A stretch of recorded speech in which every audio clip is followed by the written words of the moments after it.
Are you struggling for consistency in your sim racing? Does your iRating look like a roller coaster? If so, we have good news for you. The way to get more consistent is to first understand what you're doing differently than the professionals. And VRS is the answer. With our competitive subscription, you will have the telemetry, setups, tutorials, and everything else you need to fully analyze your driving. Our data packs and the ability to compare your driving with the best in the world will show you exactly where to adjust your inputs, change your driving line, and shave seconds off of your lap times. And our powerful and precise Direct Force Pro wheelbase and precision pedals are being used by some of the world's best drivers. All these champions agree that VRS hardware is not just the best on the market, it's also priced well below the competition. So if you're looking to upgrade to direct drive and the best pedals in sim racing, VRS is your answer. If you want to get better, get faster,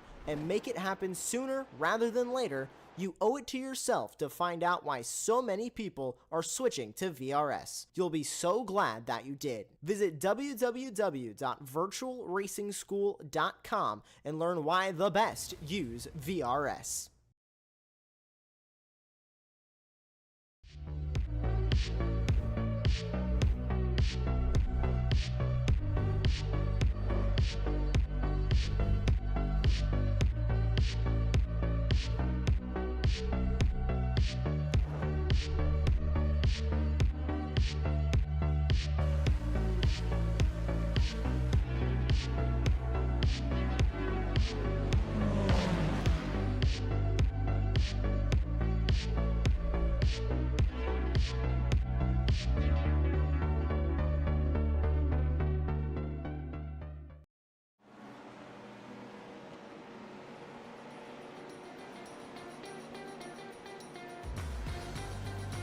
Good afternoon all, welcome to Apex Racing TV for the iRTES 2023 Powered by Championship Motorsports Endurance Challenge. My name is Andy Thompson, I'm joined by Owen Carroll with Lee Thompson in the production box. Owen, round 6, Watkins, Glen, I mean what more could you ask for a finishing round of an endurance series? It's going to be fast, it's going to be frenetic, and to have the 3 different classes of cars on track at the same time, it's going to be a little bit messy, but it's going to be a grandstand finish to what has been an epic season so far. Yeah, indeed. Good evening, everyone, and welcome back. And yeah, I just said Watkins Glen is a phenomenal track, not only just for racing itself, but also plays host to the 6 hours of the Glen.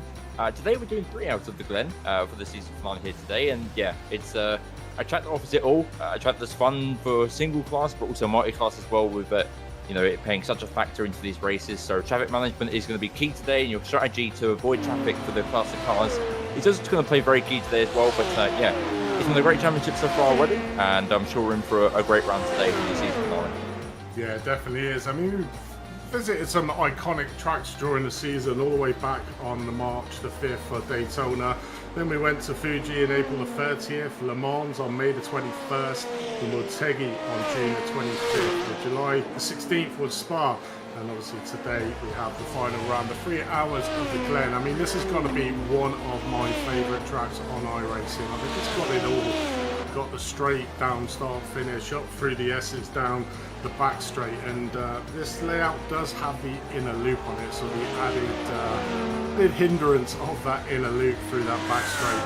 But it's certainly going to be, as always, Owen, down to the traffic management of the faster cars. I mean, we've seen it many around that comes into play quite a lot, and no more track than this one. I mean, it's a treacherous part of the circuit, certainly if you come in around the outer loop down through the chutes, and exactly here where we're watching the car spin is that it's going to be a hard work and a hard day's slog for the faster cars and for the GT3 cars to get out of the way of the faster cars. So it's a lot on the line here today.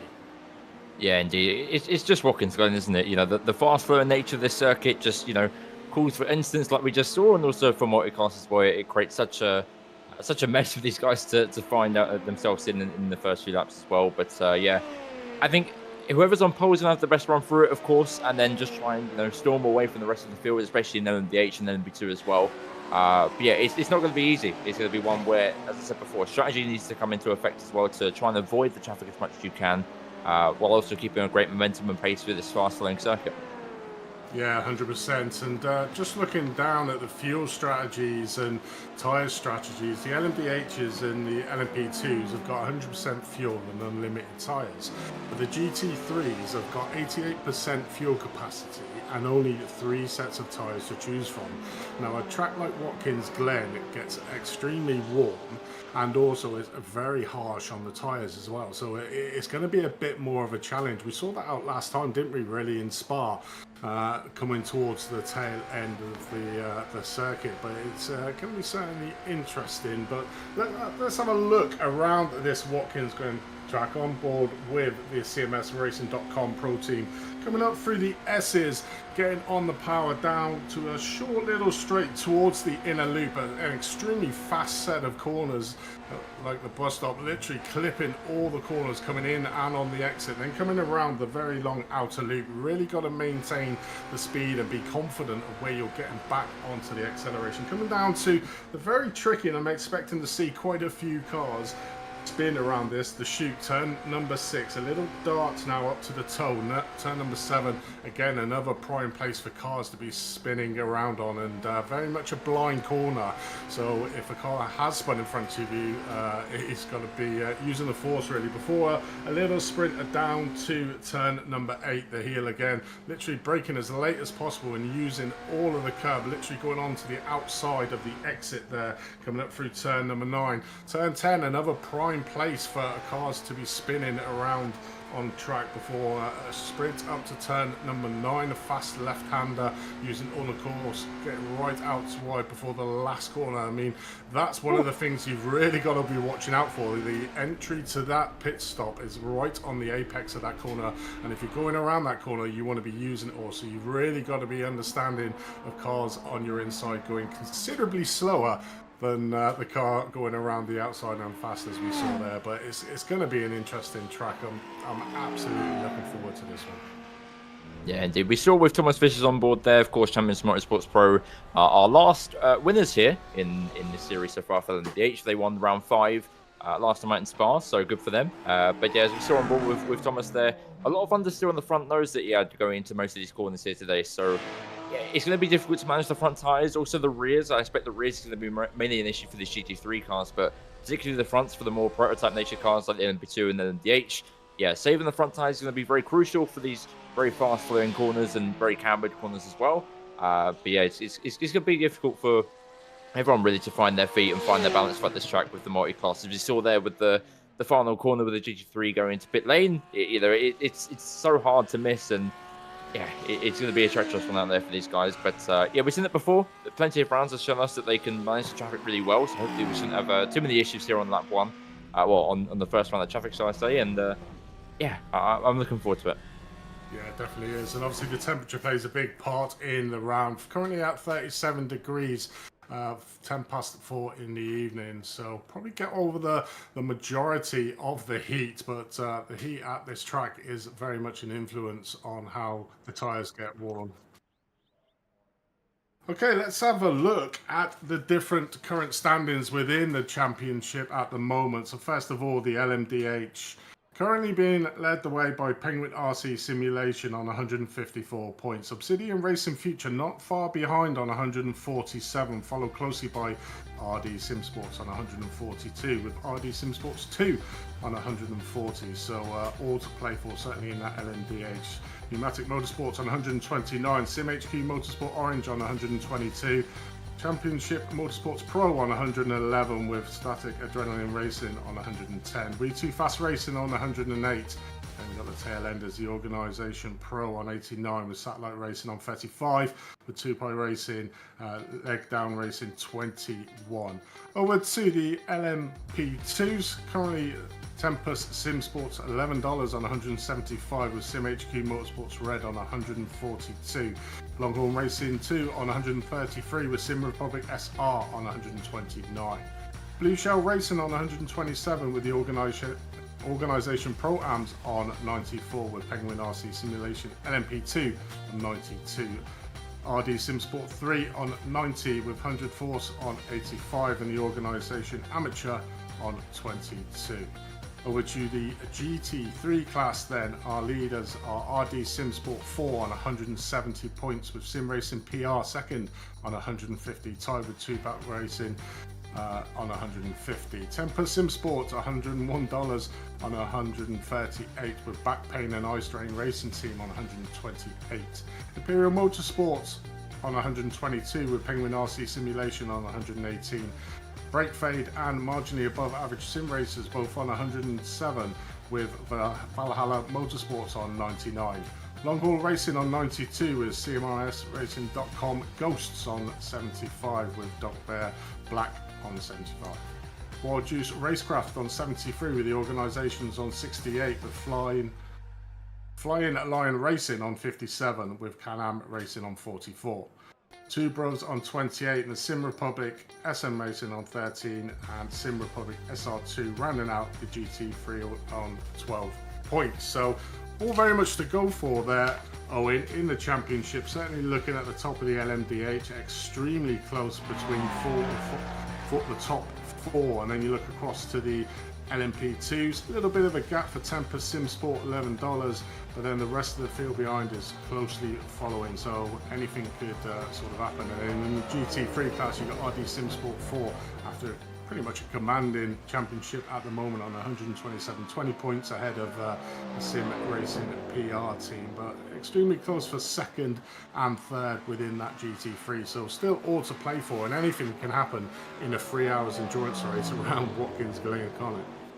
Yeah, indeed. As you mentioned there, the LMP2 and GT3 champions are pretty much already checked out, unless anything big for them happens today. But yeah, Temper Sim Sport 11 and RD Sim Sport 4 as well for GT3. They've had a dominating season so far, and hopefully they're trying to keep that up, especially with Temper Sim Sport. They can make it 6 out of 6 almost. So let's see if they can do it today. But yeah, LMDH, of course, Penguin RC Simulation is a team that we didn't really expect to be on the top step of the championship, or at least for me, at the very start of the season. You saw your Obsidian Racing Futures, RD Sim Sports up there leading the way quite dominantly, really. And you think they'd be the ones that are going for the top step. But yeah, Penguin RC Simulation, of course, the sponsor for this series so far as well, leading the way. So good for them that they're up there, only 7 points behind the Obsidian Racing Futures. So they'll see if they can keep that in check today. But yeah, LMP2 and GT3, it's more the battle for second place. It's going to be the one for them today. There's a lot of people gunning for them, top steps of the podium and second places and whatnot. So yeah, it's all to play for in the midfield for them guys, especially in LMDH as well. There's a big battle for pretty much all the top steps, really, that anyone can really grab if anything goes wrong for the top guys today. So yeah, LMDH is definitely the one that can switch around the most today, but LMP2 and GT3, I think our champions are already crowned, unless I jinx that, which I'm sorry guys if I do. Well, I mean, they still probably got to finish at the race to actually secure their position, but they just got to get around at this 3 hours of Glen, which is a lot easier said than done.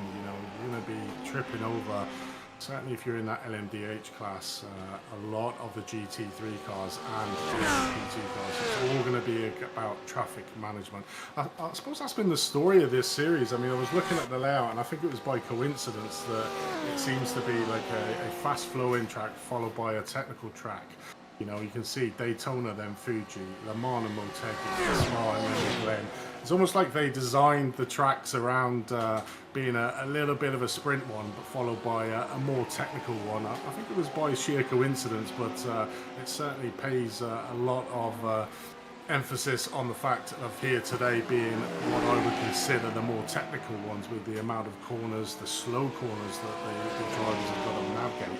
And the course is not exactly massively wide. There's certainly one racing line on the majority of these corners. I mean, look around the corners we're looking at the moment, coming out through the toe of thing, coming down into the hill into turn 8. It's going to be technical, and that can certainly ensue during the race that we just watched on track there, coming out of that corner, because the inside car will naturally progress onto the outside of the line. So it's going to be all about safe driving, I think, for the top drivers that are the champions for theirs to lose, I think.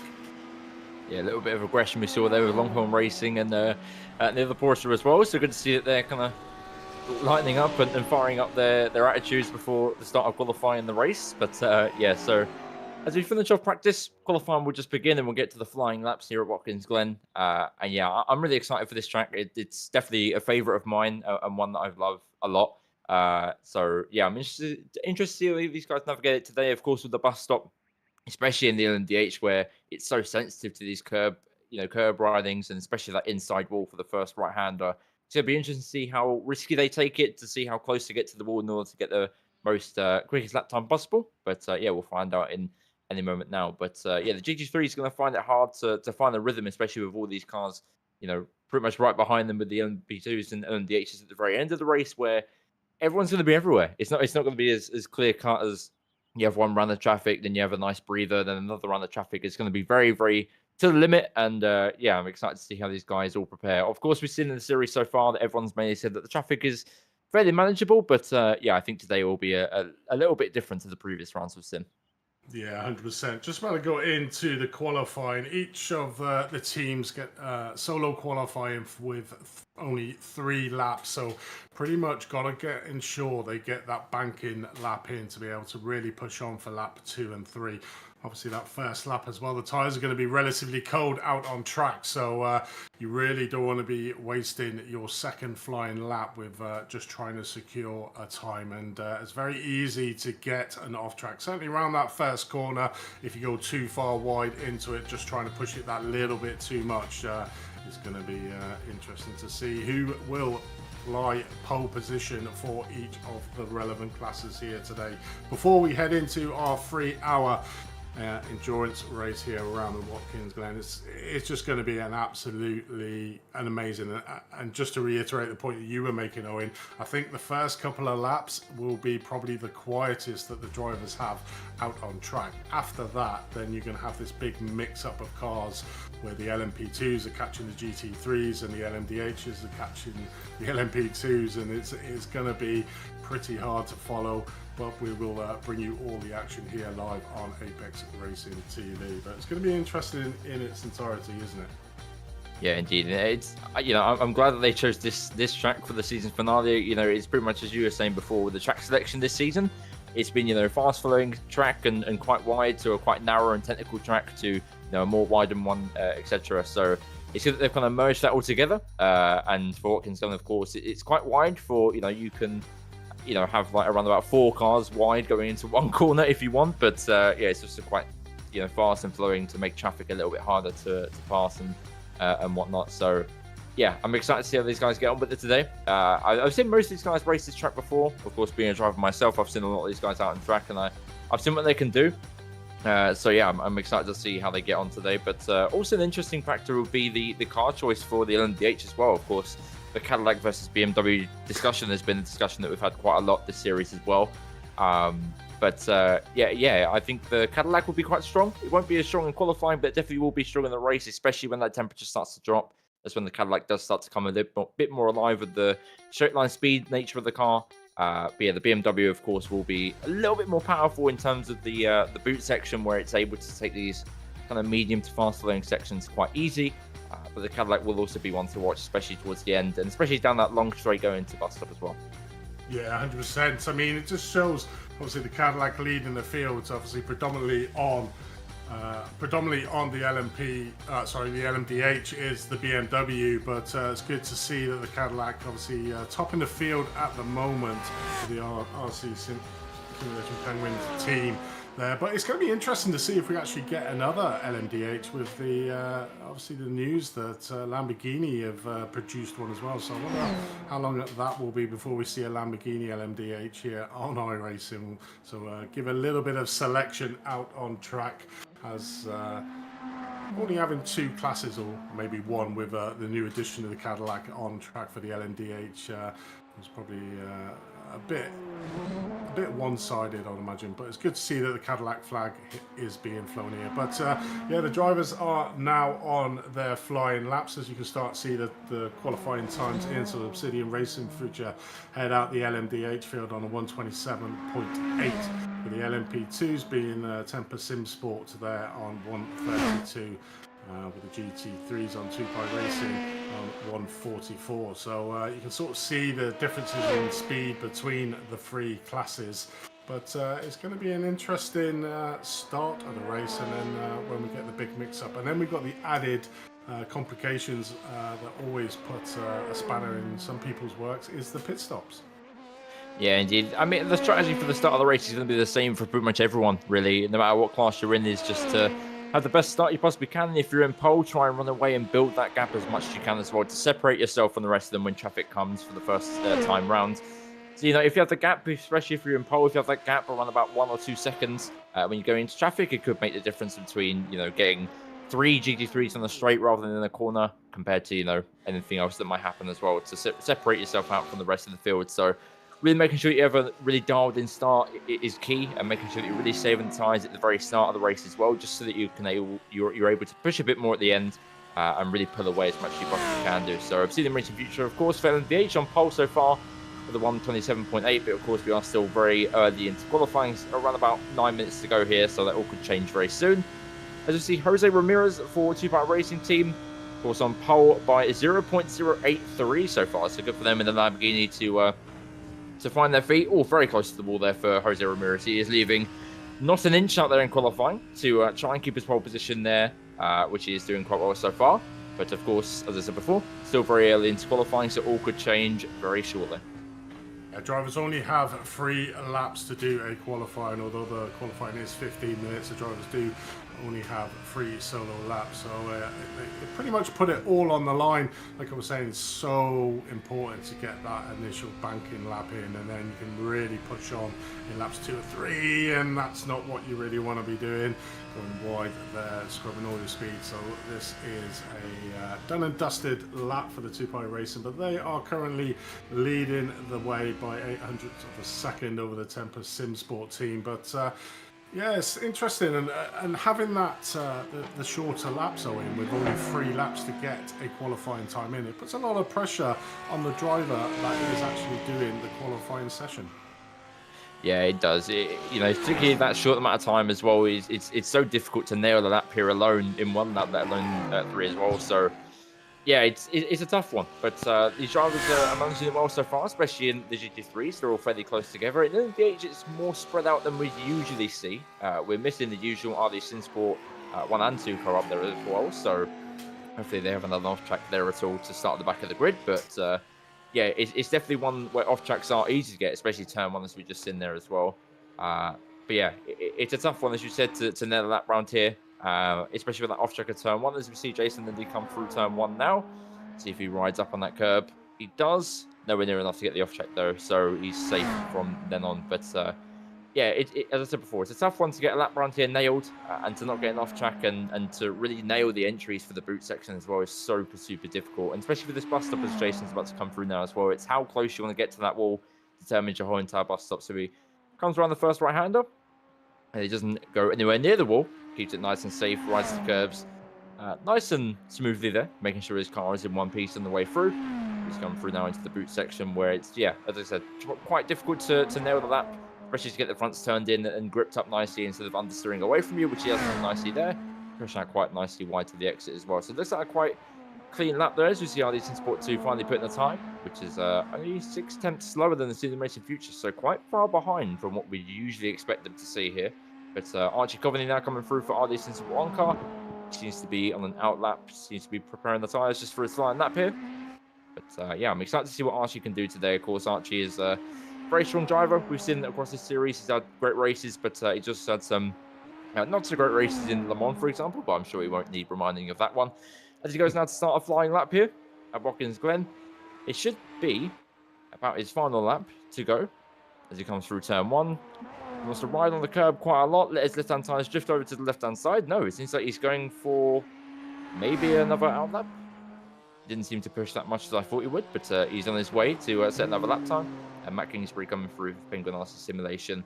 Only 1.1 seconds off, so it's quite close in the GT3 field to what we'd usually expect.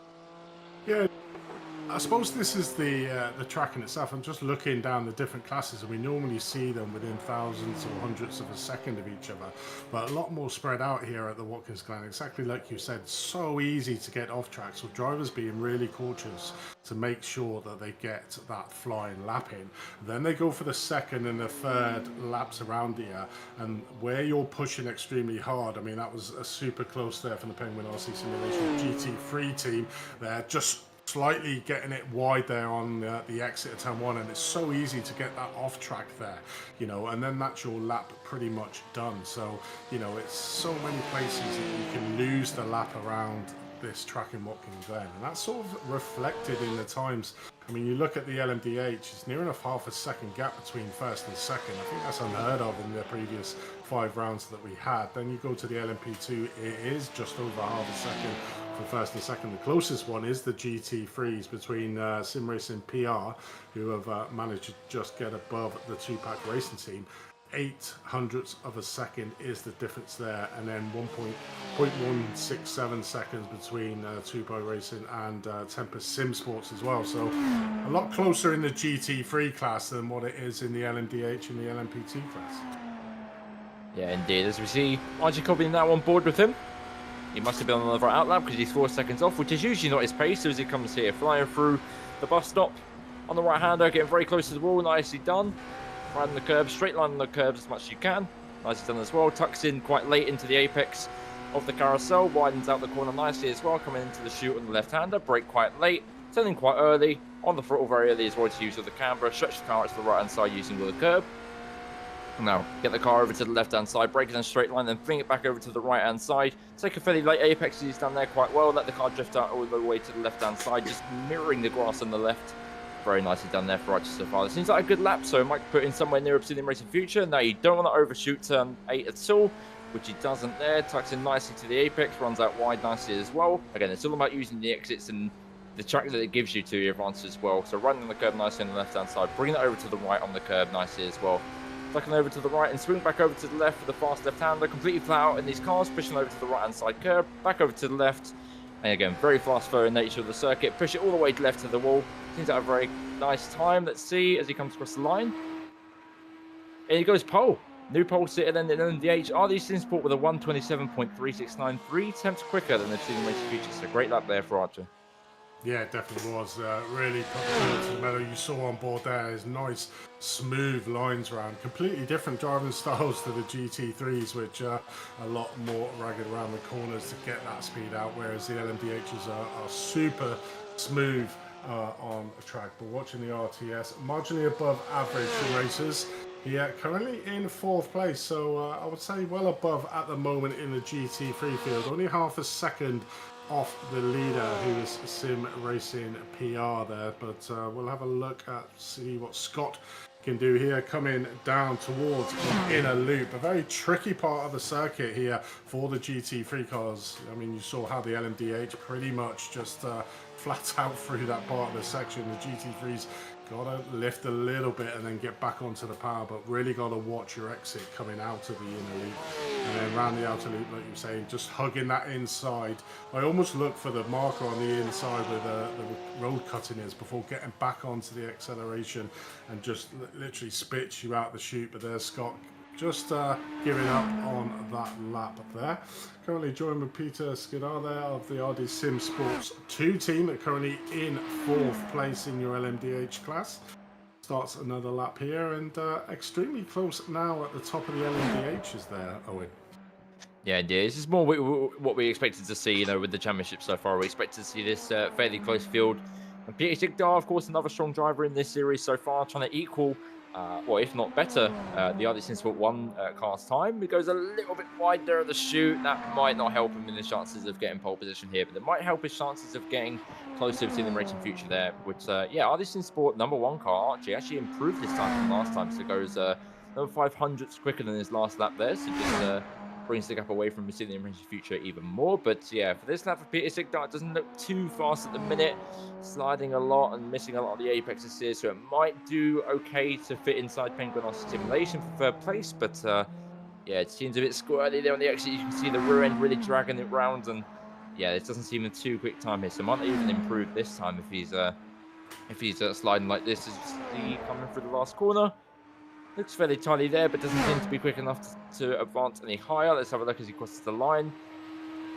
Peter Sickdale for iRTES Sport 2 doesn't improve, so stays 4th place, and that pretty much rounds out your LMDH field as well, and pretty much rounds out your entire qualifying field.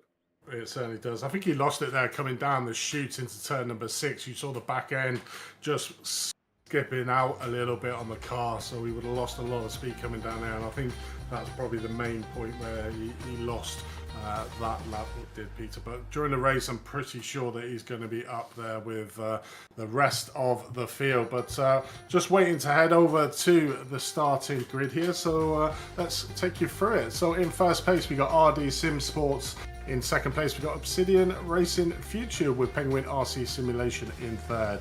In fourth, we got RD Sim Sports 2, and in fifth, we got CMSRacing.com Pro with Static Adrenaline in sixth. SimHQ Motorsports Orange in seventh, with Pneumatic Motorsports in eighth.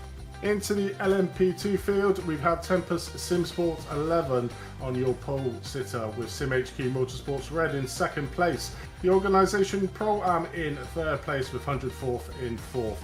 Penguin RC Simulation LMP2 in fifth, with Blue Shell Racing in sixth. Longhorn Racing 2 in seventh. Over to your GT3 field. In pole position, we got Sim Racing PR with Tupac Racing in second place, with Tempest Sim Sport 101 in third. iRTES marginally above average sim racers in fourth, with Imperial Motorsports in fifth. Penguin RC Simulation GT3 in sixth, with Valhalla Motorsports in seventh. RD Sim Sport 4, probably the poorest qualifying we've seen from them guys, in P8th, with Back Pain and Eye Strain Racing Team in P9th. Team Break Fade in P10th, with Longhorn Racing in 11th, with Wild Juice Racecraft in 12th. Flying Lions in 13th, with Dog Bear Black in 14th, and the organisation, I don't know if they're going to join us, in P15th, but they didn't set a time in qualifying. Oh, yes, they did.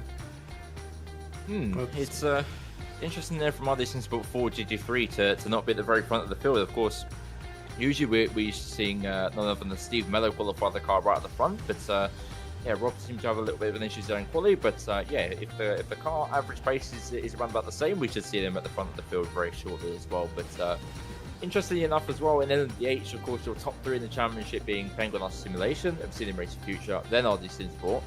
Flip that order around and that's your qualifying position. So all to play for here in LMDH, especially within that top three. So yeah, good to see that they're all banning out very closely there for top step in the championship. And of course, thanks to Penguin RC Simulation for sponsoring this series. Of course, it's been a brilliant series so far over these 5 rounds, and hopefully this will be even better.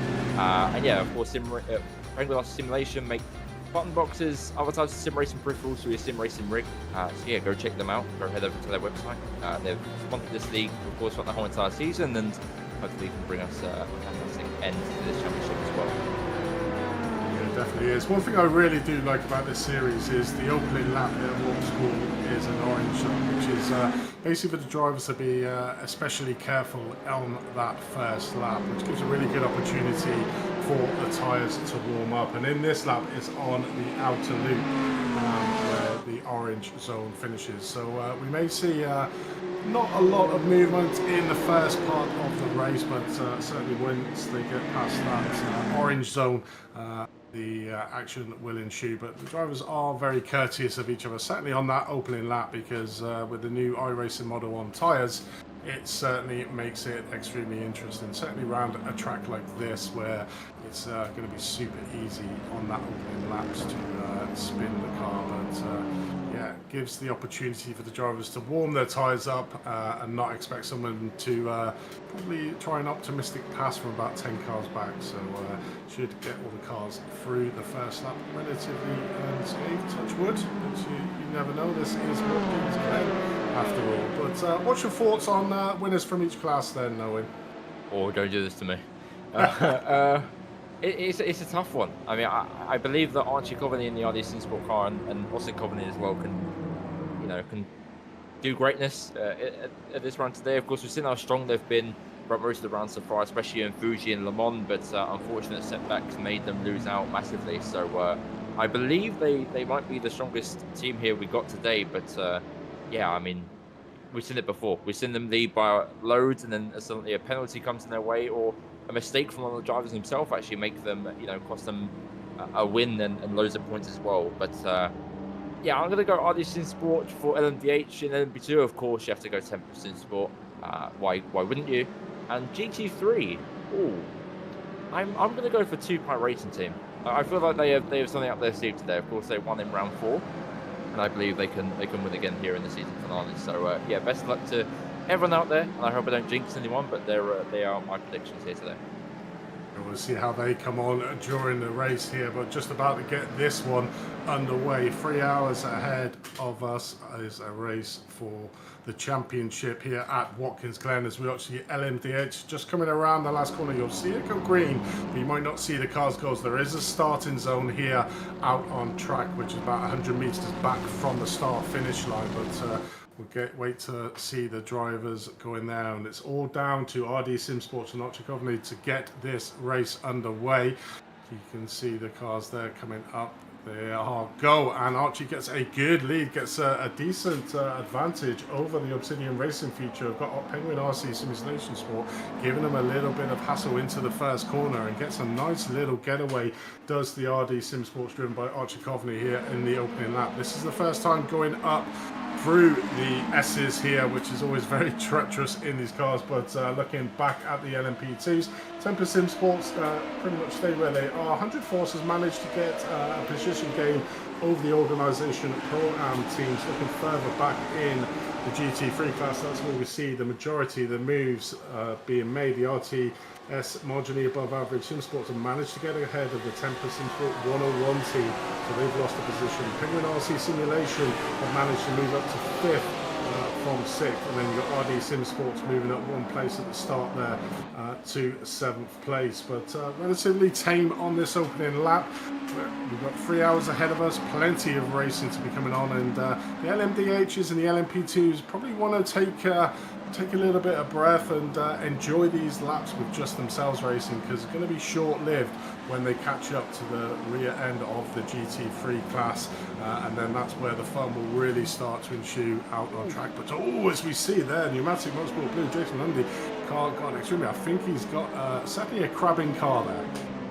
Yeah, indeed. It must have been damaged further back at turn 8, but yeah, Jason Lundy, unfortunate start for them guys today. Their race pretty much done and dusted instantly, but yeah, great start from our pole sitters here today, especially in the of course, Tempest Sport. We knew they'd lead the way, but of course they have a 1.5 second, well, 1.1 second gap so far, separating them from the rest of the field. So good to see that they're away and starting the race quite clean. But yeah, it's all livening up here in the midfield here today for all of our classes really, and especially up in LMDH as well, where we see RDC Sport and see the Racing Future battling out only 3 10 separating them two. So yeah, it's going to be a good race for them two today, and especially in the mix of RGD3s here, we see Tempest Sim Sport, Jose Ramirez as well for Two Pie Racing Team, currently in P2, with Sim Racing PR leading the way. So Sim Racing PR having a great start here today, 5 tenths away from Two Pie Racing Team. Not enough to be completely safe in traffic, but enough to take a bit of a breather at the start as well, as we see Tempest Sim Sport. They can definitely breathe a sigh of relief in traffic as well, as they have a 1.2 second gap now, and that will only keep extending with the pace that they have inside them today. So yeah, I'm excited to see where the LMDHs are in terms of the GT3s, because I know it does come up very, very quickly. But yeah, we're looking into a good race today, especially in the midfield here for LMP2 and GT3.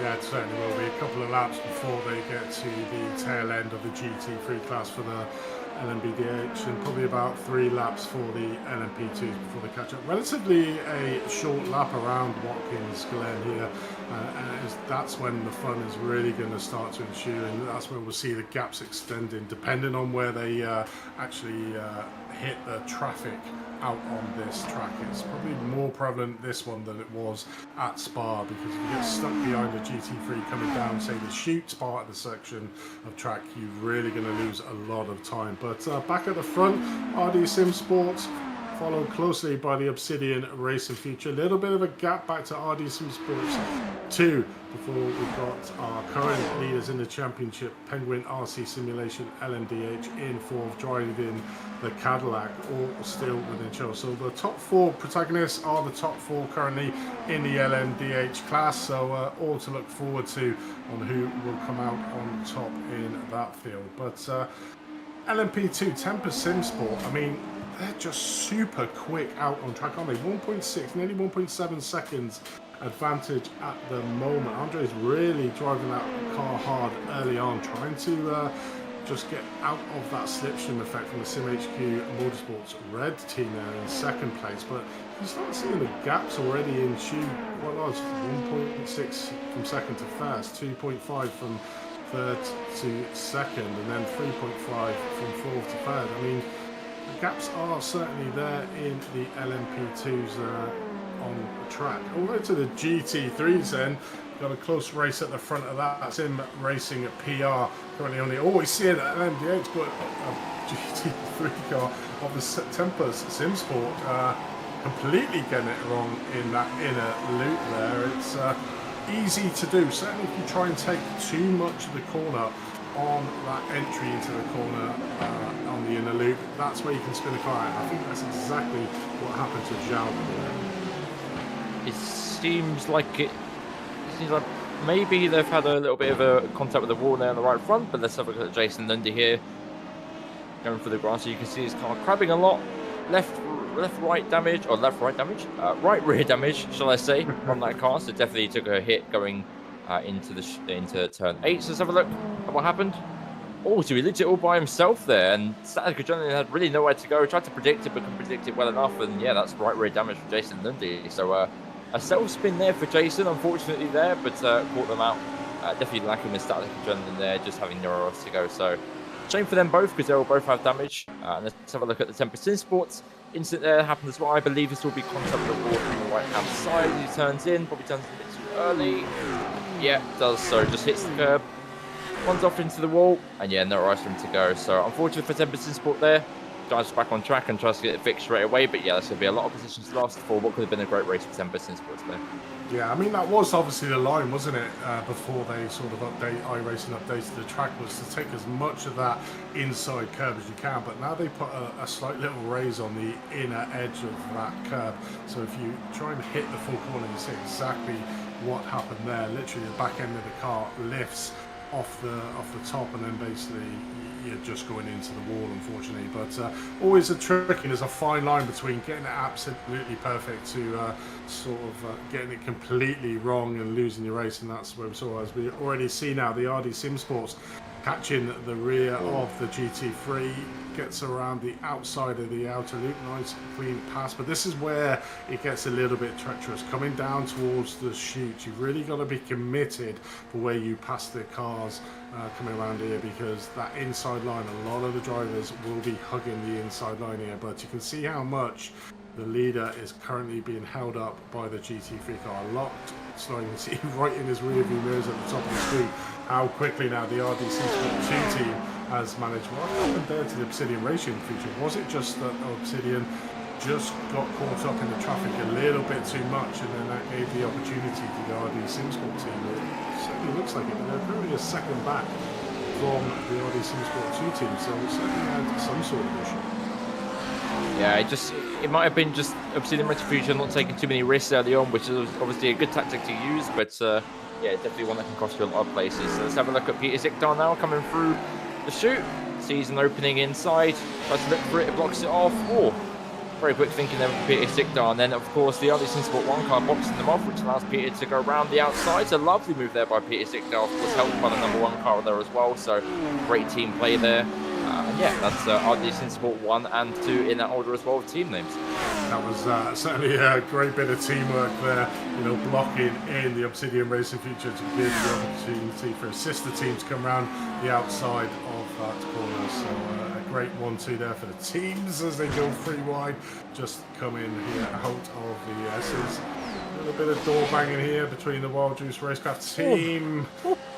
Not ideal to go side by side onto the inner loop, but both cars do manage to get through that unscathed.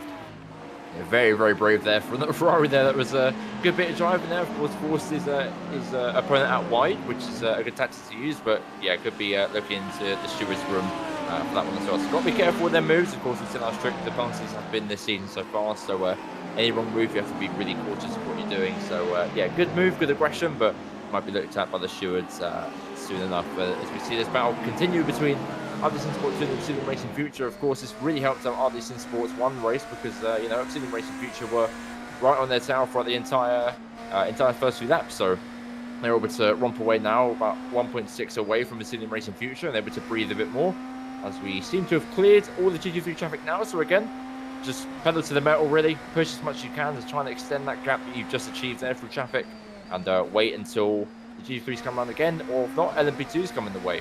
So yeah, I think Peter Sigdal's job now is to keep up this pace, keep Obsidian Racing Future behind, because of course they are behind the RDC Sport 1 car, only by 2 points, but team orders, stuff like that, we know how strict that can be in some teams, so they may be ordered just to stay behind, fight as much as they can, and keep Obsidian Racing Future there, hanging on for dear life, really. But RDC Sport 2, Peter Sigdal actually seems very quick right now compared to the RDC Sport 1 car. Losing a lot of time so far. Now 9 tenths separates them, so maybe not. Maybe we could see RDC Sport 2 battling out for the lead, and not a lot of team orders coming into play. I know we did, but we can certainly see there the effects of these LMDH cars when they catch up with the GT3s. The biggest loser there being the Obsidian Racing Future, going from second place and just behind the RD Simsport team to being in third place, 1.1 seconds behind the RD Simsport 2 team now, who profited from that move coming up through the heel. So it's a lot of time can be gained and lost between the back markers, certainly in this faster team, and vice versa as well. The slower cars like the GT3s and even the LMP2s, if I dare to call them slow, compared to the LMDHs, it's letting the cars through at a position that's not going to influence or detract from your race, but also not hindering the car behind. And unfortunately, there are occasions where the faster cars literally just can't get past the slower cars, and it's having that understanding between the drivers and between the classes to say, look, don't pass or don't try and overtake him here or cut up the inside here. But as the race progresses and it comes more on the line, we may see a few more ambitious moves, should I say, when the championship positions and finishing positions are on the line. But it's very early on, only 11 minutes into a 3-hour race around the Glen here, and we're currently watching our number 1 GT3 Lamborghini of Sim Racing PR, with Miguel Colon there in first place, followed closely by 2 Point Racing. So pretty much those two teams sticking with each other from where they started the race in, but starting to get a little bit of a gap now over the iRTES marginally above average sim racers. Well, a cracking start to this race, up 2 places from where they started. So they're having a great race out on track. But Sim RD Sim Sport 4, 10.4 seconds off in 6th place, not having the starts that we normally see them have in the GT3 class. No, I was thinking that as well, but then looking at the championship orders, of course, they are 20 points ahead of Sim Racing PR, who are currently leading, so it might be enough for them to keep their place. Well, in the top step of the podium, that is, of course. 6th place, yeah, they should be able to retain the top step so far, so I don't think they're too worried about where they are right now. Of course, it would be more comfortable to be right at the front, but yeah, they're still okay in terms of the championship position right now. But they just got to make sure they don't have any issues or any accidents with LMDHs or LMP2s or even themselves as well. So yeah, of course, on track in terms of this race, we're not really seeing them do as well as we think they should be doing. But yeah, for the championship, I think they're a bit more relaxed than they would usually be so far. But for Jose Ramirez, he's definitely not relaxed. He is wanting to get that first place as quick as he can do. Of course, putting a lot of pressure on the rear end of that Sim Racing PR machine. And we saw how much time that Jose gained last lap in the first few sectors. So let's see if we can do it again and mount a challenge on Sim Racing PR at all. As we switch over to LMP2s, of which we have the battle for second place here with Sim Racing Motorsports Red, 104 and Penganasi Simulation LMP2. So let's see if anyone's going to go for a move as they come through the GT3s. Defends the inside. Doesn't seem to be any moves going yet. Penganasi Simulation looks towards the inside. Oh, nice move there by John Major Banks there on the 100 force machine. He goes through to challenge Sim HQ Motorsports Red and leaves 100 force waiting in the dust, really. Around about a second gap that separates them. So good stuff there from John Major Banks there. To slip into third place and keep this battle for second place very much alive for Sim HQ Motorsports Red and Penganasi Simulation. Yeah, it definitely is. We can already see the Tempest Sims 14 at the top of the LMP2.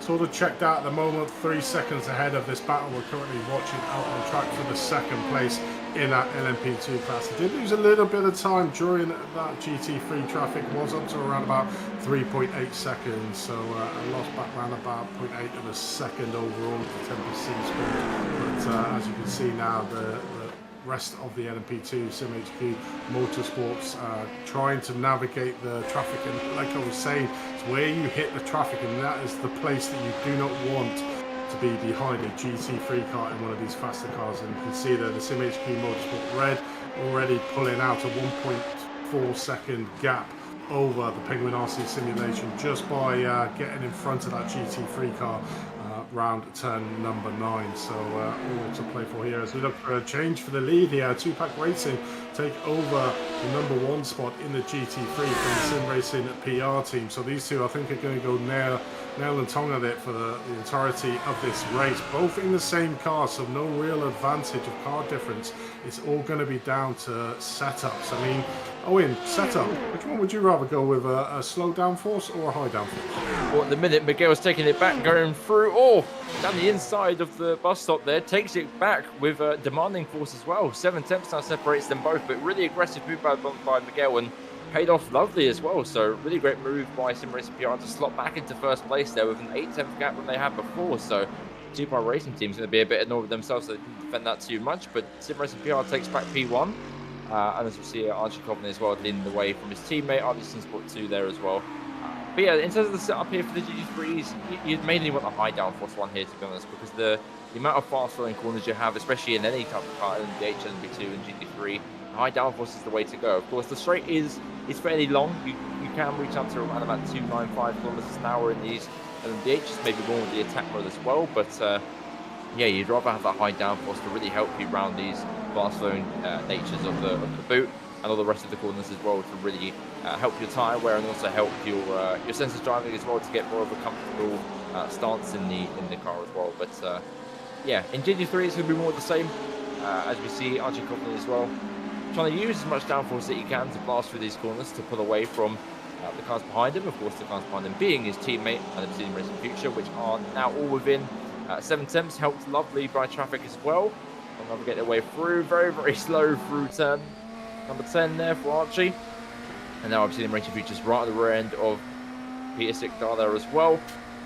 Gets a nice run through traffic there in the penultimate corner, forces the GT3 out wide, which is, again, very aggressive for LMDHs to do, but it's necessary as well. If you see a GT3 that's running fairly low in the order, you mainly want to just kind of move them out of the way for your race, of course, which is not the way you should do it, but it is definitely the way that LMDH drivers will do it if they have to as well. Yeah, it definitely is, but you can sort of see there the two RD SimSport teams were starting to pull away slightly from the Obsidian Racing Future ahead of the LMDH field, but then that little bit of traffic through turns number 8, 9 and 10 really brought them back in again, and you can see Obsidian Racing Future super close now to the RD SimSport 2 team coming through the inner loop again here for lap number 12. 17 minutes into this 3-hour race there, and I was wondering what Archie was doing there, but obviously that GT3 car just taking his foot off the pedal. Wow, look at that GT3 car in the background going side by side that really held up Obsidian Racing Future, and they're going to be fuming inside that car, losing a load of time to the front runners there. You can just see by that little tiny mistake has made a little bit of a gap now between the front two, but again, that will probably get neutralised very shortly in this race when the next round of GT3 cars come up, but that was a close one. Yeah, very, very, very nice move there by Peter Sikdar. This is Sport 2 car to find that little gap in the chute between the two GT3s, to slot his way in and then blast his way out to keep us in the Racing Future there waiting as well. Didn't last too long though, because they are right back where they started at the start of the lap as well. But yeah, very, very nice move there from Peter Sikdar to find his way through, and then RDC Sport 4 GT3 helps them out again, separates that gap to now 1 second. So yeah, it's all everything flowing here. It's hard to tell what's really going on with all these battles if it keeps chopping and changing like this. But yeah, we come back to LMP2s that I haven't talked much about today, but there's been no need to really, because the gaps are kind of separated out more than we thought. Penguin RC Simulation now with 100 force behind them. Of course, did that lovely move down into the bus stop to take third place, but now 100 Force is trying to get that place back off Penguin Simulation. Lost a lot of time to SimHQ Motorsports Red, have they so far? Well, about 3 seconds or so separates them, but it's enough for them to keep a comfortable third place with 100 Force behind them, separating them with the organisation Pro-Am, which is, 16 seconds off the lead and nowhere near 5th place for them to worry about so far. No, it hasn't. And you can see how the traffic has sort of really influenced the LMP2, because we had SimHQ Motorsports Red, Penguin RC Simulation and 100 Force, you know, fighting it out for that second place. And after the round of GT3 overtakes, you can see there that the biggest winner is the SimHQ Motorsports Red. It has around about a 3-second gap now over the Penguin RC Simulation LMP2. But you can see a lot of action here down the field in P8 with Valhalla Motorsports having a really big in this LMDH car, just nipping around the inside of Darren Rutford for Valhalla Motorsports in that car, but trying to fight hard with the Dog Bear Black team overall, losing out a position. And it's just the way and the nature of this track. This is why I think I absolutely love it, is the fact that certainly when you've got multi-class on this track, it looks a bit dodgy, that glass on the outside of the turn, isn't it? A little bit, as we see here. Peter Zigdorf trying to defend from the Sidham Racing Future. No attack mode being used by the Sidham Racing Future. They're very surprising, I thought, with the gap that the Sidham Racing Future had, with the switches deployment of the battery mode into attack. Had a little bit of an advantage down the straight. Around about 10 kilometers an hour, you get advantage down the straight compared to your rivals. So, Geese behind for now, maybe due to a kind of strategy game with fuel, maybe tyres as well. But stays behind for now. But, very close between Peter and the Sidham Racing Future car there. Batting out for still second place. That gap is still around about 8 tenths, 9 tenths now, separating the top 3. Penguin RC Simulation, of course, our championship leaders so far, still holding on. 1.8 seconds back, which may seem a lot, but in the grand scheme of things, you can see in the background there, it is not actually that much. So when the traffic comes around again and pit stops happen, with the fuel that they may have saved as well, they may see themselves very much within this battle, right in the mix of things as well. But Archie Coveney is more the vulnerable one here today, because he's out in front. Not really got too much to fuel save from, apart from traffic, and manages tyres well at all.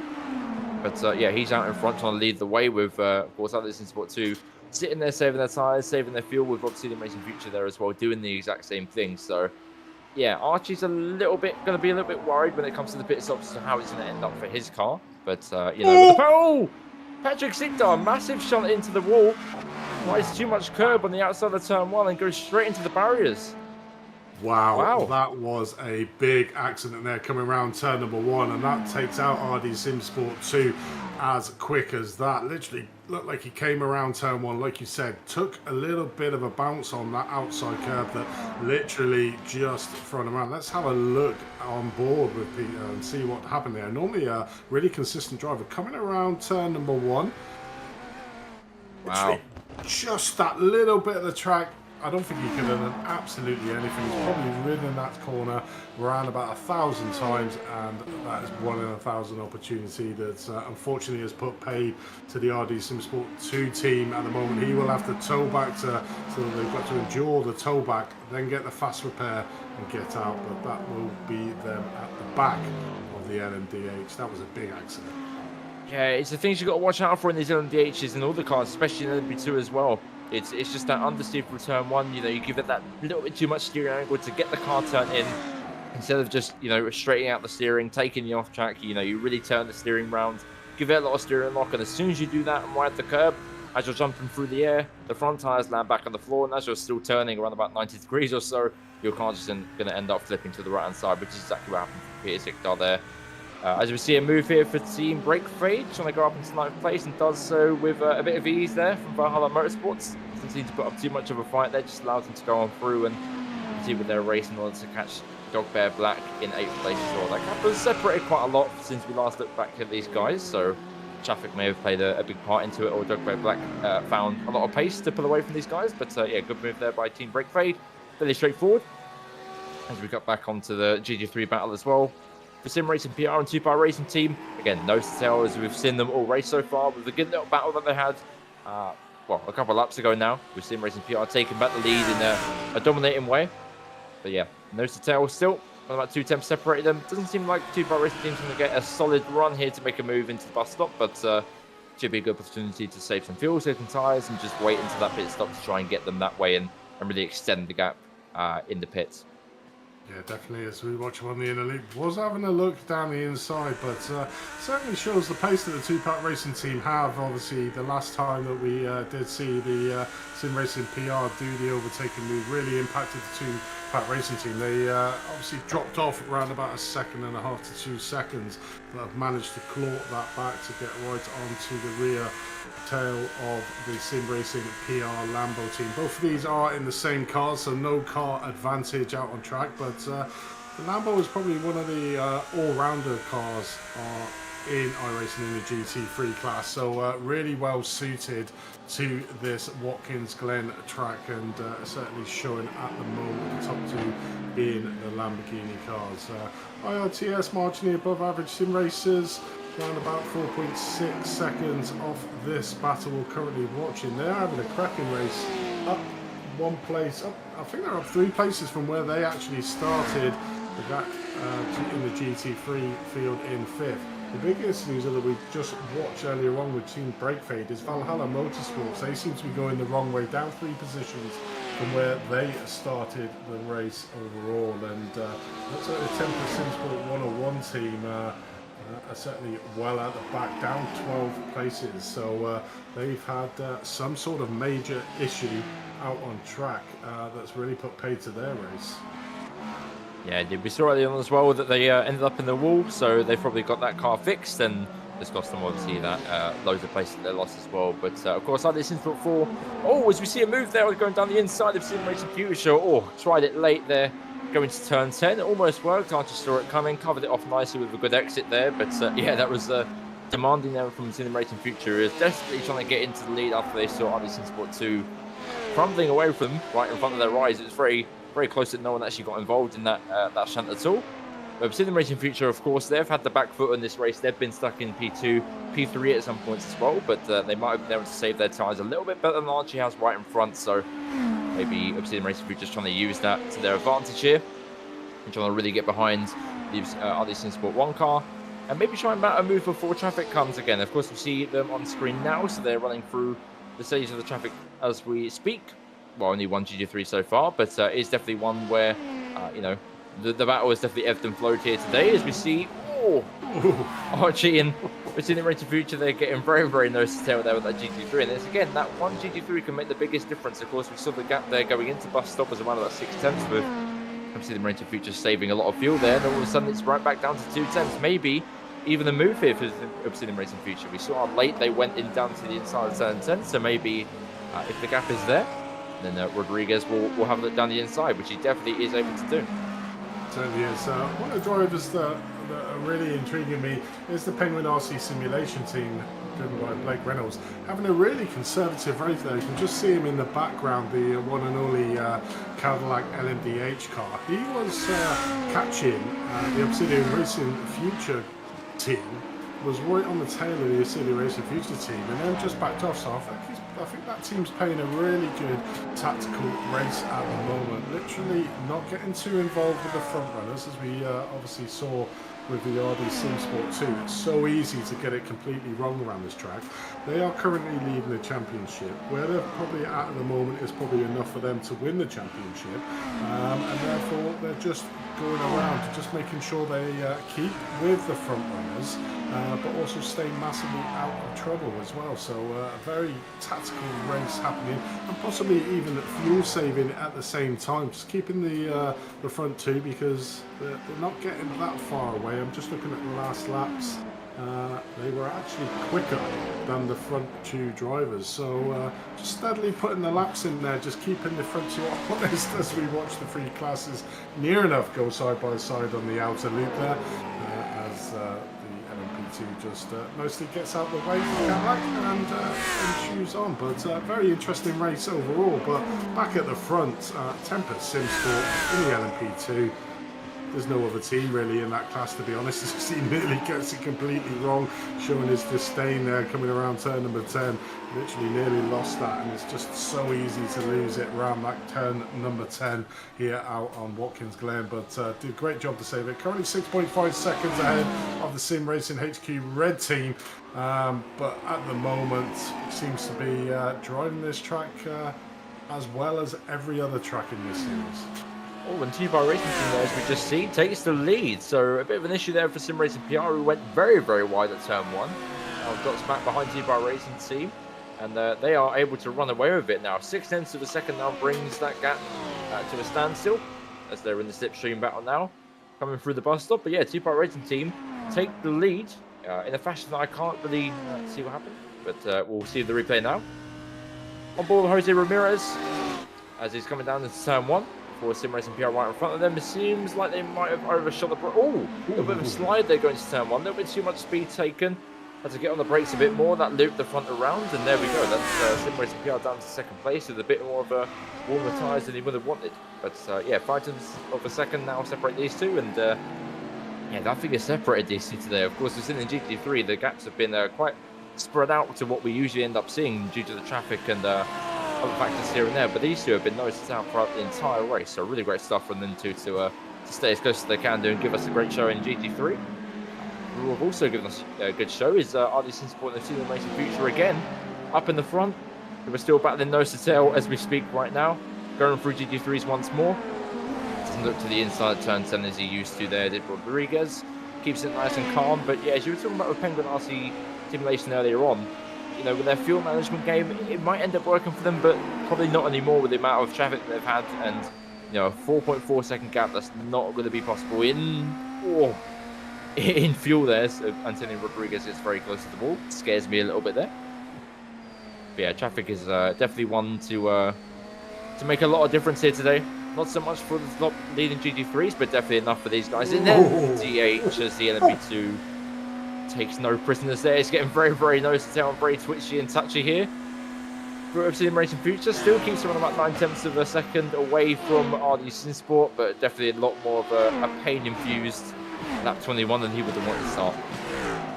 I think he really had to back out of that turn there, coming through turn number 2, where I think the LMP team might have cut off his front nose, so lost a little bit of time there, but good traffic management from Antonio in the Obsidian Racing Future MDH car to be aware of the fact that that LMP2 car was going to cut across him and just back out of it. Lost a little bit of time, but as you can sort of see with the traffic here, he is right back on the rear bumper of the RD SimSport team, down to 1/10 of a second is the difference between the two. So, you know, a little bit of mistake, you lose some distance. Oh, as we see him having a look, that was a very unorthodox move there going into turn number 10. And these two having a really good battle. Obsidian Racing Future really itching to get to the front of this race. Yeah, this is a big problem for Archie here because he doesn't realise that Antonio Rodriguez is actually just trying to sit behind him and save fuel. He's trying to go really defensive and really aggressive, but in turn, that's just bringing Antonio closer and closer because he's burning through his tyres like no tomorrow, burning through his fuel like no tomorrow.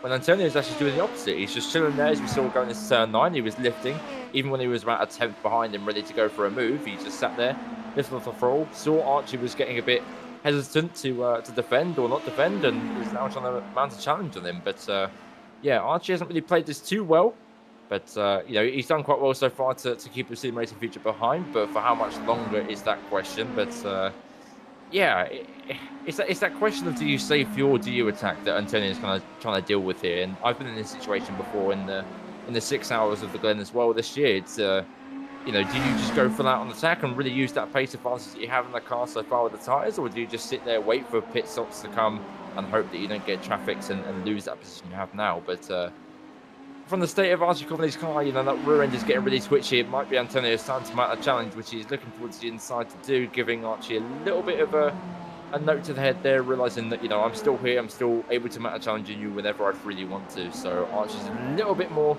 kind of nervous of what's going to happen behind him, but Antonio seems way more under control with his whole car itself. Yeah, I think I think Antonio is just trying to put Archie under a little bit of pressure, literally getting his nose out into the corners at every opportunity, just letting Archie know that he's right behind him in the car, just trying to force Archie to maybe make a little bit of mistake here, which as we saw by the sister team, and he nearly does a carbon copy there of what we saw Peter Sigdal do a couple of laps earlier. But look at Obsidian Racing Future, the speed, obviously clearly in attack mode up them S's right onto the tail. It's going to be a side-by-side now into the inner loop. This could be a bit hairy, but the Obsidian Racing Future manages to get it done just before the entry into the inner loop, or that could have been game over for both of them. Yeah, that reminds me very much of my move that I planted on Williams Esports in the 6th hour, and looking at it from that outboard shot, it looks a lot more risky than when you're in the cockpit. So yeah, great move by Antonio there to use the attack mode to his advantage, get the place ahead of him before we go into bus stop, and really cut that front nose off of Archie Coveney there. So great move by him. Very much respect it and tip my hat off to him.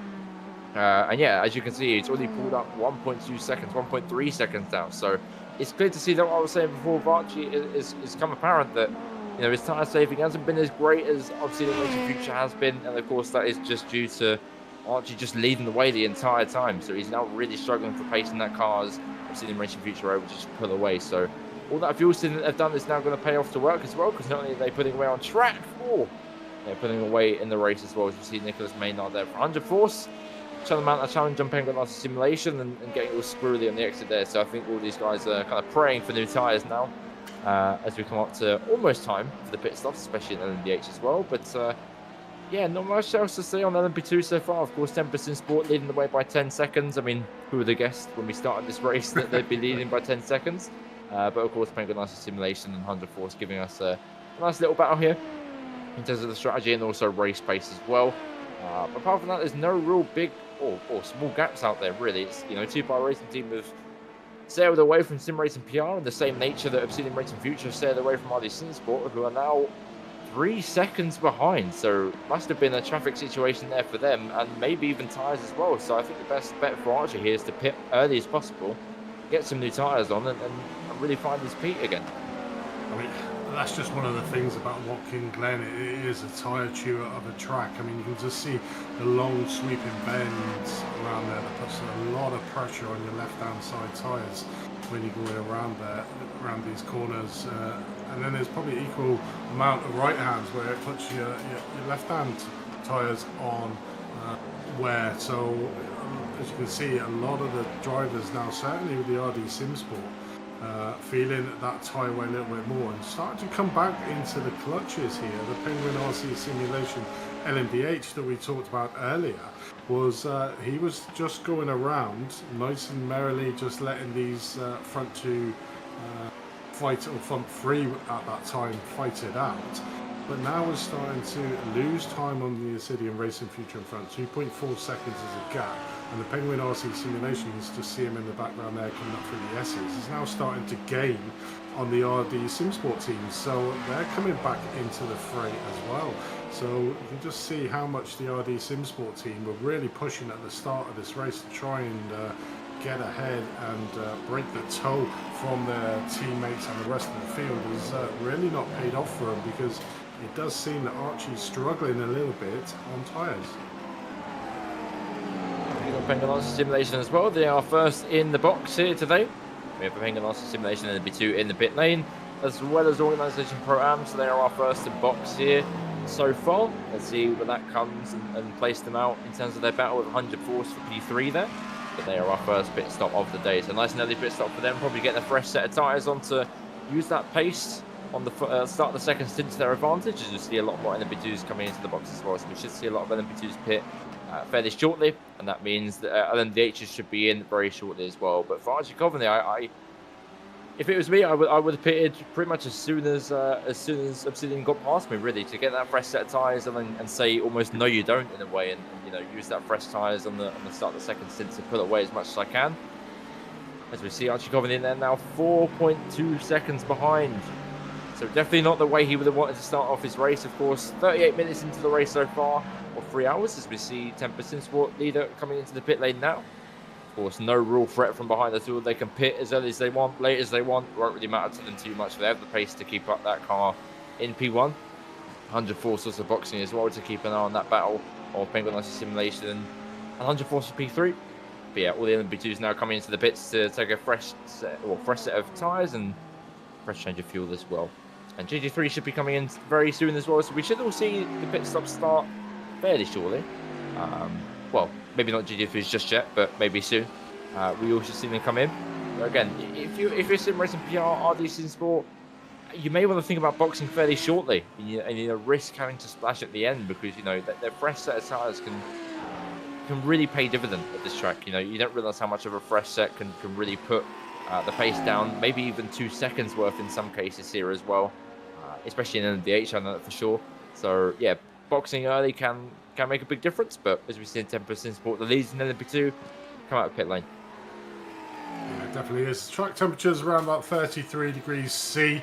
I'm not sure what that is in Fahrenheit, but that's still a very warmer track. But the problem that the GT3 have, there you go, 92 degrees Fahrenheit. So it's still a very warm track, getting into 25 past 5, and that's one of the big characteristics about this track, isn't it? The track temperatures that you get out. I mean, if this race was around about midday, you're looking at 45 degree track temperatures, so at least they haven't got to contend with that, but that has a real big effect on the tyres. And the problem that the GT3 class has is the fact that they've only got 3 tyres to choose from, so they can't get an unlimited amount of tyres to change as and when they want to. They've really got to be tactical on how they try and do the tyres, as we watch here with the Backpain and Ice Trade team looking at the rear of the Dodge Black, they just managed to get past just before the inner loop of the Backpain and Ice Trade team.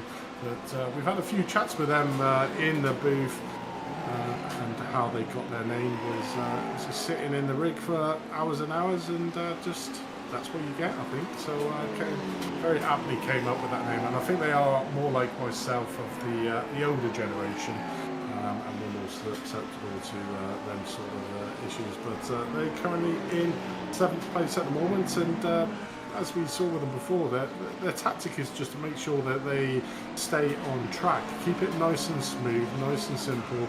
Don't try and push things too much, and 9 times out of 10 in an endurance race, it really comes to you, and you get some decent results off the back of that. So pushing like it's a sprint race is not always the way to go in endurance races. Yeah, exactly. It's always best to do the opposite in a way. You kind of have to push at the very end of your stint, especially if you're someone like Obsidian Racing Future, who have pulled away massively now, almost 5 seconds. Well, it is 5 seconds now. You've got to treat it like a sprint race at the end. You have to make sure that you're saving your tyres, especially. I know I keep going on about it, but it's so true, especially at a track like this, where it's so important to do so, and then you can really, really push towards the end, which G-Pirate Racing team have done. Of course, they showed us that at the start, Sim Racing PR, pushing to keep that first place, but in the end it didn't really matter, because 2-Pirate Racing team got ahead of them and have just pulled away due to the pace they have in that car. So yeah, I believe that's the same attitude for a lot of these guys, especially in the LMDH field of Sim Racing Future, one that Archie failed to realise at the start. As we speak of, Archie is right now right on the front end of the Penguin License Simulation, so it's definitely not the start of this, well, the end of this stint that he would have wanted to have. As you can see, the rear end is just everywhere. Archie, pit, please. I can see your car is really scrambling, and he just needs to pit. That's pretty much it. He just needs to get into the box, get a fresh set of tyres on, and really, really put that car to work.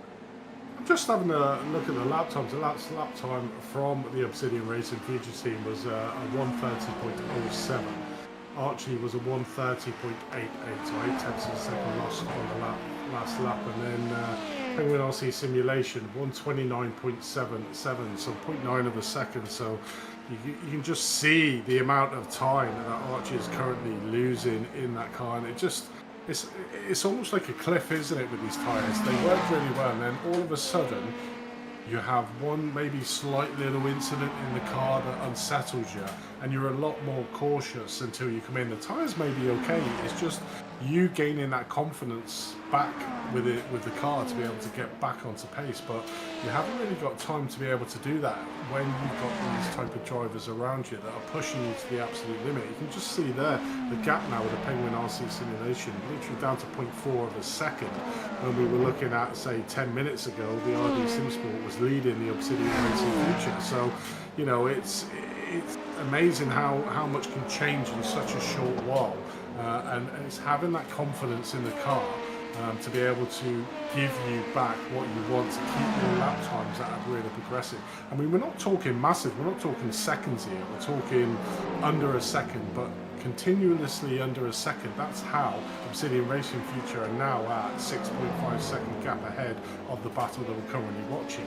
And also now the RD SimSports are trying to be defensive to the Penguin RC Simulation team behind them, which is going to lose them even more time to the Obsidian Racing Future. So at the moment it's going all the way of Obsidian Racing Future in first place, and RD SimSports are looking down the barrel of a Penguin RC Simulation passing move here, coming around very shortly, I would imagine. But with the tactics that maybe Blake Reynolds is doing in that Penguin RC simulation, he's just going to stick behind the RD SimSport, just save his tyres as much as he can, save his fuel to maybe go that one lap extra to overshoot him, but at the moment quite content just to sit behind the RD SimSport. But Archie's having a bit of a torrid time at the moment at the helm of that car.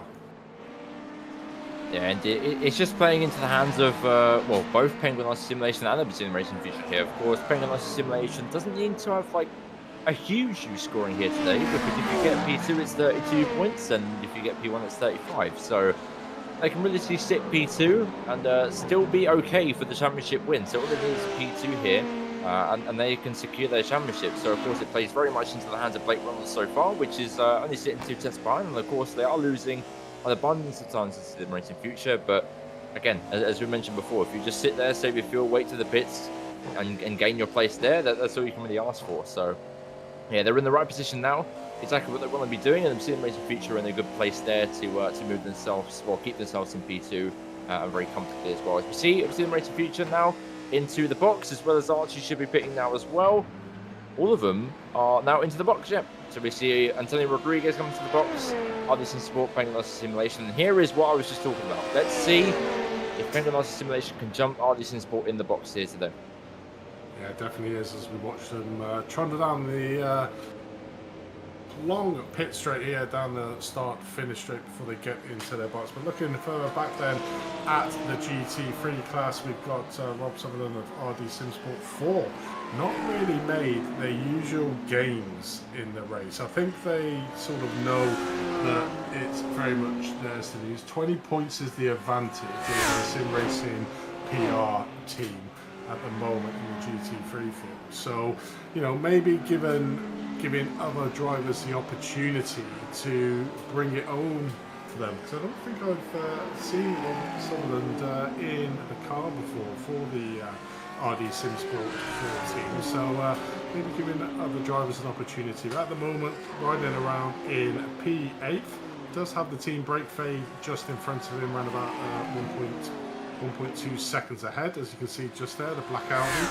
So still within striking range of getting that 7th car, but we're just watching the Obsidian Racing Future come out, and the Penguin RC Simulation has done exactly like you said, Owen, and jumped the RD SimSport in the pits.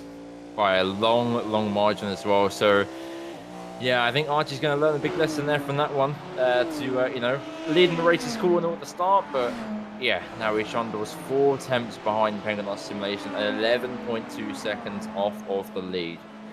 So, yeah, I think Archie has learned a lesson there from that first stint.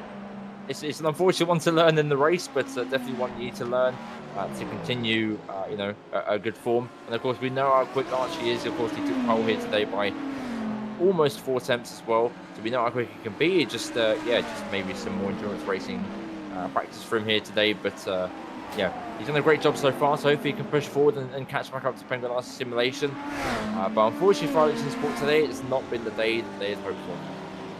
No, it's certainly not. Was in a position to make a Probably ambitious fire for the championship win in the LMDH. Obviously, we saw the RD Simsport 2 team go out in a dramatic fashion around turn number 1. A very unfortunate incident with Peter Tidgal there in around turn number 1.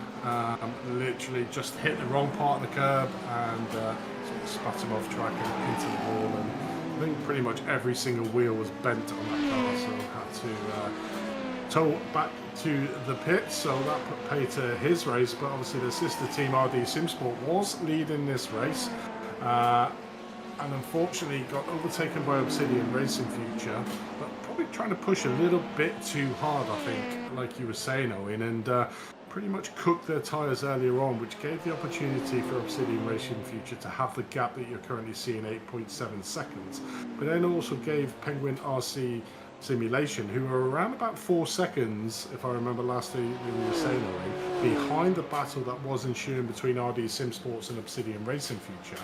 And now you look after the round of the pit stop, how the fall off the cliff for RD Simsports, currently in 3rd place, 14.8 seconds off Obsidian Racing Future. I mean, that is a dramatic fall in the space of 1 pit stop.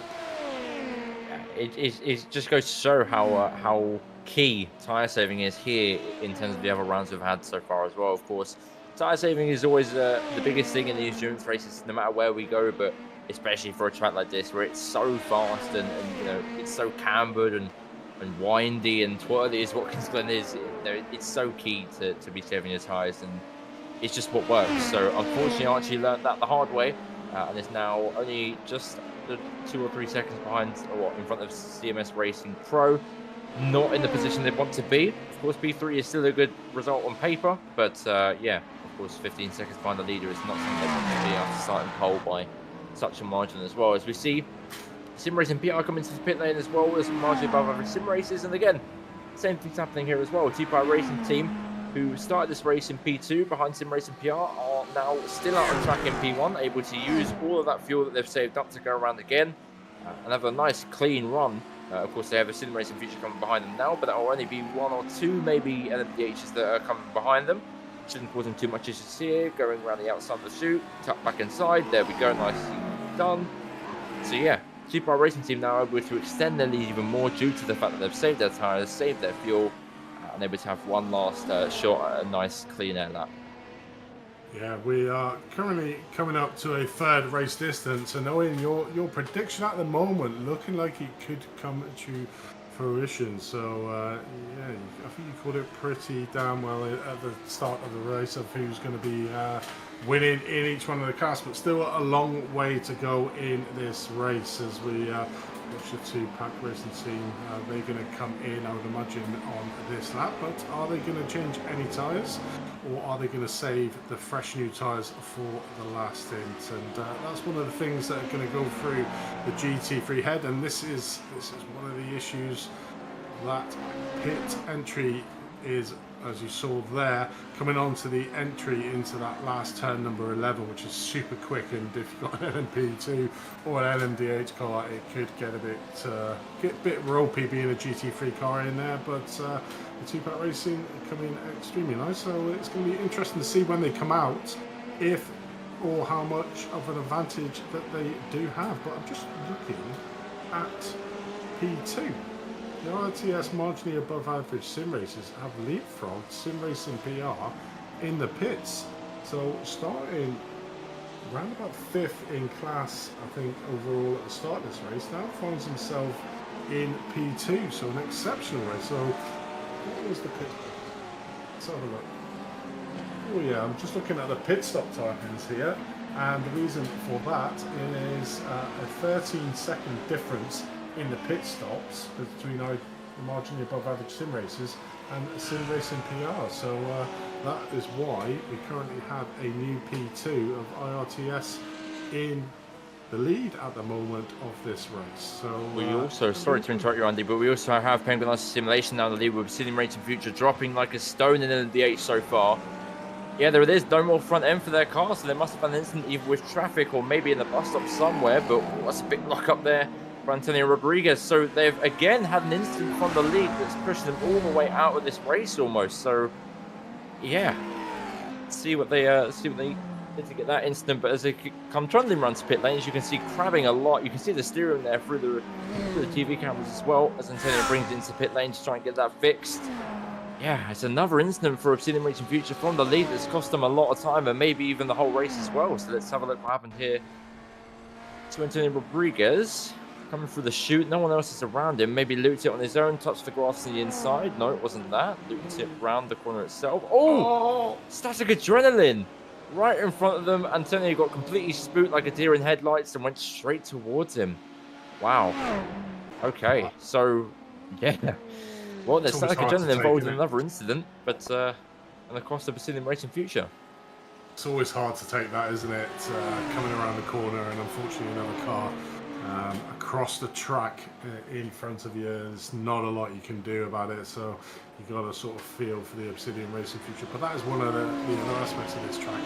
There are blind corners. That chute is a perfect one. The toe at turn 7 is another one, and in turn number 10, there's so many blind corners around this track, and if you're not on your toes, as Obsidian wasn't really there, they couldn't have probably done a lot about that, is really put pay to their race. And they seem to be the car that was very much on fire, really, with the pace, certainly at the start of this second stint, extending the lead out. But again, what's happened here with Peter Sigdal's crashed again out on track. Let's have a look, see what happened here. Oh dear. Run up in the penultimate corner. Seems to go on the curb again. Chucks it round. Does he hit the wall? Oh. No, just that's yeah. So he must have hit the grass on the left-hand side and then just spun on his own, let the front loop round, and luckily with the pit stop was right there for him to get that car fixed. But yeah, very unfortunate incident for Peter there, and they may think about pulling that car away from the race, which I think they might have done there. So a shame for iRTES Sport 2, but their iRTES Sport 1 car had a bit of a stroke of luck there, now into P2, 5.9 seconds behind Penguin last simulation, but it's not enough for them to take the top step, because of course Penguin last simulation, who lead the championship, are now leading the race. So yeah, it needs Penguin last simulation to have a little bit of a shocker somewhere, as what happened to Obsidian Racing Future, in order for them to drop down the order in the championship. But as it stands right now, Penguin last simulation will be the champions, with iRTES Sport maybe taking that second place away from Obsidian Racing Future, depending on how the points are handed out at the very end. But of course, we are just under an hour left, and we still have about 2 hours and 5 minutes to go. So a lot can change here with us so far with it. Yeah, so the gap at the start of this race between the iRTES Sport and the Obsidian Racing Future was 5 points. So at the moment, iRTES would be a second place to the Penguin RC. But I mean, it just shows you the different tactics there completely in a nutshell for that LMDH class. So if you take the Penguin RC simulation team, we were talking about them just easing off, not really getting involved between the fight on track.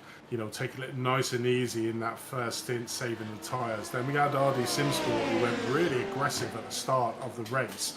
And then basically sort of paid towards the middle part with the tyres. Obsidian Racing Future were extremely quick, came into the pit stop in the lead, managed to gain it, and unfortunately came along with the iRTES Sport 2 team.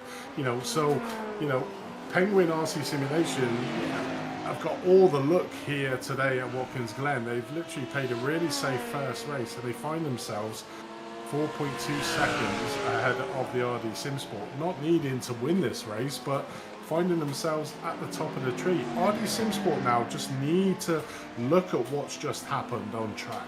You know, they were struggling in that first stint with tyre wear. I'd imagine they've changed 2, possibly all 4 of the tyres, but now need to think, right, okay, we're in second place. Our nearest rival in the championship is currently in 5th place. 11 seconds behind CMHQ Orange, so it's going to be a tall order for them to get up to 4th place. I just need to secure this second place and just drive conservatively and just keep the advantage that Penguin RC has got above me to that thing, and then just see how the rest of the race pans out. to be able to say, do I need a push in the last stint, or have I got this second place secured? So it's down to the tactical races and the tactical analysts behind the scenes of the races to say, right, this is what we're going to do for this. But it's going to be interesting to see in this stint what the RD SimSport team do, and then consequently what do Obsidian Racing Future do to see what happens in the last stint. So it's going to be interesting there in the MDH. Speaking of RD SimSport, we take a look back on RD SimSport 4. Of course, Rob Sutherland's still in the car after the round of pit stops that's happened so far for GG3. He's currently in 6th place under pressure from back pain Livestream Racing Team and Team Breakford as well, keeping that battle for P6 very much alive so far. But of course, RD SimSport 4 not in the usual place we see them, but yeah, in a good spot nonetheless to still keep their championship hopes alive as long as nothing too drastic happens to them. But of course, RD SimSport 4, they've won 4 out of the last 5 rounds so far, with the round 4 win going to 2Pi Racing Team Atabi, who are currently P2 so far. But yeah, RD SimSport 4 now just still keeping their hopes alive with P6. Backpain Livestream Racing Team wanting to get that place on track, because obviously not only is there this championship to battle for, there's also still the bragging rights of the rounds themselves to have as well. So Backpain Livestream Racing Team, of course, with the slipstream now in the same car, BMW, pulls to the outside, now switches down back into the slipstream, pulls to the inside. Let's see what Backpain Livestream Racing Team can do, see if RD SimSport backs out at all. Does a little bit, just allows Backpain to just slot in there by quite a big margin as well. So Backpain Livestream Racing Team goes up into 6th place. And yeah, Team Breakford trying to look to do the same thing later on as well, but Backpain Livestream Racing Team can use a bit of extra pace that they may have had in that car stuck behind RD SimSport and continue on to fight towards Imperial Motorsports in P5. Yeah, 3 places as well from where they started, so they're having a good race. But I think obviously that's probably about the 3rd time we've seen cars go side by side coming up to the inner loop. You're paying a lot of respect to your fellow drivers that one of you is going to back out. It's almost like a Russian roulette, isn't it, of who's going to back out into this corner, because if we don't, then we're going to come a cropper. But it seems to be that the car that's getting overtaken is the one that sort of backs out, where the car that's overtaken normally is the one that we've seen in the last 3 occasions has managed to get through. But yeah, it's dicing with death a little bit coming up to that inner loop, as we've seen a couple of times here. But luckily the drivers have managed to back out. But again, these 3 quite close together, and it's good to see as well. You know, you can have your fast teams or your fast members looking there as we look at the Penguin RC Simulation guys in 3rd place, just coming through the inner loop with John still at the helm of the car. 3 seconds behind the SimHQ Motorsport Red team, and a whole 18 seconds behind Tempest SimSport. I mean, it's just one of them things that, just take the 2, Owen, and just talk us through these if you want. Tempest SimSport, we've obviously seen how quick they are. They've got Andre Filippo Valilla at the front. They've been consistently good, but they have had the same drivers in for the championship. Then we look at the SimRD14. Robert Sutherland, haven't really seen him much in the car, getting the opportunity to race the car, you know, and it's only going to promote the team aspect of endurance racing, because it is very much a team event. He's given the drivers that are not normally the opportunity to get into the car, to get into the car. What's your take on the 2 different scenarios are? Keep the team the same throughout the whole season, or try and do what the RD SimSport 4 team are doing and bring in new drivers into a round to give them that experience? Well, it's a tough one, that, because it depends on what kind of situation in the championship you're in. Like for Tempest SimSport, for example, I think they're going for glory, really. You know, they've won the past 5 rounds, and they can very easily switch out for a fresh driver pairing and you know, test the waters. If they're trying to test new drivers, maybe bring them onto the race, see what they do. And of course, there's no real risk if they don't do too well, because you know, they still have that championship in the bag almost. But you know, if they're going for the glory, you know, you stick with the same drivers you've always have done, because it just makes sense to do that. If they've had their winning ways, winning streak, may as well keep that going. But I see what RD SimSport 4 are doing here, unless of course Steve Miller, for example, isn't available to race today. But yeah, I'm sure they're just throwing in some drivers that they thought needed some you know, more time in the car, and maybe some testing as well to see what they can do out on a big stage almost. So yeah, I like the idea that they've done here today, if that is the idea that they've done here today. But yeah, I definitely see what Tempest and Sport are going for as well, because going for glory is definitely something that every competitive racer wants to do. So yeah, and they're doing it by storm so far as well, 15 seconds now. But Rob Sutherland, of course, not, he's got a lot of pressure on his shoulders compared to everyone watching, because of course, iRTES in Sport 4 is known for being up there in GT3, leading the way by a long shot, same as Tempest in Sport number 2. But he's finding his feet still probably. He's probably doing a great job considering where he was on the start of the race as well. So, yeah, I get the two ideas and strategies, and, yeah, it depends on the teams want to play it off with. Yeah, it definitely is. It's both sides of the coins there, really, isn't it? It's, like you say, if you want to have all the glory and win all the races, and then obviously you've got the RD Simsport 4 team who are trying to mix it up, having a 20-point advantage in that GT3 class. As long as they sort of finish, then they're going to be up. But looking sort of towards the front end of the LMP2 field, we have the Penguin RC Simulation team 3 seconds behind still the Sim HQ Red team, just overtaking a back marker there, it looks like. On track, no it's not, that is 100 Force actually in 4th place, my mistake. So these two are fighting out on track, so trying to get any opportunity that they can to get through the slower traffic to not really hinder them. But these two are having a really good battle there, and obviously the Lambo there just a little bit of a shock moment there to the 100 Force team. You see here as well, and then B2. Still batting out, as we just said, very much nose to tail still. I think this is our closest battle, well, one of the closest battles on track, as we can see there on the screen left hand side. Marginally above average sim races and 2 bar racing team very close as well, which I'm sure that race will, that race for P1 and GT3 will come very apparent very soon, as they're actually about to pass them as we're talking about them as well. So Nicholas Maynard, 100 Force on the chase down Penguin RC Simulation. We're about to pass 2 bar racing team, marginally above average sim racers in GT3 as well, who are, Scott Kessler, of course, opting for that strategy that we saw is marginally different to everyone else out there today. 56-second pit stop compared to a 1 minute 9 pit stop there. So, yeah, I'm not really too sure what that strategy is. It can't have been tyres, because tyres are the same time as fuel.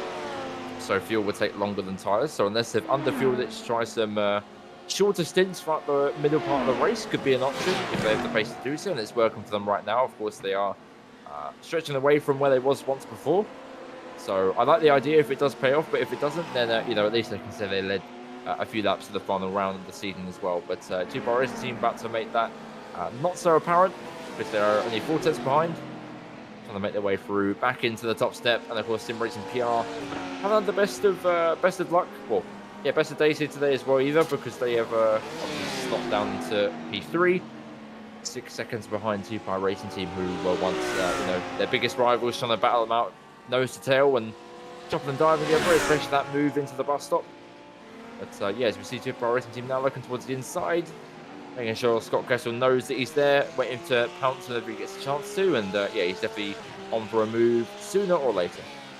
Yeah, it definitely is, but the iRTES marginally above average sim races, their moment in the spotlight, leading the race for I believe it's the very first time that they've led the GT3 field out, so a good way to end the championship on them. And they are a lot slower than the 2-pack racing. Round about 1 second was the last lap. That was the difference in time. Be a lot closer now due to the fact that 2-pack are actually trying to make the passing move done. But different strategy. I mean, that's the beauty of the endurance racing, is the different strategies that the drivers and teams take. 13 seconds, said he's going to come in, but depending on how well they've managed the fuel calculators to see if they will have to stop again, or if they can sort of eke it out. I mean, this could probably pay into the marginally above average sim races if they let 2-pack racing team by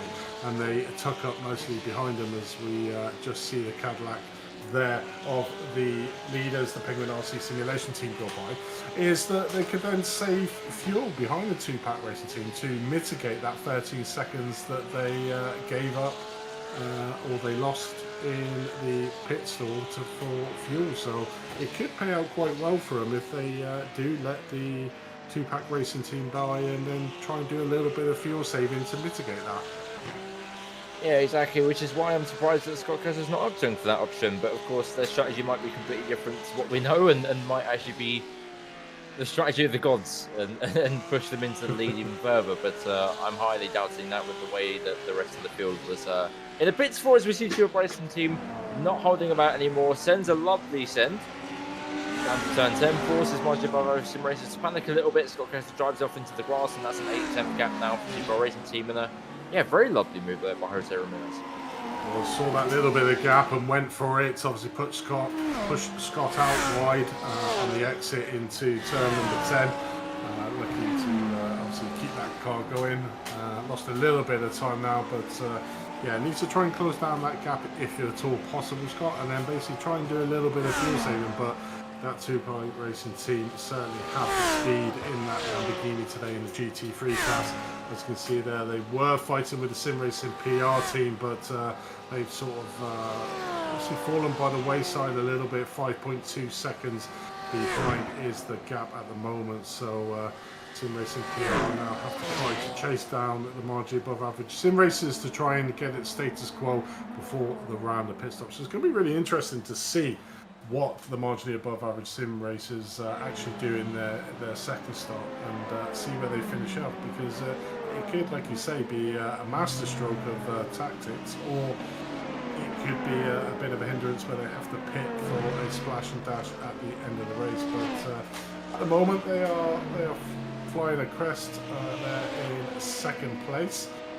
Just looking behind that, upon Penguin RC Simulation GT3 Hair Team, 42 seconds, 43 seconds behind the margin above average Sim Racers. So round about pit stop now. On board them with 100 force. Nicholas Maynard still in the call. Oh my Jesus, that's a big oversteer there for Penguin RC Simulation. Nicholas Maynard not opting to go down to the inside to try and battle them through the S's, which could be more of a smarter move, because now he gets a little bit of a slipstream down into the bus stop. Doesn't choose to act on it though, sitting behind for now, again saving a lot of fuel. He's probably seen how much of a difference that fuel saving can make in these cars and all the cars today, and opts for that strategy, but gets the bus up a little bit wrong, takes too much curb on the right hander, gets them all out of shape for the rest of the loop, so has to settle on a big old gap to Penguin RC Simulation now. Probably wishing he took that place off them instead of losing that much time, but yeah, Nicholas Maynard is a bit more under control of his car rather than the Penguin RC Simulation car ahead of John Majorobanks, who is still in the car, of course. Not many driver changes happened thus far. Only an hour and 10 minutes into this race, so yeah, you should be able to see driver swaps happening as the next stint appears. As they're making their way through traffic now as well. It's a great onboard shot as well. The LMP2 is trying to fight their way through traffic. LMP2 always has the best onboard to look at. So you can run turn 10 now. Just trying to find this way through. Just trying to keep his tyres in a nice old shape as well. Opens up the steering a little bit, just trying not to fight the car too much, but it gets settled down in its own form. Great way of saving the tyres as well, and just let John, see a move there with Sim Racing Future and Sim Motorsports Orange, who are trying to make their way back up after an unfortunate incident that happened to them earlier on. Down the inside goes Antonio Rodriguez there on Darren Malbury, who doesn't put up too much of a fight with that. Knows how much quicker this Sim Racing Future car is compared to the Sim Motorsports Orange car, and away they go then to continue their trek towards the front, I'd say, but 38 seconds off the lead is quite a margin to pick back up, but they slot themselves back into third place. And yeah, that gap is now a long way away from being anywhere close to the top two, but one that he's quite comfortable with sitting in P3, and it will definitely be enough to keep that car there in second place in the championship. It is good, a great recovery drive for the Sim Racing Future team. Obviously got caught out by a spinning car down on the chute around turn number 6, which took them out from the head of the race. Was down in 5th place, but made short work of getting past the SimHQ Motorsports Orange team, and now find themselves back up into 3rd place. They just need to be aware that, okay, all I need to do is be behind the RD SimSport team to secure that second place in the championship. Now, this changes the mood in the RD SimSport side, is that they need to now get the win to be able to get that second place, and at the moment it's looking like a tall order as the gaps increase from 4 seconds the last time that we were discussing it to near enough 7 seconds a gap now between Penguin RC Simulation. So Obsidian Racing Future have done all they can to be able to get them that second place overall in the championship. So a great recovery drive there after what looked like a race-ending crash. As we see here, Team Break Fade battling side by side with iRTES 4 tries to block the LMDH from coming through, but of course the LMDH is miles quicker than GT3, so it does so without any issues. And iRTES Sport just travels on behind the Team Break Fade car of Brian Blanchette. So good to see Brian on the chart there and trying to make his way forward towards back Payne and Ice Racing Team. With iRTES Sport again still not being in the place that we would have expected them to be at the start, but of course still in a decent position to keep their championship hopes alive in P8 so far. Shouldn't really cause them too much issues. Of course, Sim Racing PR is the team behind them with 2-Part Racing Team on the same amount of points, 150 points between the two of them. So whoever comes out on top today between Sim Racing PR and 2-Part Racing Team will keep that P2 spot. But for iRTES Sport, for P8, it's seemingly good enough to keep their position of where they are, but yeah, we'll have to find out when all the points get collected at the very end. But yeah, Team Break Fade on the track, P7, iRTES Sport P8, followed closely behind by Dogbear Black, who have had a decent charge in the first stint, just dragging behind now of the iRTES Sport 4 machine. We'll come back on board with John Majorobanks in P3 with 104 still behind them.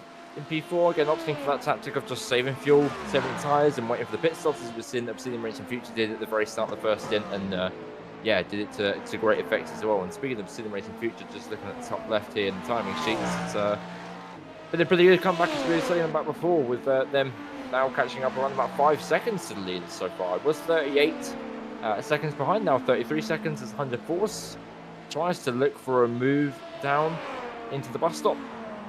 Goes to the outside of John Majorobanks, who disappears for a second, comes back on the screen, and there we go. Going around the bus stop now, no questions asked.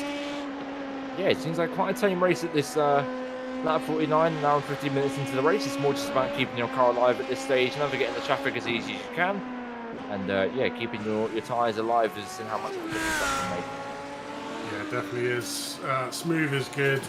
You know, on this track you want to protect them tyres as much as you can and not really put them under too much strain. As we're watching here, Scott Kessel in second place for the marginally above average sim racers.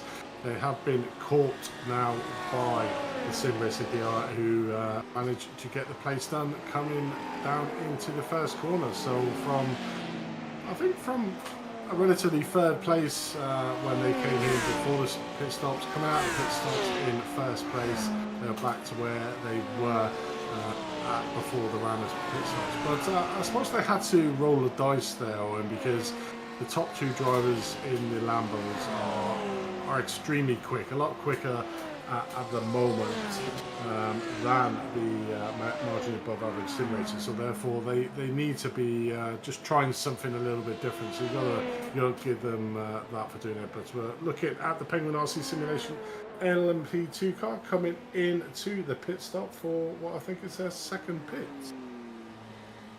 Yep, second stop for them, and here's where 100 Force needs to get the hammer down now. I guess their strategist, if they have one, will be saying it's hammer time, and yeah, really trying to push as much as they can to get that place. P3, of course, ahead of Penguin RC Simulation, who they are now, but with Organisation Pro-Am now is the second LMP2 to pit, and this might be a bit of an issue for Penguin RC Simulation coming to the end of the race, because of course they are the first LMP2 to pit at a very early stage in the race as well. So maybe towards the end, obviously they've got to take a whole lot more fuel on board the car, which is obviously going to lead to a slower pit stop.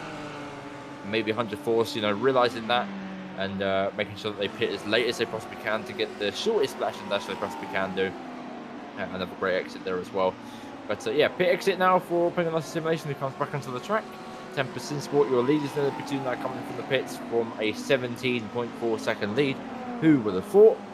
And 100 Force now on the way to make their pit entry as well at the same lap here, lap 50.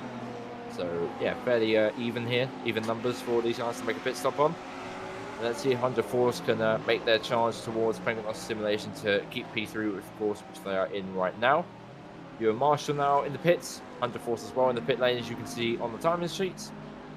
So we'll see what ends up happening with that battle that we are so focused on so far in LMP2, because it is the closest battle we have on track for the LMP2 so far. And as we see you and Marshall coming to the box, we also see 100 Force in the background there coming to the box as well. So we should soon see the Penguin Arsenal Simulation LMP2 come around the final corner and come through the start finish line to see where they are in terms of the lengths. As you see there, 55-second pit stop for Penguin Arsenal Simulation, shorter than the Organisation Pro-Am with a 109. So let's see what 100 Force is as well. Tempest Sport obviously going long as well with a 107.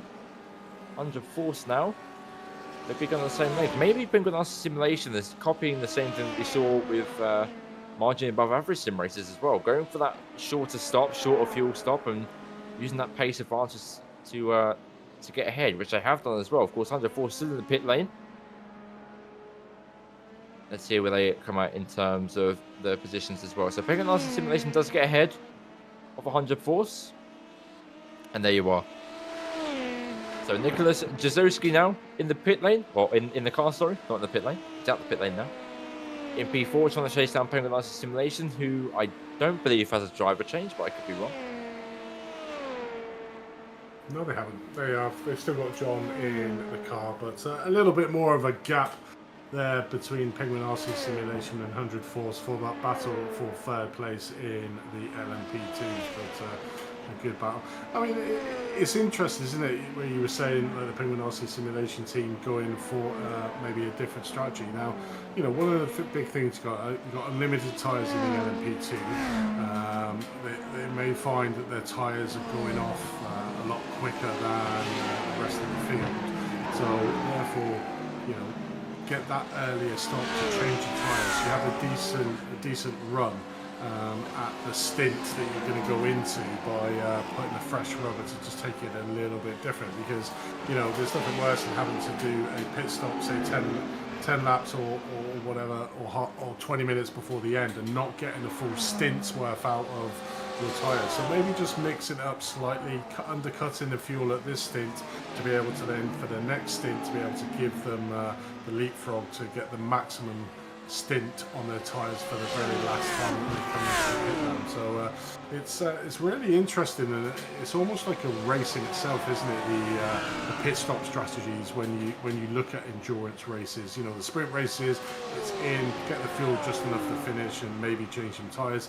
Endurance racing is all about, you know, how long do I want to go on each stint? What do I want to change in the tyres? Where's that going to give me? How much time am I going to save? How much lap times is it going to take me? Can I gain the time for the extra stop that the laps are getting? There's so many different permutations for when you're looking at the pit stops that it's like I say, a race in itself, and that's where the strategists really come into their own. And if you've got a good team behind you, then it's always good. Motorsports there trying to get a position on back pain and post-turn 2 side by side coming out of the tow at turn number 7. And unfortunately, back pain and ice train looks like they've possibly got held up by one of the Lamborghinis that gave the opportunity there for the Imperial Motorsports to take over 5th place. Yeah, it's getting to the point now where we're reaching the back markers here. Don't know too much of the blue flag rules in this series, but it doesn't seem like they're in full effect, because back pain and ice train racing team has had more back pain and ice train, with the back markers not really helping them to fight Imperial Motorsports. So Imperial Motorsports now, still stays ahead of back pain and ice train racing team, and is able to keep that gap alive in P5 still. But in case you're wondering about iRTES in Sport 4, of course they are in P8 currently. The lowest position that they need today, if Sim Racing PR or a 2-Power Racing team win, is 15th. So as long as they don't drop below 15th, iRTES in Sport 4 will be your winners here today. That is if 2-Power Racing team and Sim Racing PR win, which they're of course on course to do. So all they need is higher than 15th, and they've got it done. But as we see here, Penguin Arsenal Simulation versus SimHQ Motorsports Red here. So Paul Hale is under pressure from John Majora-Banks, who is looking like it's going to be a fairly easy move down to the bus stop. Doesn't really fight it too much. And there you go. Penguin Arsenal Simulation LMP2 now into P2. And I don't think he's going to mount a challenge on Tempest Sim Sport, because he is 26 seconds in front. So yeah, Tempest Sport definitely got this one in the bag unless anything bad happens to them. But Matt Quinn for Imperial Motorsports still battling away with Back Pain Ice Shame Racing Team. Of course, they're desperate to get that move done after being blocked so many times by the back markers here. But yeah, that battle is still in full force, so nothing much to report on there so far. Apart from this, having a nice old time. Nice battle there for 4th place. And I think that might affect their championship position ever so slightly. We have Back Pain and Ice Shame Racing Team currently sitting in P5. Imperial Motorsports in 6th place, and they're currently 6 points separated. So yeah, nothing will change too much no matter what position they're in terms of P4 or P5 respectively. But they're still battling on track for, of course, the bragging rights for the final round of the season. So good for them. Matt Quinn takes a little bit of a wide line though. Oh, right on the outside, tries Back Pain Ice Shame Racing Team. Probably gets it done with a bit more of a track to use, a bit more camber, and does so in fact. Gets it done on the final corner. Matt Quinn not giving it up too early on though. Slips in behind and waiting for that Lovedale slipstream towards the bus stop. A great little battling there from Zachary Livingood and Matt Quinn there from Imperial Motorsports. That was a great line up there to make the passing move. Just got on the outside there of Imperial Motorsports coming around turn number 11, which meaning the Imperial Motorsports had to slow going through turn 11, which gave the opportunity for the Back Pain Australian team to take the normal route and increase the speed and therefore get the passing opportunity done. So a great overtake, but Imperial is not lying down lightly and trying to get back with him. But looking back at Rob Sutherland still at the helm here for the RD Simsport 14 in P8, basically where they started from at the beginning of this race. Hasn't lost anything, hasn't gained anything, and like you said, mate, just needs to be in P15 or above, and there's only 15 GT3 drivers, so basically just has to finish this race to become the champion. But yeah, pretty much a neutral race for them, as it were, not gaining any or not losing any positions, but that might change with Dr. Black there just behind them in the Ferrari, trying to put a little bit of pressure to try and get that position back to try and gain 8th place. But yeah, it's good experience, like we was talking about earlier, good experience for Rob to get behind the wheel of the car in competitive races to see what he needs to improve on. And I think that's the big way that you improve your driving style, isn't it? Is getting into a real life situation of where you're at to be able to see where your shortcomings are and see where you can improve. And that's the only way you really can improve. You can go around the track 50 million times on your own, but you know you can't really account for the differences when you're actually racing out on track. So good experience here for Rob in the RD Simulation Simsport. Probably looking at the back of the Simsport 14 from the Dr. Black with Shane Norton on board. Yeah, just saying there, it's the biggest thing when people ask me, even like the H coaching or any coaching in particular, it's more, you know, how can I get better? How can I improve on my mistakes? How can I, you know, learn from my mistakes as well the most effective way? And I always say it's best just to get yourself out there in the race, whether it be officials or league races and championships such as this one, and just get out there and do it. You know, as you said before, you can sit there and do a bunch of laps, and you can never really learn too much if you're just going to sit there and not do much. As we see, speaking of doing much, we have RD Sport 4 now on a move with margin above average sim races, gets it done with Dogbear Black trying to take the reins as well. Trying to move themselves up into P8 with margin above average sim racers losing 2 positions in pretty much one corner there. So a good move there from RD Sport 4 as we we're just talking about getting out there and getting more experience. Does so with a lovely move there into T7. Moves himself up into 7th place with Dogbear Black taking the reins and moving up into 8th place with margin above average sim racers, dropping it down into 9th. So a lovely bit of racing there between the 3 GT3s, and hopefully we can see a bit more of this race to come as Dogbear Black moves over to the right hand side, just kind of blocks the LMP2 from coming through, but does the opposite thing and wastes more time there as well. So yeah, it's always best to just let the traffic move their way around you rather than you move your way around it, because otherwise things like that can happen where Rob Sutherland has a now even bigger gap than he expected to have. Yeah, definitely is. Great move there from Rob. Moves up one position. And the marginally above average sim racers have had their moment in the spotlight and seem to be going the wrong way down the field currently in P9. So they will be pitting a lot earlier than the rest of the GT3 field due to obviously having a lot shorter pit stop than the rest of the field to the tune of around 13 seconds. But one thing interesting at the front, we've got Penguin RC Simulation. It did look like the RD SimSport team were trying to catch them, but last time I looked it was around about 3.5 seconds a gap.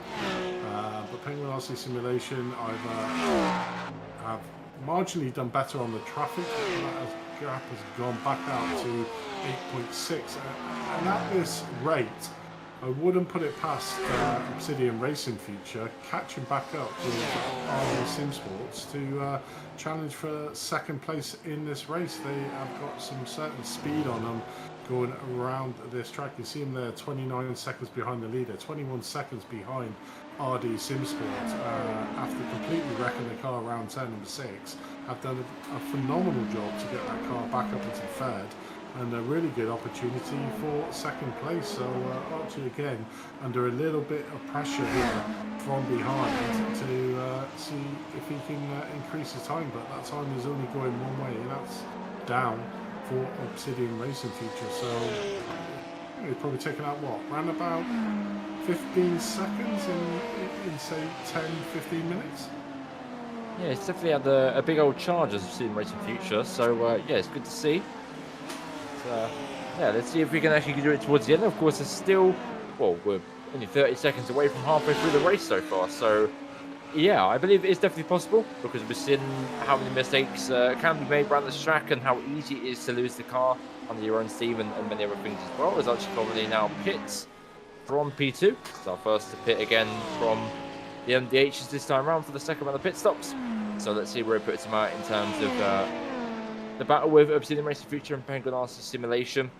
I suppose this might be a little bit more slower than Archie would have wanted in terms of his strategy so far, because Penguin RC Simulation seems to be on the best strategy that there can be, and Antonio Rodriguez, of course, having to make that pit stop to get the fast repair done, so he'll probably be pitting in only a few matter of laps. But yeah, Penguin RC Simulation look incredibly strong right now to be the ones to win the race, and of course win the championship along with it. But of course, don't want to speak too soon because we know what can happen today with RD SimSport 2 having that massive shun at turn 1 of Obsidian Racing Future, having that crash around turn 6 as well, blindsided by the adrenaline car with nowhere else to go apart from directly into them. So yeah, let's see what the race kind of folds out like. Let's see when Obsidian Racing Future pit, what the gap is like. Of course, the gap before was around about 28-29 seconds. So yeah, let's see what it is like when they do pit. Yeah, definitely is. But these events would not happen without the kind offering of the sponsors. Another sponsor of this series is SimRacing247.com. SimRacing247.com is a proud sponsor and support of great racing communities such as Champions Motorsports. SimRacing247 is an independent sim racing network that prides itself on providing news and more to the sim racing and driving community in gaming genre. We carry out the following with great staff and hard work: non-stop content, race reports, promotions, community support, features, investigations, analysts and reviews. And it's all about the sim racing and driving, and it's on the website. 247.com is a place for those that enjoy sim racing, rookie or pro. Sim racing is for everyone. So head over to simracing247.com to find out a lot more. But Rob Sullivan, there's must have been listening to us on the stream and thought, you know what, guys, I'll show you what I can do, and has currently managed to get himself up to 6th place, so up 2 places from the last time we were looking, and has got a really good opportunity. Imperial Motorsports, you can see there, around about 12 seconds ahead, but at the moment sort of defending Dog Bear Black team behind in P7, but is really on a charge at the moment is Rob in that BMW for RD SimSport 4. Yeah, he's pushing his way through. It's Rob Sutherland. Again, as we mentioned before, with the, you know, that experience that he needs to get out there and get racing. And he's definitely done that here today, of course, in P6 still. And yeah, doing a good job so far of good moves that we've seen. on marching above other sim races, and that move has now made sure that they've secured their 6th, maybe 7th place for Dog Bear Black, right behind them as well, not making them breathe too easily just yet. But yeah, apart from that, it's been a fairly tame race so far in terms of the rest of the field, especially in NB2.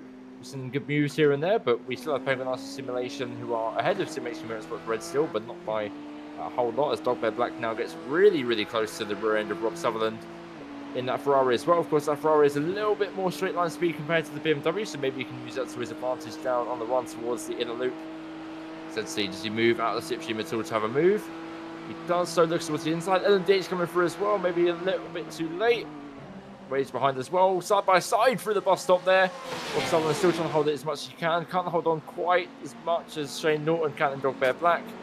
Dog Bear Black now takes that 6th place. But yeah, good defensive move there by iRTES Sim Sport, by Rob to try and make sure that doesn't happen. But unfortunately had to give way with the LMDH right up behind him as well, and yeah, conceives that place. As we see Antonio Rodriguez now in the pits as well, who are swapping drivers with Rafael Ruiz Munoz, with Sim HQ Motorsports Orange as well coming in as well. So we have Penguin Arsenal Simulation left to box, and others Sim Sport as well are about to come through the start finish straight. And we can see where they would come out in retrospect with Obsidian Racing Future, and the gaps that Penguin Arsenal Simulation has made as well, as they now come into the pit lane to make their 2nd stop of the race so far. So it's a good stint from Penguin Arsenal Simulation actually to save that amount of fuel and pit so much later than everyone else so far. So it's a good strategy, and yeah, good race by them so far to keep the lead that they have done. Yeah, definitely playing this race to a perfection here is a Penguin RC Simulation MDH. It's very much conservative at the start of the race, you know, basically just taking it nice and easy, just easing into the race, and then all of a sudden sort of came to them really on a plate with the RD Sim Sport fortunately crashing out Obsidian. We're currently watching at the moment, getting into an incident round turn number 6 from the lead. So it might be a bit of an omen that 1st place is probably not the place to be around Watkins Glen, because certainly taking a few of the drivers out. But I suppose looking at the battling down the timing order, there's not much battling going on. I think the biggest battle is probably in GT3 for P6. You see the Dog Bear Black with RD Sim Sport, the passing move that we just saw Dog Bear Black do coming down to this very same corner, the inner loop.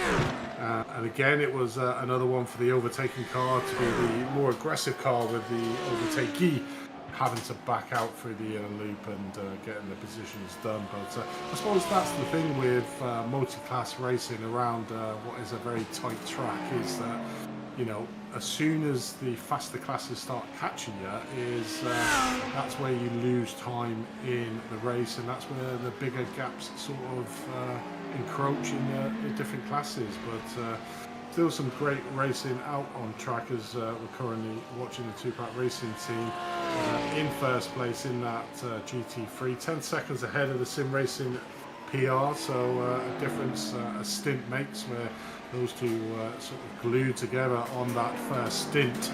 But unfortunately there is now a 10-second gap between the two, going up to 11. That may come back down again, you know, it just takes one incident out on track, or a little bit of traffic, that you lose the time, and that can quite easily be eroded into. So hopefully by the end of the race we'll see a grandstand finish between this Two-Pack Racing and the Sim Racing PR team here, the two Lamborghinis that have certainly been the class at the top of the GT3 is the two Lambo teams. So great to see them, and it was quite interesting when I think we spoke to Two-Pack Racing last time out at Spa, and they said that the Lamborghini would be good around Watkins, and that's very much coming to fruition. Looking further up the classes, LMP2, the battle there is probably for P2 overall. Penguin RC Simulation only around about a second ahead of the Sim HQ Motorsport Red team. 100 Force have seemed to have dropped off massively there, around about 22 seconds behind the Sim HQ Motorsport Red team. So not the best of stints there for the 100 Force, who are fighting extremely hard with the Penguin RC Simulation team, who are now currently in P2 overall. So going to be interesting there. But we do know that the Penguin RC Simulation team did take a lot less of a pit stop for round number 2, hence why they're in second place. So that may be neutralised come the third round of pit stops. Up to the LMDH, am I reading that right? Penguin RC Simulation is now only 3 seconds ahead of RDC Sport. So that 8-second gap that we were watching at the top of the LMDH has massively come down to 3.3 seconds. You know, it's amazing what a bit of traffic can do for these super fast cars there. That's 5 seconds that RD Sim Sports have managed to take out of Penguin RC Simulation there. And then looking further back at the Obsidian Racing feature, currently at 26 seconds. So RD Sim Sport really seems to be putting, you can just see him there come around the background. So he now has the Cadillac in his sights there. He is at the back of the RD Sim Sport team. So has him in his sights now, really putting him on. I'm just having a look at the lap time. Let's have a look at this lap time. 1:30.4 for the Penguin RC Simulation team, and 30.95 it's saying for the RD Sim Sport. So pretty much neutralised there, but you can sort of see where all the damage has been done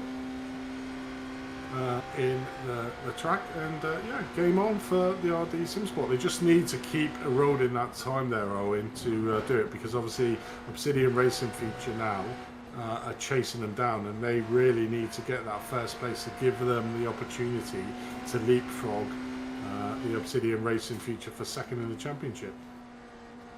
Yeah, indeed. RD Sim Sport has had a great strategy so far. This is a great onboard as well.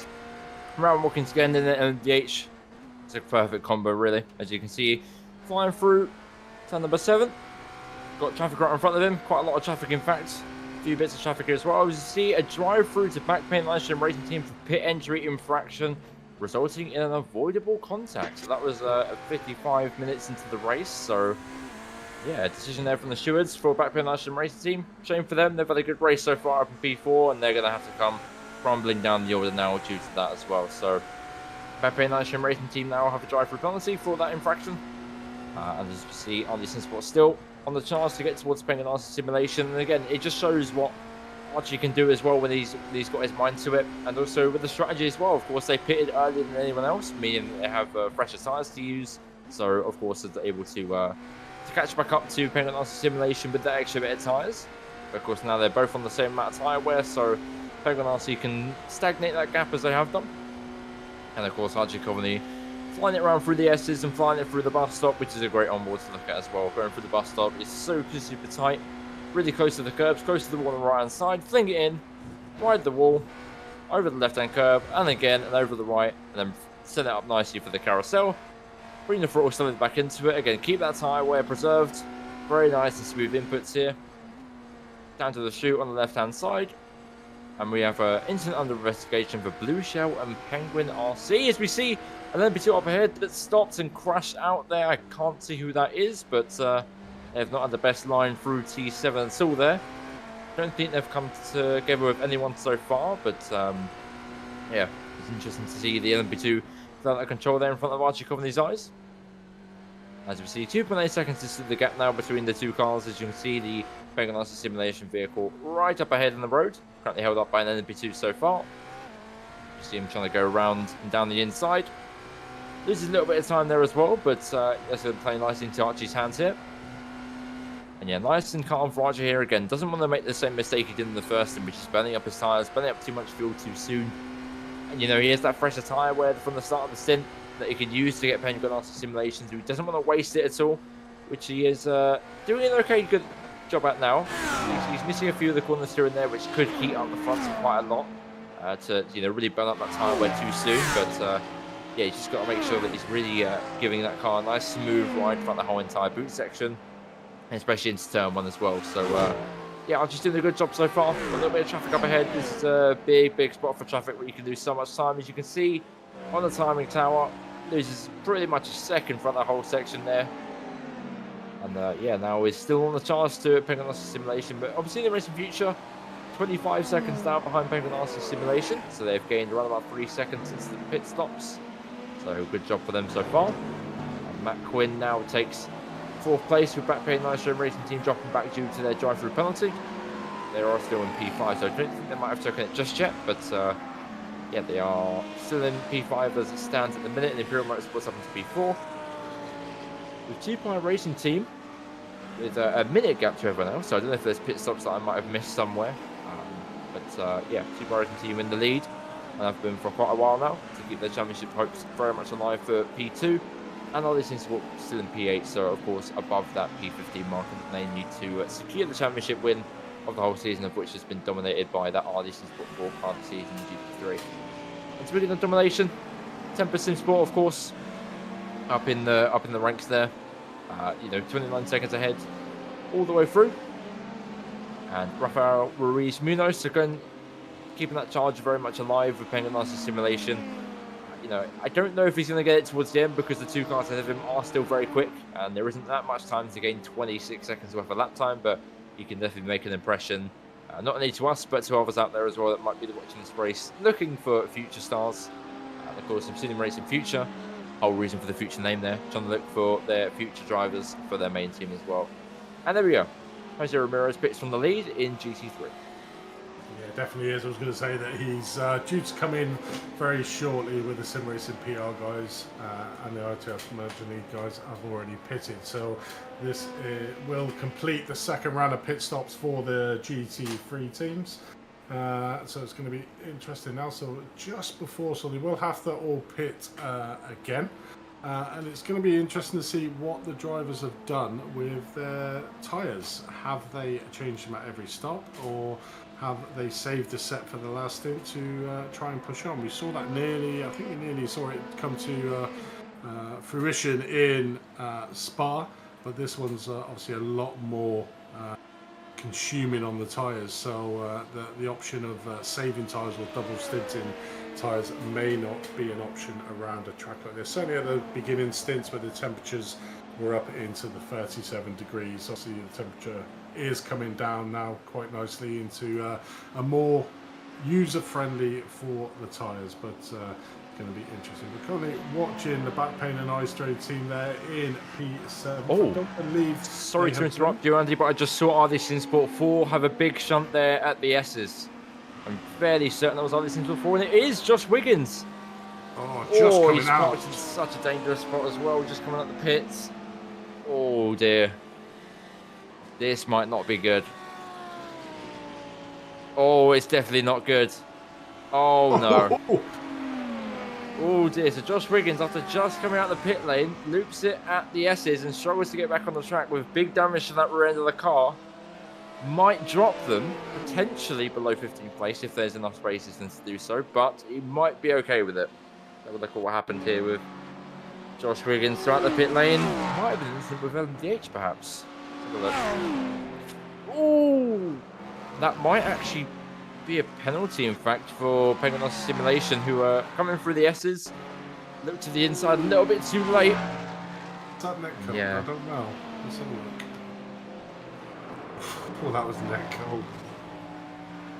Looked a little bit inevitable there in either way, but yeah, we'll see what the shoe would say about that, if anything. And Josh Wiggins now, maybe with big damage to that rear end of the car, might have to box in and get that car repaired. So it might not be as bad as I initially thought, but still definitely one to keep us on our toes. Yeah, definitely is not an ideal scenario. Literally just coming out of the pits and getting involved in it, coming literally on your first couple of corners. That luckily there looks like there's only 15 GT3 cars, so as long as they sort of finish on your maths, they should still be okay, but not ideal for a new driver to get in and to have a very obvious sort of netcode incident. Probably would have been an incident, but as we all know, netcode seems to make it 100 times worse and spat out the RD SimSport team to the side, and then it was a case of an Austin Powers moment, trying to get back out on track and trying to find a clear bit of track, and very hard to do when you've got three different car classes on the same track, but managed to get it out and get it through, but not the ideal start that driver wanted to have. Josh Wiggins literally just coming out of the pits, but I'm pretty sure he'll be able to get back in, get that fast repair, and get back out, and then we can see what he can do. But currently finds himself down in P9, a lap down from the GT3 field, so does have a lot of space to be making up on. But currently watching the Dog Bear Black team, currently in P6, followed closely by the Back Pain and Eye Strain Racing team.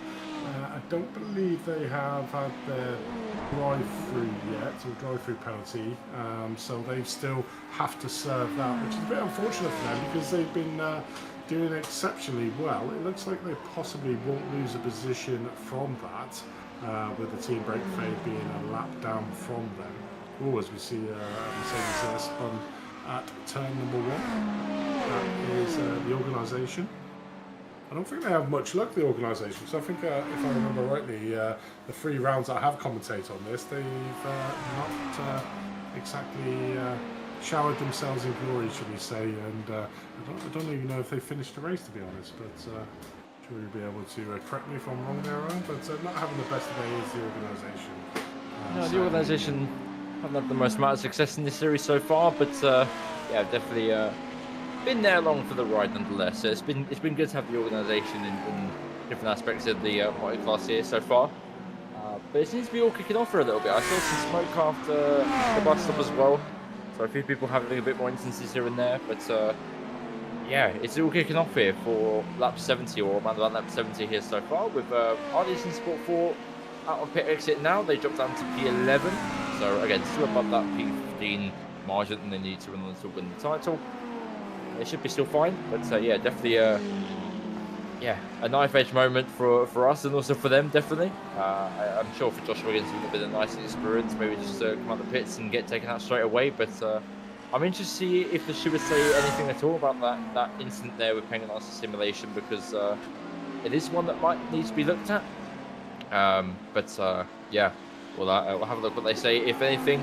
We'll see if it affects the championship standings at all as well. But Scott Kennedy here for Dog Bear Black on the charge to Imperial Motorsports. They've had a decent race so far, coming back and forward and you know, through the field so far on the rear end of that Imperial Motorsports. Look how much more dedicated and prepared Scott is on the brakes compared to the Imperial Motorsports car. He really wants to take that 5th place. And it will be quite a nice 5th place to take so far as well. As I just mentioned, he's had a good race so far, and they've all had a good race so far to climb through the field. Might be able to get the Audi here into the bus stop. The Dog Bear Black team have been quite aggressive into the bus stop so far this race. Oh, does so. Nice late move there from Scott Kennedy. Moves himself up into P5 with a lovely move into the bus stop. That was a fully committed move there. You know, the Audi literally broke, and the Ferrari just flew through, and I think he lost the position as well to the Back Pain and Eye Strain team in the same process, so lost 2 positions in 2 corners did the Audi team there, the Imperial Motorsports, with Chris at the helm at the moment. But we still need Back Pain and Eye Strain Racing team to come in for their pit stop, so we'll promote the Imperial Motorsports back up to 6th place when that penalty is taken. But yeah, I mean, I was looking at the earlier on when we were looking at the RD SimSport team in the LMDH, where they were around about 2.8 seconds.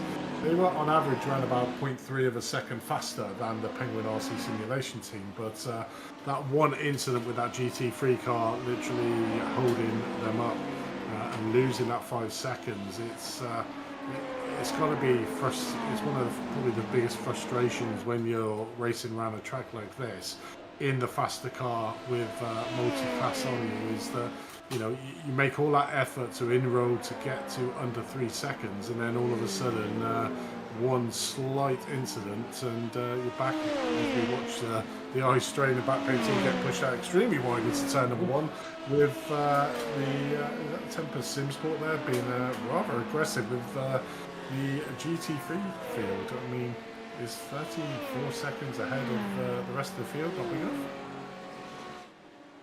Yeah, so this is the time as well. We've seen the driver changes have happened, so new drivers are in, and you know, they're thrown into almost kind of at the deep end here. They haven't really time to adjust to any kind of traffic formations that the leading drivers did. Of course, bringing it into, you know, slowly, you know, the GT3s and then you know, LMP2s. But here the newer drivers are just kind of flung into the unknown with all the different traffic. So yeah, instances are occurring here and there. As we see, an incident that was reviewed, no further action for an incident that was reviewed earlier on. But Nate Stewart now, the leading driver for Penguin Simulation, still with the same pace that Blake Reynolds had previously. And that is in sport 4.7 seconds behind now, so still enough to mount a challenge on them if a mistake is made. Archie Comedy still in the car. Probably wants to make his team proud and make himself proud of the mistake that happened at the start of the race with his tyre management.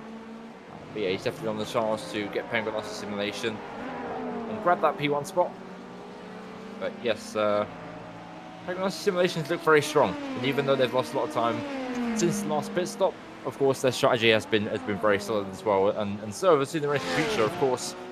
As I said before, there's been a lot of drivers in this series that have been super quick and can win these races by a long margin, but incidents happen and mistakes are made, and especially with in Racing Future, who just got so unlucky around the chute with Static Adrenaline just partnered with nowhere else to go, and that was it, and that was their chance of a win very much done, at least as we know it for now. But just over an hour to go now.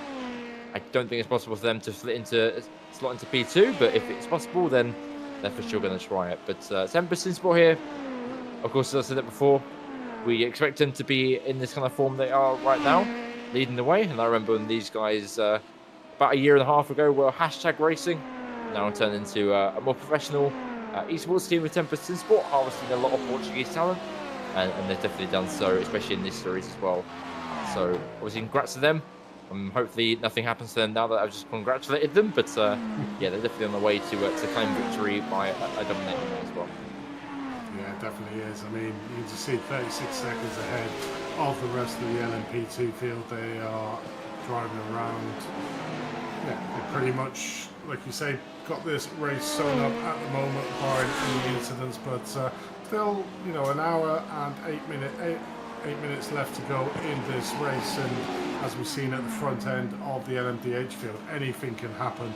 All it takes is one spun car around a blind corner to put pay to your advances to win a race. But at the moment, we're watching Penguin RC Simulation LMP2 team, who are around about a second ahead of the SimHQ Motorsport Red team. They're trying to consolidate that second place overall, so that's the closest battle currently out on track for the LMP2 for P2 overall. But certainly be looking behind as we see the Penguin RC Simulation come into the pits. So there's the incident under investigation then. iRTES Sport 4 on Penguin RC Simulation, and DH now under investigation. So let's see what comes of that. I reckon a penalty is coming to Penguin RC Simulation's way, which will drop them maybe below Obsidian Racing Future. I don't think it will be enough for them to lose out on the top step, but we'll find out. I don't think it will be, because Obsidian Racing Future would need to win in that case if Penguin RC Simulation came third, if my maths is correct. But yeah, they should be fine either way. Even if they come P2 right now where they should be still on the top step. But who knows? Things can change. We've seen a bunch of randomness happen, shall we say, in LMDH so far. So never say never when it comes to a theory that might be coming true. As we look at Jose Correa now for 2-Part Racing Team, 13 seconds ahead of Sim Racing PR. A battle of which once fought would last all race. But yeah, they are just quite a distance away now, and it seems to be quite comfortable for Jose Correa to keep that car in its form. Doesn't seem to have too many issues out as well. No, definitely not. It's going to be a hard one for the stewards on that incident because of the severity, probably, of the net code that occurred. Yeah, there might have been an incident where it was inevitable that it was going to hit, but would it have been as bad as it was? It's always a hard call, and don't envy the stewards looking into that. But all the guys sign up to it, so you know the decision of the steward is final. I'm pretty sure that they will look at every single angle and come up with a penalty or a not penalty for the incident involved. But we'll wait to hear to see what happens with that. But it could be interesting to see what would happen with the Penguin RC Simulation, where they would come out if they did get a drive-through penalty. It will certainly spice up that LMDH field overall. Yeah, probably get out in front or probably behind the Obsidian Racing Future. I'm just trying to think how long it would probably take to drive through the pit stops from the entry. You've got to bear in mind all the speed that you lose coming into the entry and then coming down through the pit stop. So I think they'll probably come out in third place if that is the case. But we'll wait till here to see what the stewards think of that one. But currently watching Mike Sack in 13th place for Flying Line SG team. Pretty quiet race.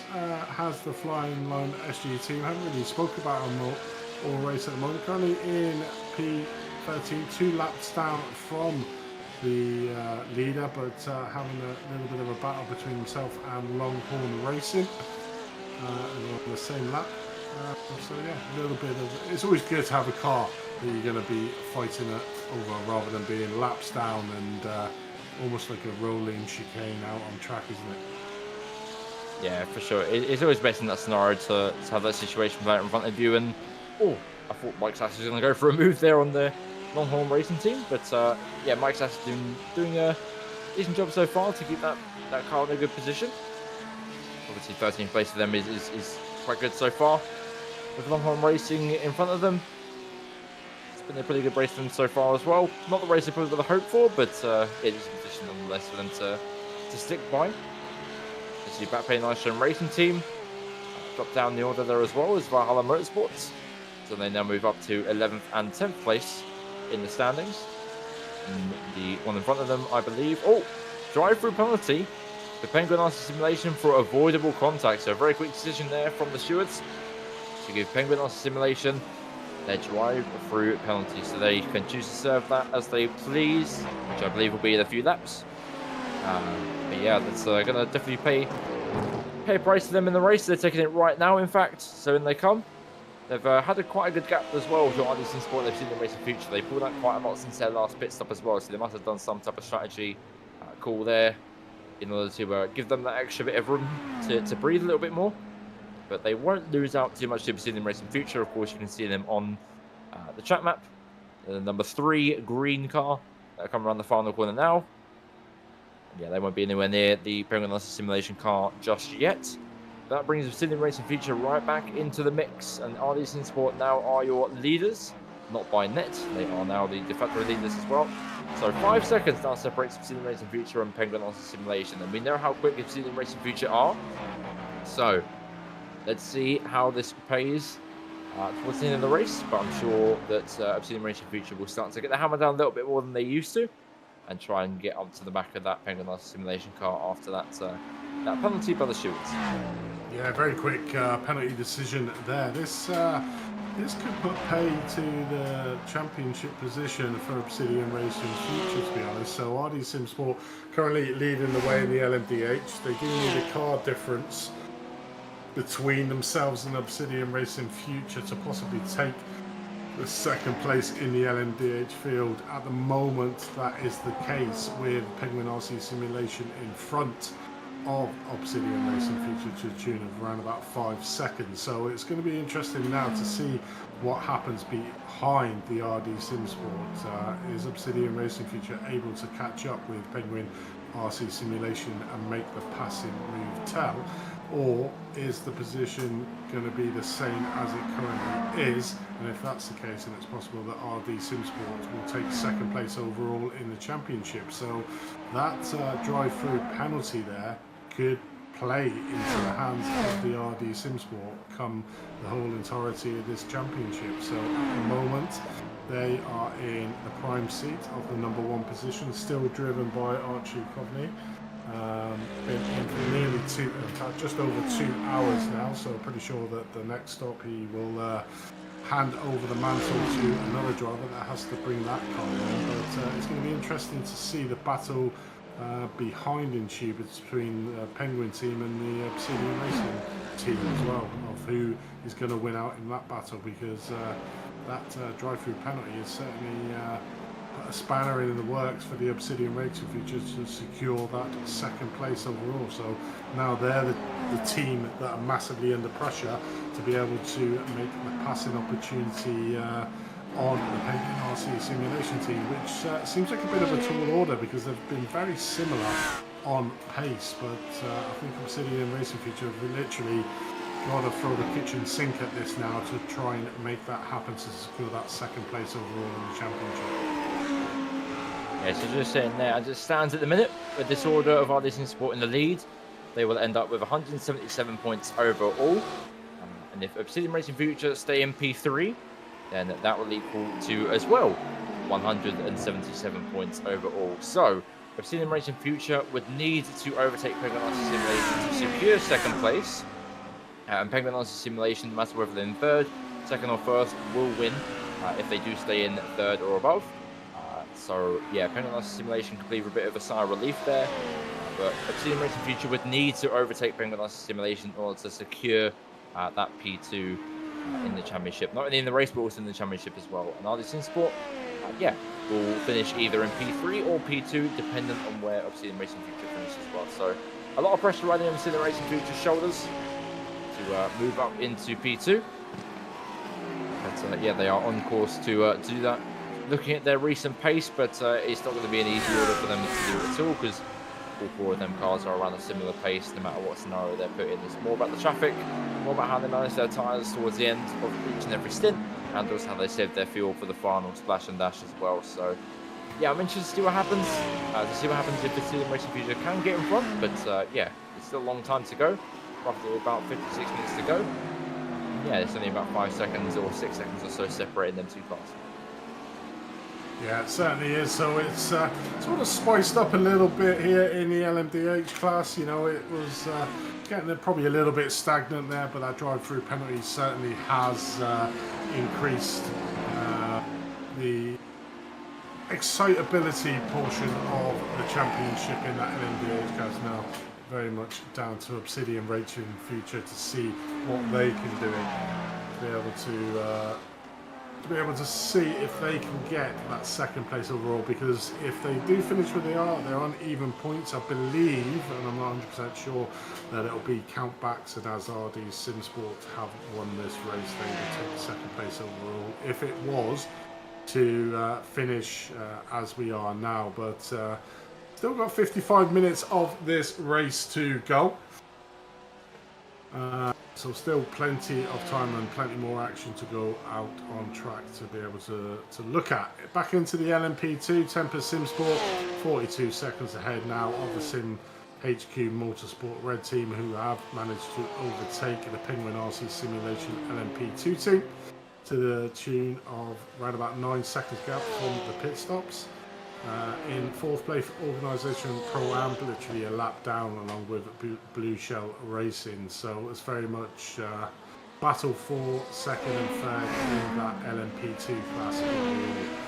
In the GT3s, you can see there at the front is the 2-Point Racing team, 16.7 seconds ahead of Sim Racing PR, and then in third place it's iRTES, marginally above average Sim Racers, but I believe that they have they've come in for their pit stop, so they're currently in third place, only 2 seconds ahead of the Penguin RC Simulation GT3 team. But the marginally above average Sim Racers have gone slightly early on the pit stops from the previous round, so it's going to be interesting to see where their tactics come out. And then looking back in sixth place, we're currently looking at the moment is the Imperial Motorsports, driven by Christopher Patz there. It's about a lap down as well, so really hot battle at the moment certainly is at LMDH to see what Obsidian Racing Future can do. Currently 4 seconds now is the gap between themselves and the Penguin RC Simulation team out in front. So it's going to be interesting to see what happens in that LMDH class. Indeed, we do have a managing interview waiting in the wings. We have here Paul Greta for the organisation. Paul, welcome on in. And yeah, it's been good for you guys so far, especially in LMP2. You guys are currently in P4. So yeah, took us through the race, took us through the season as well. Of course, the final season of the championship. How was it from your perspective? Yeah, it was a wonderful learning experience. to say the least. We definitely learned that we're lacking the resources to compete with a bunch of the major teams, and we're expecting the competition to not be as good as we thought, or as we're seeing now. So we're definitely learning with that too. With multiple cars running in the back of the field, I'm like trying to figure out ways to kind of improve the team for future leagues, and so far I'm succeeding. I'm finding ways to fix that. Clearly, with our LP2 in 4th place now compared to the 6th it's been running in. So next year with the next season, we're going to come back with a few less cars and so on and so forth. Hopefully, we'll be able to compete better with the other teams, give more of a fight for maybe the top 3, top 4. We'll see. But, for this race at least, Ian was able to get the car up into 3rd qualifying. Unfortunately, had somewhat of a rough start. I'm assuming nerves kind of got to him, but we're back into 4th, and we're going to cook all the way through. And unfortunately, just like with the other races, our GT3 car, which is piloted by Mike and Dexter, they've been learning. They've been struggling a bit, but they've been learning their racing craft and so on and so forth. And I believe there are going to be a few of the drivers I'm planning on putting in the Porsche Cup next year or next season, and so they're able to get a feel for iRTES if we come back. So, like I said, this has just been a whole learning experience. Yeah, for sure. It's always best to bring in drivers to learn from these races. And how has the attitude as well been from the drivers, especially going to this final round? Like, of course, the attitude from the whole season has been get as much points as possible, but especially this final round, how have the drivers focused on this compared to the other rounds? So, unfortunately, just like the last 2 rounds, I believe, our amateur car wasn't able to compete. They unfortunately had some real-life events, and I was unable to get the substitutes in time. But unfortunately, our pro car wasn't able to join us today either, while they were doing some practice. And their mindset this whole season, especially in the pro car with Keenan and Jake, their mindset has been amazing. By far the best out of the whole team. They've been looking to improve, and they're excited for this round to compete as hard as they can and finish as high as they can. But with the other cars, unfortunately, Mike and Dexter kind of like took a more relaxed kind of like thought process coming into this round. And although this series is supposed to be fun and supposed to be a good time, sometimes you do have to be a little bit serious and get into the game, especially when there's an investment into this, so on and so forth. But I'd say they're also improving. They're looking to improve. And then here in the Pro-Am car, being able to drive throughout the whole season, us as 2 drivers, not exactly Ian, but me at least, I've been able to learn a lot about the racing craft and what it's like to compete against extremely tough drivers, And so I think throughout all the races, including this one, our mindset was just to learn, just to go in. It doesn't matter if we finish top, doesn't matter if we finish last or middle. We just want to learn. We just want to figure out how to get better. And that's what our team is. We're just a bunch of drivers who want to learn how to get better. Yeah, it's a nice attitude to have, especially. And what's been your favorite moment out of the whole season as well? Have you got like a highlight moment for you and the guys that you've kind of chosen, or is it kind of just the whole experience has been massively memorable and learning from it? Well, yeah, as you said, it's been memorable regarding learning and everything. But I'd say having Keenan get first in practice for a solid 10 minutes, that's got to be one of the biggest highlights, because we're fairly excited about that. And having Evagris Papasavas come from the USF 2000 series in real life and race for us in Fuji, that was really exciting. It's unfortunate, we didn't finish as well, but that was a really exciting moment to have somewhat of a pro-rated driver join our team and compete for us. So aside from those, like you said, it was just memorable through the learning. So of course, obviously this series is continuing next year, and you guys are looking into coming into that and game of all 3 classes, right? Yeah, most certainly. We'll most likely have less cars than this year, We were a bit over ambitious this year, which is okay. So this is a way to learn. But I'd say we'll most likely have at least 2 cars. I wouldn't say 4 like this time, but the goal is to have at least 2. Then put the rest of the drivers into either the Porsche Cup or a different series. But I feel in the future we'll definitely be back in with 4 cars. Nice one. Well, good to hear it, and I'm really, good to hear that your mindset of this whole team is, definitely learning it and trying to get these guys up to the best of their ability. It's what I used to be when I used to run my own team as well. So yeah, all the best to you guys, and hope you have a good end to this season. Thank you so much. Thank you so much, guys. That was Paul Wester there from the organisation. And again, it's always great to hear that these team managers are trying to make the best out of their drivers, trying to constantly learn. As we were saying as well, just, the learning experience is so crucial in leagues like this as well. So, yeah, great to hear that Paul's trying to get his drivers in the best spirits possible. And they're doing a great job out there, especially with the LMP2 being in P4 as well. So, it's a good result for them so far today.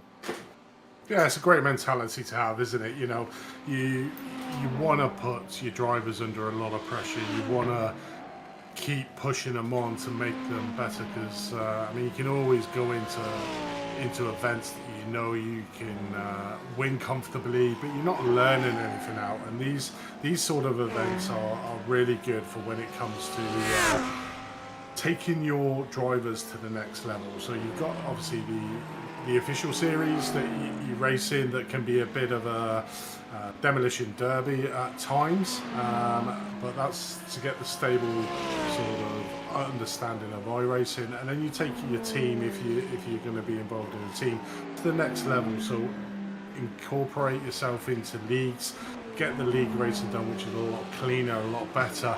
You learn better racecraft, and I really like their mentality of saying, we didn't join this to basically win because we knew we weren't, but if we can take positives at the end of the season, like how to get better, then that's when you're really going to push on, and then that's where your team gets elevated in, say, a year or 2 years time, when you start becoming the team at the front and not that team that are learning better. So they seem to be on a great path, and I've got a good strategy going ahead, I think.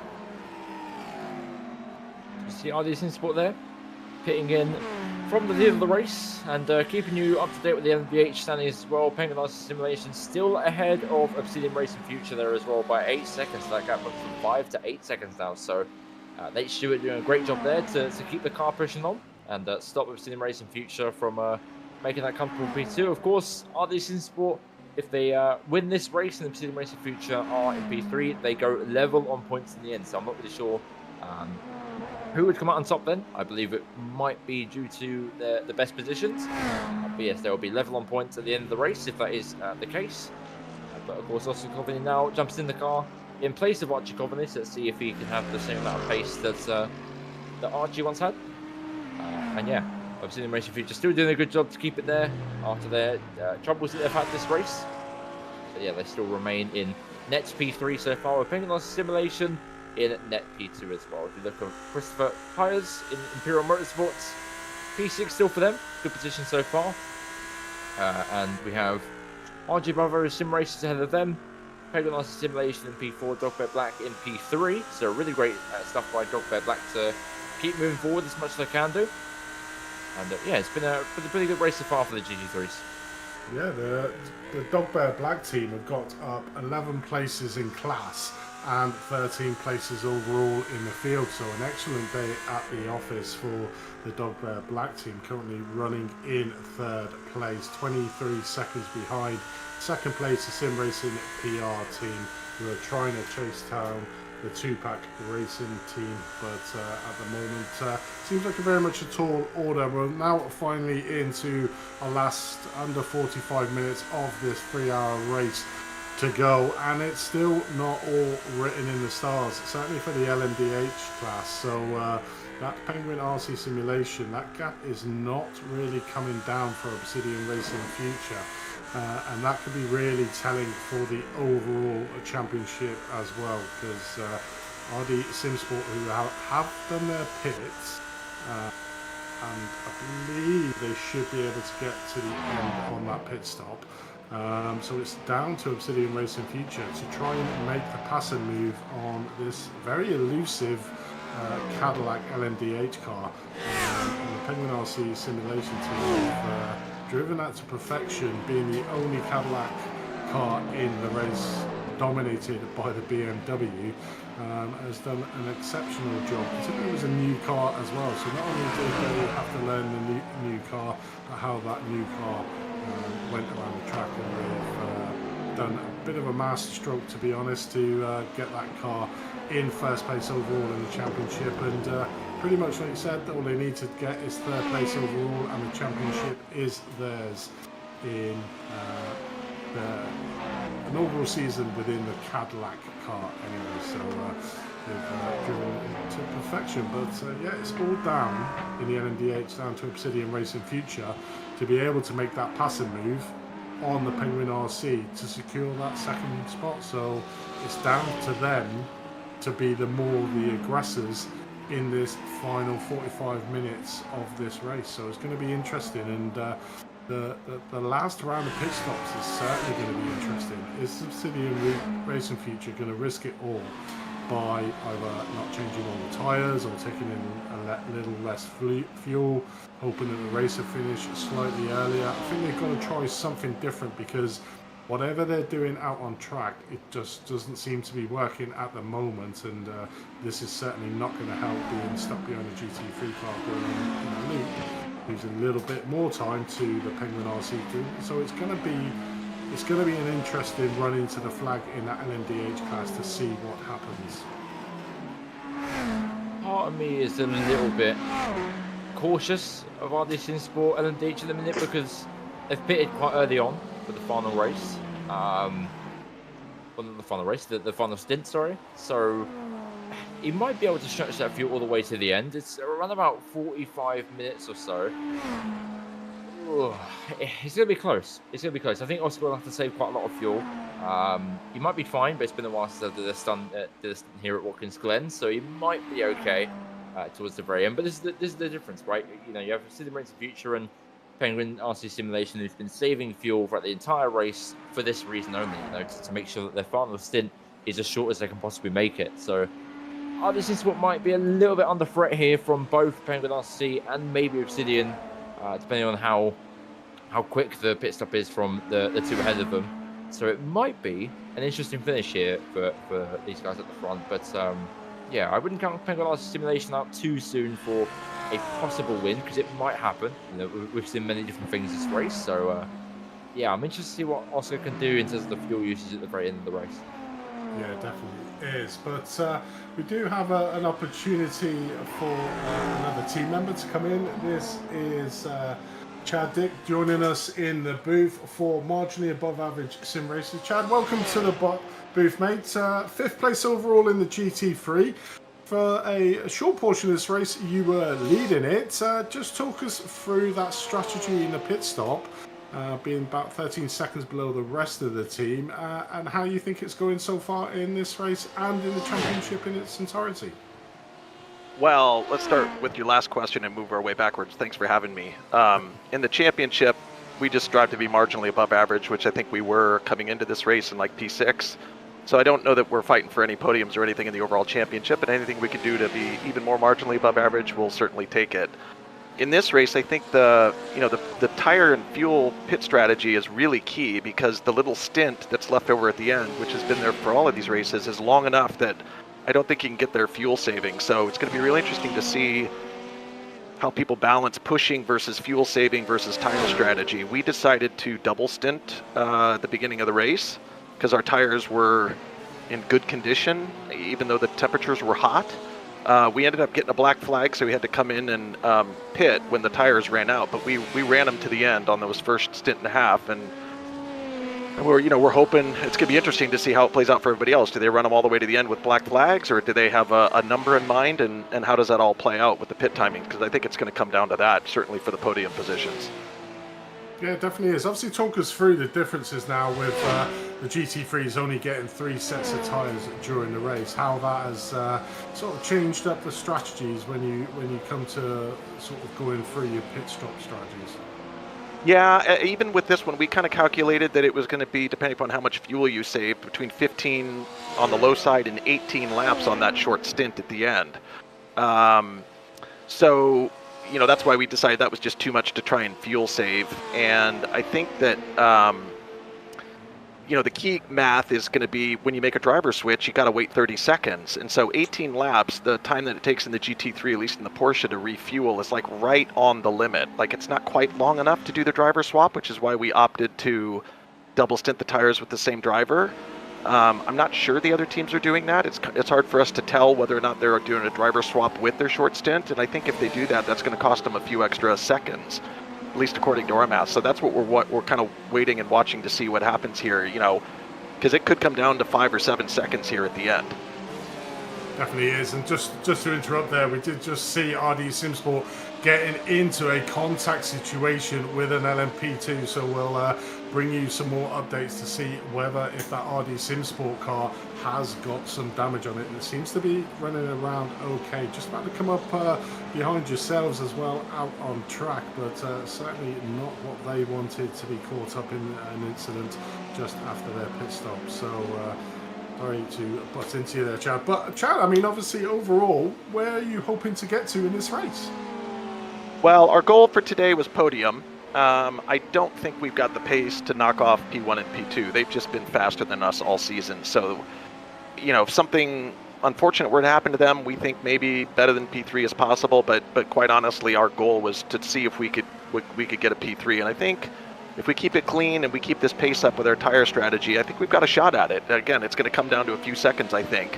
And traffic, of course, will impact it as well, because we were noticing that, like when I came out of the pits to start my stint, I had awful timing. I was like in a whole gaggle of traffic. So my first few laps were really slow. And, again, a couple of, a second or two here could make a difference in the long run. Yeah, it definitely is. We'd have to change your name then to marginally above average on most tracks apart from Watkins Glen. Well, my teammates were asking me about this. This was literally my first track I ever ran in iRacing. And I ran it in the P-Cup, which is a car that is very similar to the car that I drive in real life with no traction control and nannies. And I just fell in love with it. I mean, it was like that car and track combination was like they were built for one another. And then I live in Connecticut, which is only 3 or 4 hours away from Watkins Glen. So this is kind of my second home track for me. And I've sort of made it a point of making sure that, I can race clean and consistent and precise here, and if need be, push when it matters. And so I think all of us kind of share that on our team today. At least our roster does. We all race in some similar leagues, and oftentimes are, preparing for the same track and car combination in any given league week. So we all ran the Wednesday GT3 race here. Didn't go so well for me. I got caught up in that turn 2 kerfuffle and got launched over the fence and into the quicksand. So I was on a recovery drive on Wednesday. And so it's nice to have something to fight for today. Yeah, it definitely is. You certainly are doing well. Certainly after that second stint where you were leading the race, and like you said, the 2-pack racing and the sim racing SR team sort of caught you to overtake you. But it's, you certainly have had the pace here today, and I'm marginally jealous of the fact that you actually get to go to this track in real life, because this has got to be my ultimate favourite track on iRacing. Love racing it, love commentating on it. So only slightly a little bit jealous. But tell us how it's been like to manage your traffic around here with the 2 faster cars, the LMP2s and the LMDHs coming around the track. How has that been for the team, and have you had some nervous moments driving around this track? Yeah, knock on wood, so far we haven't had anything that, requires an expletive or anything, but I'd say the traffic's been generally pretty good. All of us on our team regularly run multi-class events, so I think, and particularly here, I ran the IMSA series here earlier in the year. I ran ESS, albeit in a different car with the RSR. So very comfortable managing, faster multi-class traffic around this track. I think the areas that I find to be the most challenging are the last 2 corners, because if you're in the faster class car, it doesn't hurt you to wait behind a GT3 on those 2 corners. You're going to get a good run and either pass them before turn 1, or if worst case scenario, you got to wait until turn 1. You're going to get them up the S's. That's the only place I kind of wish people wouldn't press the issue. Sometimes you see the GT3 get pushed really wide, and that second to last corner, sometimes the LMP is just impatient and shoot out there, and then they cut you off on the corner going into the final one. It just slows everybody down when you do that. Thankfully, we haven't had any incidents. I think that's really, for me, the biggest problem area. I know the S's sort of have a bad reputation, but maybe it's the incident on Wednesday got everybody kind of on their best behavior today. But so far, I feel like the signaling, both from the faster and the slower cars, has been really good going into and through the S's. So far so good. I'll just knock on wood and hope that I haven't just jinxed ourselves or anybody else in the field with that comment. I mean, I think that's probably one of the big things that I've taken away from this series is the respect that the different classes do have. You know, it's been a 6-round grueling endurance series, but you know, there's been very little massive yeets or really big incidents out on track. You know, for the stewards have had to get involved on a few occasions, but you know, on the whole, you know, the racing's been really respectful between different classes, which is a really good thing for the league, and obviously for the slower GT3 drivers, it's got to be enjoyable to be in a league like that. Oh, 100%. I also think at this point in the season where kind of everybody knows what they're fighting for or they're not fighting for, and it being a 3-hour race, all of those factors go into, you know, people want to finish the race. You know, we're not going to see any, 20-minute sprint race bad behavior that you sometimes see in the open public lobbies. And especially if people know that they're coming up on, even if they're in a faster class car, you know, if you're coming up on a car that's in a podium position, you don't need to press the issue and end both of your races prematurely if you've got something bigger than just the race fighting for. And I feel like at this point in the season, everybody kind of knows everybody's tendencies and paces, and we've gotten to learn who does what in each car, and I think you're seeing the benefit of that today versus, the first race of the season. It's a little bit of, trying to figure and feel things out as you go. Yeah, it definitely is. But just one bit of good news for you. Currently in the point standing, you are tied with Team Breakfade on 107. You are currently ahead of them. So therefore, you will move up the team to be marginally above average within the championships. So congratulations on that if you can maintain the position you're currently at. Yeah, like I said, I mean, if we can get a podium today, that would be the primary goal. And then if we move up any more in the standings, that feels like a side benefit. We've had a ton of fun racing this season together. This is all of our first time racing in CMS and in the iRTES series. And, I've told the admins and the organizers this. I race in quite a lot of leagues, and there's nothing more frustrating than when you're in a private league with poor racecraft and even worse, poor race control. Because then things just get out of control. And I'd say it's anything but here at Champion Motorsports. As you said, the drivers have a lot of respect for one another. I think the quality of racing is very good, particularly given the spread of iRatings in here and the different classes of cars. And then, like you said, sometimes in racing things happen, but generally I think the stewards here are objective and they're fair and they're consistent. And that's what you need to, be ensured of a good league racing experience. So I know I speak for myself and probably my teammates in saying that, iRTES is going to be back next season, and we plan to be as well. Yeah, definitely. Well, we'll let you go, mate, and you can enjoy the final half an hour of this current series, and hopefully we'll see you on the podium, mate. Well, thank you so much, and I'm a little biased. I think you guys know why. I love the Apex Racing broadcast. You guys do a fantastic job, and look forward to many more of you guys covering this series and these races. We really enjoy the broadcast. Thank you, Chad. Good luck, mate. Cheers. Yeah. So there was Chad there for the marginally above average sim racers. But yeah, Owen, I mean, while I was chatting there to Chad, RD Sim Sport are not making it easy for themselves, are they? Yeah, that's what I was mentioning earlier with the whole pit palaver as well. RD Sim Sport kind of cost them a little bit more than they can chew here with the fuel usage that they've used towards the earlier stages of the race. Of course, made that final stop for them super long. And was able for Penguin Lost Simulation to make that shorter stop, but now have come out right into the cusp of RD Sim Sport there. So as we head into the evening light, RD Sim Sport now trying to defend from Penguin Lost Simulation here. As you can see now, switching on board to Nate Stewart.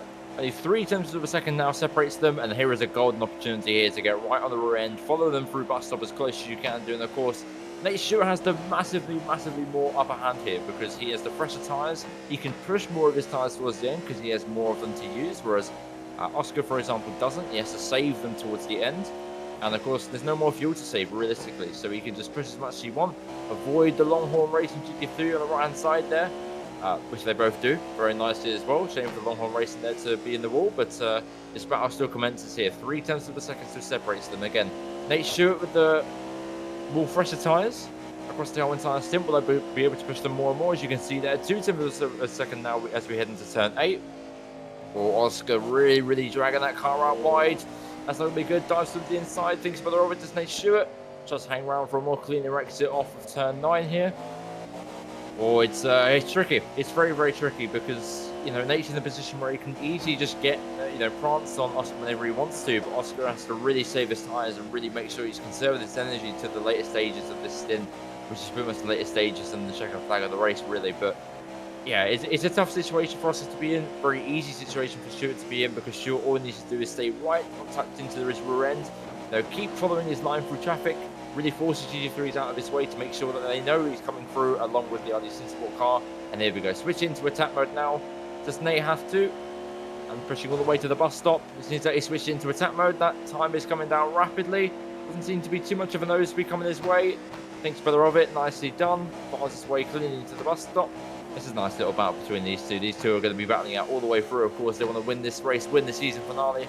Of course, it won't matter too much for the points because they'll all stay relatively to where they are. But yeah, iRTES Sport kind of need to keep in this place in order to keep their championship fight alive for P2 so far. But Penguin RC Simulation will win the championship no matter where they finish in terms of P1, 2 or 3. But they're going for glory. They're going for the gold. They're going for the win to secure the championship as well. So here we go. Same place again, this time a lot closer. 1/10 now separates them both. Just look towards the outside of turn 9. Got GT3s coming out behind them as well. Or in front of them, sorry. So as we hit round down into turn 10, looks towards the inside. The two LMDHs go through nice and cleanly. Penguin RC Simulation BMW gets out of the way of their teammate. Margin above average sim races now. He's the next one to face the LMDH Raf. Goes towards the inside and Nate Stewart is a little bit too far behind in order to risk the send down to the inside. That's the second gap now to iRTES Sport and Penguin RC Simulation. So this battle is held off for another few laps. I think the writing is on the wall, though. They could see how sketchy iRTES Sports were going through the corners, being super defensive, and obviously Penguin RC Simulation have the fresher tyres to be able to push the car as much as he wants, whereas obviously the iRTES Sport guys have a lot older tyres, so they're very much under pressure. This, like you said, doesn't really do anything to the outcome between these two drivers, or should I say to the Penguin RC Simulation, but has a real big impact on the iRTES Sport Obsidian Racing Future at the moment. Obsidian Racing Future there in third place, not being able to do anything about it, so it's down to Penguin RC being able to overtake the iRTES Sport. So I'm pretty sure the Obsidian Racing Future team are flying the flags of the Penguin RC Simulation team to be able to make the passing move on the iRTES Sports. Seems like he has the matching on it, Nate, as soon as he wants to make that opportunity pay. Just trying to put a little bit of pressure on Oscar into the final closing stages of this race. You can just see how quickly that Cadillac gets onto the back end of that BMW LMDH. So it's going to be a tall order for Oscar to keep that Cadillac behind him for the rest of this race. It's just 25 minutes. It's just too long to go in there. You know, he might catch a little bit of a respite, as we've seen with a GT3 car just slowing down the Cadillac for a little bit, but as soon as the car gets past the GT3, as we saw previously, the Cadillac is able to just get right onto the back end of the BMW. So I can't see anything other than a Cadillac win here at the moment, as we see just pulling out, and you've got Oscar just trying to do all he can to just hold off the Cadillac of Nate Stewart at the moment, but it's going to be a super tall order to be able to keep him behind, I think. Yeah, it's difficult here for Oscar, as I said before, with the tyre situation that he's got to deal with. He's got to really make sure that he's saving at this point, and then push towards the end. But of course, as I said before, Nate can just push whenever he feels like it. You know, he's got that tyre life in him to stretch it towards the very end. Even if he pushes, it doesn't really matter because his car can still take it. You see Oscar going so defensive, he so wants to keep that place. Oh, a little bit of rubbing there. Down towards turn 9, still keeps it nicely tucked around the outside. That's the fall back into second place there so far. So Oscar Coveney still keeps P1. So it's a great little battle here so far between the two cars. Of course, the Cadillac at this stage in the race will have the upper hand with the cooler temperatures, allowing the engine to get more power into it and a bit more straight line speed as well. So if he gets a nice exit out in the first corner, even the final corner, he might be able to have a little go at Oscar here. A little bit of a bad exit by Oscar there. And as I just said, Nate Stewart, the better exit and the better run. The cooler attempts with the engine goes towards the outside. Later on the brakes, tries to hook around the outside, forces him to take the inside line, a little bit more harsher line. And there we are, side by side running through the S's now. Here's going to be a little bit tricky to manage the traffic while also battling side by side. They're not going to lift, or Nate lifts just ever so slightly there. I thought they were going to try and go 3 wide, but I think better of it. As they cut their way through the GT3 traffic, Nate might be able to get the GT3, does so. Stern warning to Penguin RC Simulation for pit line entry infraction once again. So you've got to make sure that he's within the pit line entry when he comes in. So thankfully there's no penalty there. Let's keep this battle very much alive because it's the only battle that we have on track so far. And it is for the lead as well. So yeah, good to get this up. 7/10 of a second now separates the two of them. Oscar can breathe a sigh of relief for a few laps longer, but it won't be for too much longer because Nate Stewart, again with that extra tyre life, can bring his car right back to where he wants it and right back in an attacking position. But Oscar now needs to calm down a little bit, chill out, let his car remain in a cool condition. As you can see there, the gaps are just falling and falling and falling, with Nate just pushing every little bit he can. 0.3 of a second now going to turn 10. Oscar really trying to make that late apex to try and save as much of the time life that he can do. He doesn't want to burn up too much of the fronts by doing that though, because it will definitely pay dividends towards the end of the race. But yeah, I think this is a battle that Oscar knows he's going to lose at some point. Just wants to hold on to it as much as he possibly can do, because there's no real scenario where he comes out on top unless he can force Nate in a bad position in traffic. But he's going to have to wait a little bit longer because the traffic is very much spread out and GT3s aren't nowhere to be seen at this point.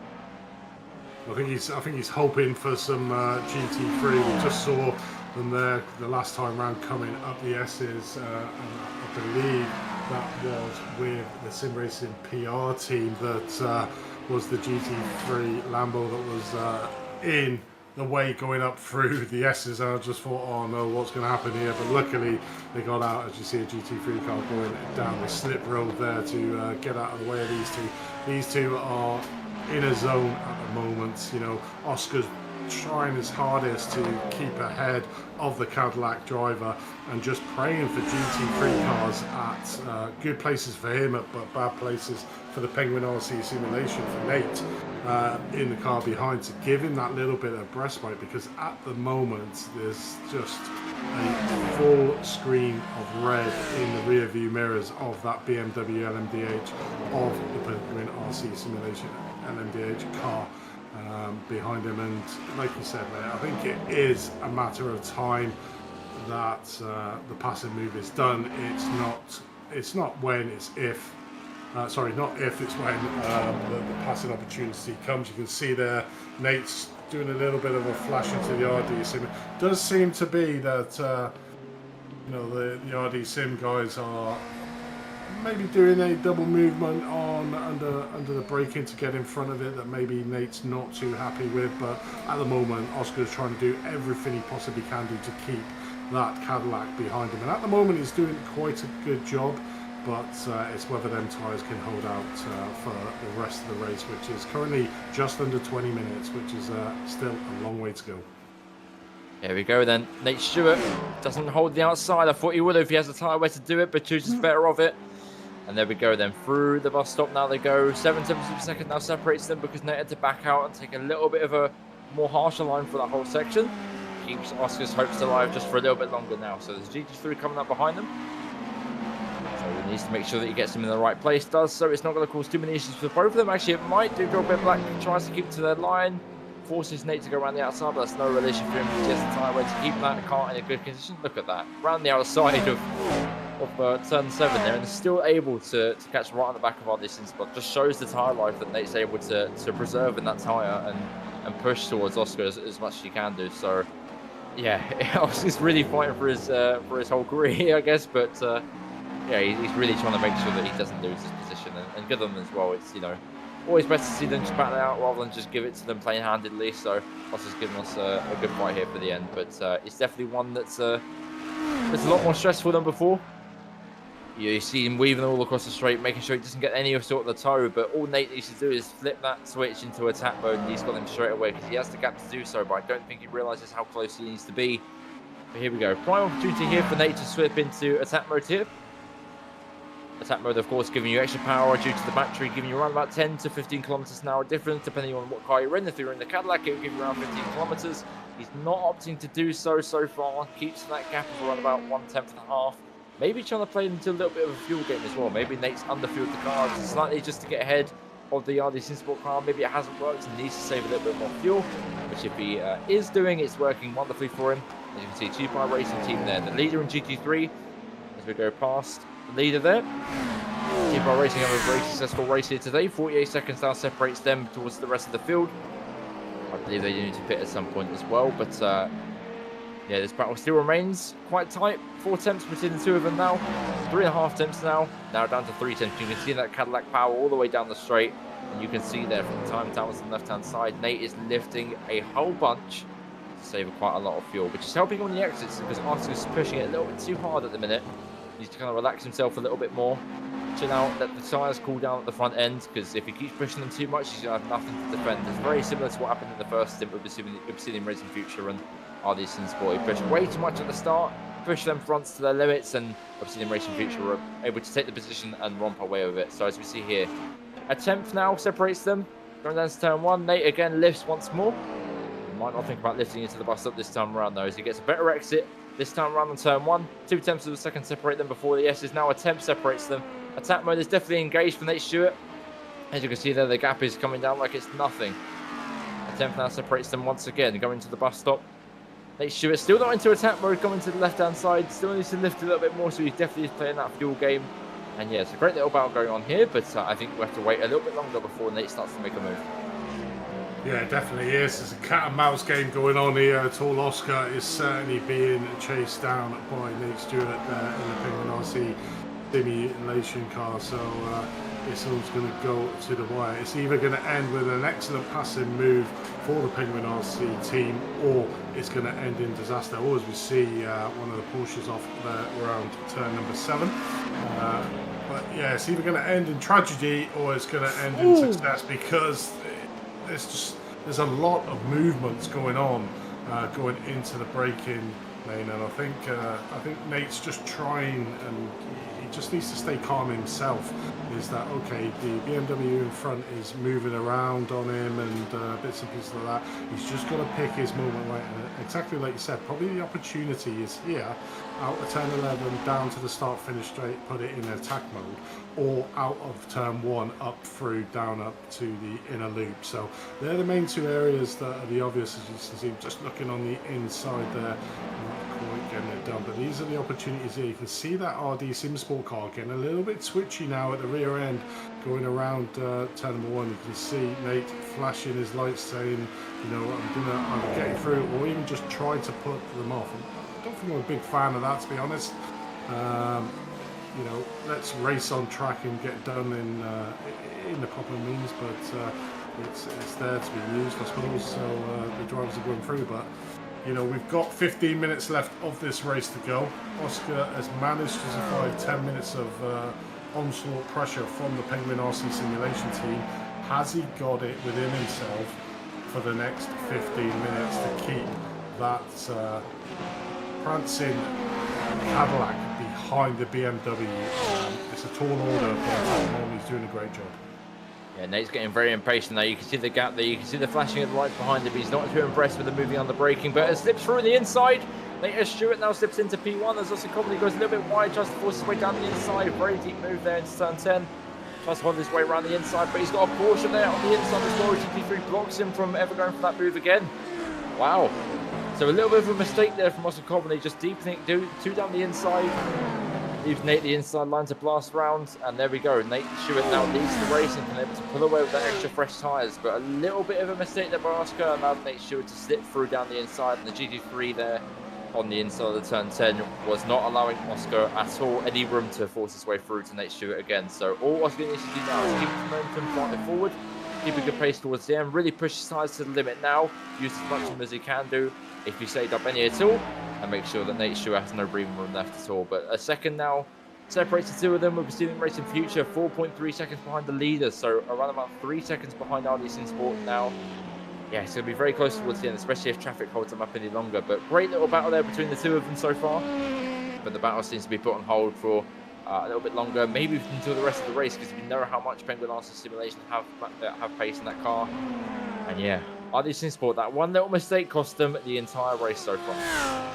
Yeah, that's the fine margins in that battle. Went slightly wide there, coming down into the hill into turn 8, which gave the opportunity on the inside for the Penguin RC Simulation, and basically he took it with both hands. And unfortunately, due to a GT3, he wasn't able to fight back into turn number 9 and 10. So it looks like the writing is on the wall at the moment for the Penguin RC Simulation team. Already got out to a 2-second gap. But looking back at the rest of the field, we just looked at Tempest Simsport, 45 seconds ahead of the field in the LMP2 class, and in the GT3 class we got the two-pack racing here, 48 seconds ahead of Sim Racing PR. So a great drive for him. Or for that team in the GT3 class. They did have big hopes from the Spa race in this Watkins Glen, and it's certainly come to fruition. And to be honest, Owen, I think that's 3 from 3 with 11 minutes left to go. So this could be a commentator's first here. Maybe. It might be. But yeah, I mean, Spa Racing Team has done a great job so far. I mean, they've pulled out a large gap. I don't know whether they have to pit again. But if they don't need to pit again, then that is a great race for them to have that massive gap. One that I didn't expect personally when I said they were going to win, but I didn't expect it to be by this much. But yeah, they're definitely looking very strong at the minute as well. So nothing will face them so far. Same with Tempest Simsport in the lead in LMP2, of course. 45 seconds that separates them. And an instant under review between the Penguin RC Simulation and iRTES Simsport. I can only imagine that is for the moving under braking that Penguin RC Simulation has filed a report about. So we'll see what comes of that. Hopefully not too much, because it didn't cause them too many issues. They are ahead now. So yeah, we'll see what comes of it. But of course, Obsidian Racing Future now is definitely on the charts. 3.7 seconds, 3.6 seconds. All that gap is coming down rapidly with Penguin RC Simulation having a bit of troubles in traffic. So let's see what happens with the Obsidian Racing Future car and iRTES Simsport as well. So this battle could come from being super close at the start to almost nothing in the middle of the race to suddenly battling out for the 3 positions at the end. That would be the most ideal scenario, but we need Rafael Ruiz Munoz to really push that car to its limit and make sure that every single traffic spot that they get into trouble with is one where they lose a lot of time in. So yeah, just around about 10 minutes left of the race so far. And the biggest battle we have so far is in this LMDH field with iRTES Simsport and Penguin RC Simulation. And Obsidian Racing Future is now getting in the mix as well. So we will keep you posted on this. But yeah, nothing much else to really report in terms of LMP2 and GT3s. I think they're all really spread out for the main positions, as we see Longhorn Racing get a tag by Obsidian Racing Future. So I believe Longhorn was trying to let them through, and Rafael Ruiz Munoz was not expecting that at all when went into the back of Longhorn Racing. So, wow. I mean, it's always about being predictable in GT3, and that definitely wasn't so. But, yeah, that's commentator's courtesy right there. As soon as we talk about Obsidian Racing Future on the charge, they get involved in anything like that. Lucky. That was extremely lucky that they pretty much came off unscathed. Obviously, you saw Longhorn there, car spinning out wide, and it was close to making contact as well on the outer loop, which would have been disastrous. But they were massively on the charge to try and get back up to the battle that's ensuing in front between iRTES Simsport and Penguin RC Simulation, which did manage to get down to around about a second, but now has stretched out again to 2.5 seconds. So must have been a little bit of traffic that the Penguin RC Simulation team got involved in, but was able to get through it and increase the lead. But currently looking at the SimHQ Motorsport Red team with Paul Hale at the helm, 45 seconds behind the Tempest Simsport, but well ahead of the Penguin RC Simulation LMP2 team. So certainly in a no man's situation for him at the moment, but a great result for them. P2 overall in the LMP2. Got 9 minutes left of the race to go. So there's all looking good for the SimHQ Motorsport Red team. Looking further back, I suppose the closest battle there is marginally above average, which can say they are in third place. Currently 6 seconds ahead of the Penguin RC Simulation GT3 team. So this will be a good result for that team, which will have to change their name because they can't be marginally above average being in third. They are well above average for this race. But it's good to see a team, isn't it? You know, you come in with a league, Oscar, to be to be able to just see what you can do, gain some experience, and then sort of by the end of that season, you're getting a podium position. It sort of thrusts you on to be a lot better, and then really excited towards future series, doesn't it? Yeah, indeed. I remember back a long time ago when I used to compete in Apex Racing League competitions and prototypes. When I used to get a good position, it always used to fill me up with confidence to take me into the next rounds and further my racing as well. So, yeah, I'm sure for Robbie Prescott and the guys at Mountain Above Average Sim Races, it's going to be quite a good thing to take home with them, especially today as well. So, yeah, hopefully it spurs them on for bigger and better things, because they're definitely more than above average at the minute. So, yeah, good stuff from them so far, and hopefully they can keep it towards the end as we see Darren Mowbray and the CMSRacing.com Pro team on their way to battle out for 4th place. Of course, CMSRacing.com Pro, a former winner here in LMDH in this series. They won last time out in Spa, so we know they have some pace in that car to push on. So we'll see what they can do as well. And also Coveney here, battling out with none other than Obsidian Racing Future. So the tail of the tape has flipped on itself again. The battle that we had at the very start of the race now is at the very end of the race, with only about 6 minutes to go here. Otto Coveney against Munoz. There are 3 attempts to separate them. So iRTES Sport, of course, lost out to Penguin Arts Simulation with a bunch of moves going on in traffic, and was able to put their way through with a little bit of a mistake there from Oscar. Oscar hoping to not make the same mistake to let Obsidian Racing Future here through at all. So around 5 attempts to separate them as they cross the line here. Obsidian Racing Future again in a very similar position to what Penguin RC Simulation was, of course, with the fresher tyres, and maybe a bit lighter car as well with less fuel in it. So they will be able to push a little bit harder than Oscar will. Oscar, with 5 minutes to go, may be able to bring a little bit more pace into the car than what we've seen in his final stint. And of course, going through the inner loop now, the bus stop, of course, taking it very tight towards the line, and really early on throttle as well. He's got a lot of pace in that car and a lot of aggression in that car to use as well. So let's see what they can do towards the end of the race with a very, very hungry Obsidian Racing Future on the rear end of them. This will be a really good comeback story, won't it? Going from crashing out in quite big fashion at the shoot that we just passed, all the way to potentially picking off 2nd place again. And of course, this is the battle for 2nd place in this championship as well. If Obsidian Racing Future get ahead, they will, of course, retain their 2nd place that they still have. So it is all to play for here as well. So best of luck to these two. Hope for a good race. And it's the same thing again.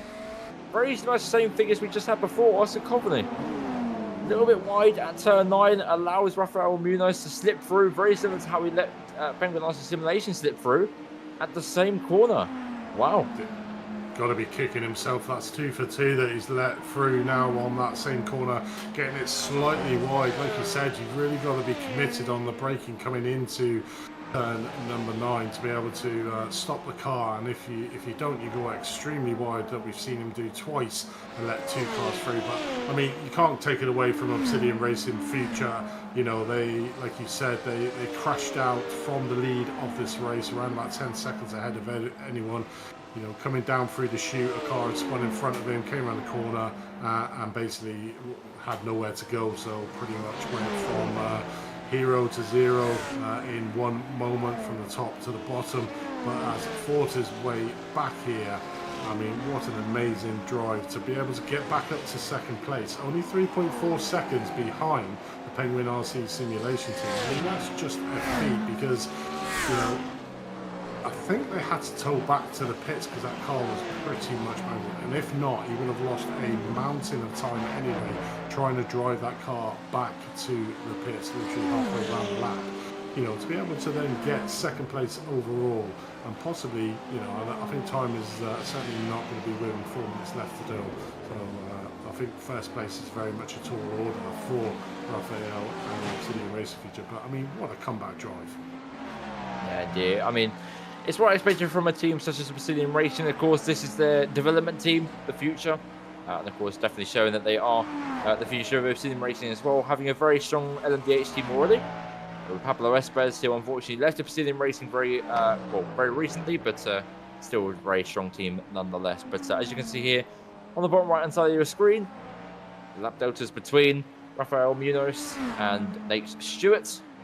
Doesn't seem like it's enough to get them at all. No, in the last 5 laps, he's gained 9 tenths, which over 5 laps isn't that much at all. So, yeah, we'll soon find out where he comes in terms of the positions at the end, because there's only roughly about 2.5 minutes to go here. But it seems like Penguin Racing Simulation will retain the top step of the podium and the top step in the championship as well as Tempest Simsport. Again, winning out all 6 races here in this championship so far. If this fleet continues and then 2.5 minutes left. Who will obviously win this round, the season finale, and win the championship in LMP2 as well. The Two-Part Racing team will take their 2nd win of the season and will be crowned in 2nd place ahead of Sim Racing PR, which was the big battle in GT3 today. Of course, level on points going into this round. And RD Sport 4 will obviously win the title if they're still in the position they are now, and awarding to RD Sport for spatial awareness. So good to see that there's no harsh penalty coming their way, just awarding to them, which won't matter too much anymore because it is the remaining 1.5 minutes left of the entire series. So yeah, good to see that the stewards have been very consistent with their decisions. And you see there the white flag is being waved by Bunny Flagman. Signify 1 final lap left of this race, 1 final lap left of this championship. And again, very thankful to Penguin Racing Simulation for sponsoring this entire series, and simrace247.com as well. Of course, go check them both out, because they make this series possible and make this championship fight possible as well. And of course, Nate Stewart bringing it around for one final time. Around the bus stop he goes, trying not to hit the wall at all, because that won't be very nice if you hit the wall in the final lap. Nicely done. All the way through the bus stop, all the way through the chute, making sure he passes all the GT3 nice and gradually again. 4.4 seconds, so he's got nothing to lose here at all. 1 final lap in attack mode, 1 final lap to get all the pace out of the car. Again, nothing really seems to be phasing him here at all. 3.5 seconds now separates them both. 3.4 seconds now, so I'm not sure he's too fussed about losing too much time to Obsidian Racing Future. As long as he doesn't run out of fuel, he should be all fine towards the very end. But yeah, great final race here. As you can see, Nate Stewart doing a little bit of weaving there to signify the end of the race. Very happy man is Nate Stewart so far in the team. And again, Watkins Glen has played host to this final round of the championship in great fashion. We've had great racing so far, especially towards the end with RD Sport, Obsidian and Penguin Racing Simulation and LMDH, but it will be Penguin Racing Simulation and LMDH who round out the championship and round out this final race here at Watkins Glen to come around the final corner and take victory at Watkins Glen and take victory of the Champions Motorsport iRacing Team Endurance Series. So congratulations to Penguin Racing Simulation, of course the sponsors of this league, to come and take the checker flag in P1, not only in the race, but also in the standings. And of course, Oscar Coveney for RD Sport in P3, Obsidian Racing Future in P2. Great comeback drive from them to finish 2.3 seconds behind the lead. And yeah, it's just been a great race all round. Yeah, 100%. I mean, it was a grandstand finish there in the LMDH. It was all down to RD Sim Sport to try and maintain that advantage, but unfortunately it was a little bit too much. Obviously pitted slightly earlier than both Obsidian Racing Future and RD Sim Sports, but you know, a great race at the end. Another great race here for the Two-Part Racing team. You know, pretty much had a decent battle with the Sim Racing PR team earlier on, but then sort of extended their lead during the rounds of the pit stops, and pretty much haven't looked back since. So, moreover for them, that secures them 2nd place in the championship over their rivals Sim Racing and PR. So congratulations to Two-Part Racing, a great win in the final round of the season. And yeah, in the LMP2, 44 seconds ahead is Tempest Simsport, literally the dominating team of the LMP2 series here for 2023.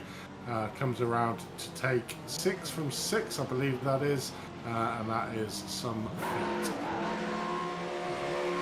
Yeah, congratulations to Tempest Simsport, again dominating series so far, and of course dominating this round in Watkins Glen in typical Tempest Simsport LMP2 fashion. But to round out the entire series so far, there's another incident under investigation between RD Sport and Penguin Racing Simulation, so the order could change potentially if the stewards decide that there's something that they didn't like. but of course, Penguin Simulation rounding out the final flag, the final race on the top step of the podium and the top step of the championship as well as they come through to park up the car. And yeah, it's just been a fantastic season altogether as we hopefully bring you the final standings. Unless anything changes, we can give you the final orders of the race today. And here we go then. So for the race results, Penguin RC Simulation on the top step. They win over 2.2 seconds over Obsidian Racing Future, followed by RD Sim Sport, our three main protagonists for this championship so far. CMS Racing Pro finishes out in P4. They finally get SimHQ Motorsports Orange, so congratulations to them, who finished in P5. Do SimHQ Motorsports Orange. Pneumatic Motorsports Blue round out your finishers in LMDH in P6, followed by Tempest Sim Sport, the start of your LMP2 positions. Of course, rounding out all 6 races on the top step, and running out the championship in good fashion as well. SimHQ Motorsports were LMP2, so well done to them. Penguin RC Simulation LMP2 also on the podium in LMP2. Blue Shell Racing in P4. Organisation Pro Am following behind them. 100 Force and Longhorn Racing round out your finishers in the LMP2 category. And Two-Part Racing Team finishing good fashion for GT3 as well on the top step, followed by Sim Racing PR, who finished in 3rd in the championship, and Two-Part Racing Team in 2nd. Marginally above average Sim Racers take a podium place in P3.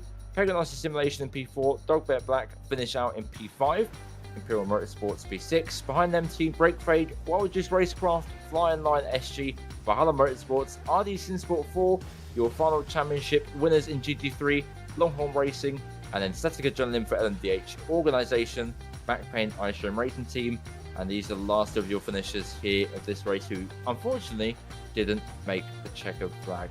So, Andy, your thoughts on this final race of the championship? I mean, it's just been amazing, isn't it? There was still a lot on the line. There were still opportunities for teams to improve their position. You know, there was no outright winners, maybe apart from the LMP2s and the GT3s, but certainly the LMDH came right down to the wire. And unfortunately, RD Sim Sports couldn't keep hold of the race win to get 2nd overall, but made it a super thrilling result at the end of there. So we could just see there's a warning to the Penguin RC team for excessive flashing.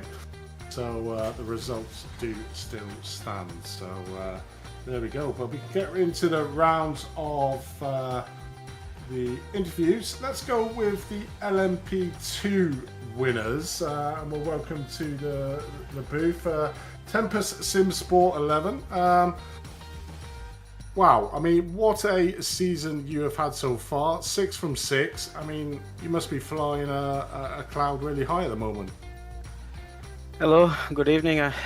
Thank you for the broadcast, first of all. And yeah, this has been a good year, not only here in CMS, but also internally at Portugal. It's the 2nd championship we grab, but I gotta say that this one is really up there. 6 and 6, 6 pole positions.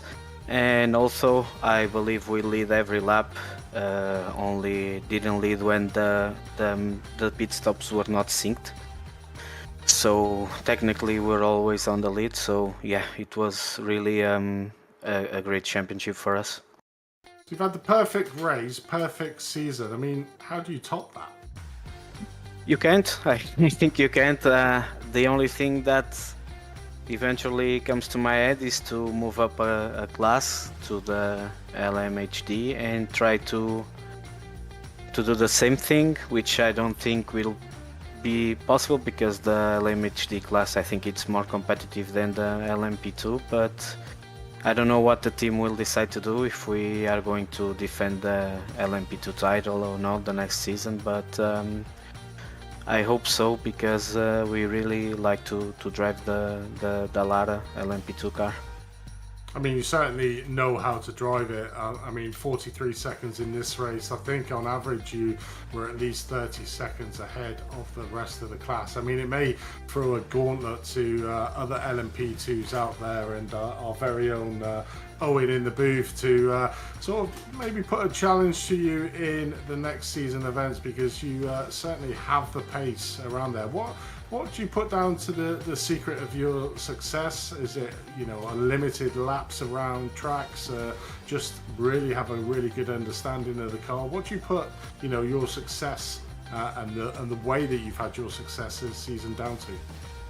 I think it's a combination of factors, because endurance race has many variables, but I would say it's basically hard work because we try to prepare as much as possible for the races.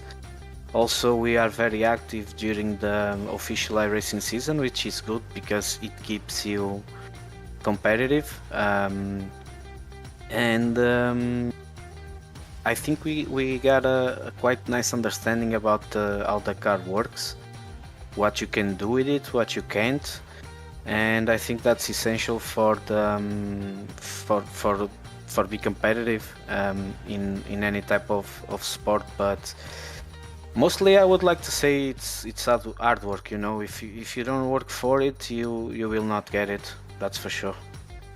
Definitely is, and I suppose you've got quite a few people behind the drivers in your team helping you out, like your spotters and that, and I'll give you an opportunity to give them a shout out. I would like to thank the sponsors, Tam Liveries, which made this amazing design for our cars.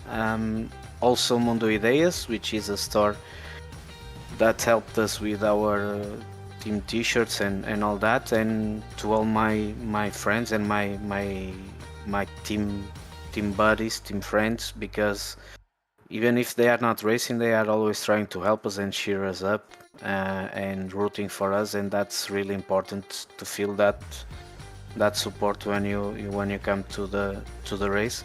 But especially I like to thank to Rui Queiroz, Pedro Souza, Felipe Silveira and André Vilela that made this championship with me, and it was a memorable one.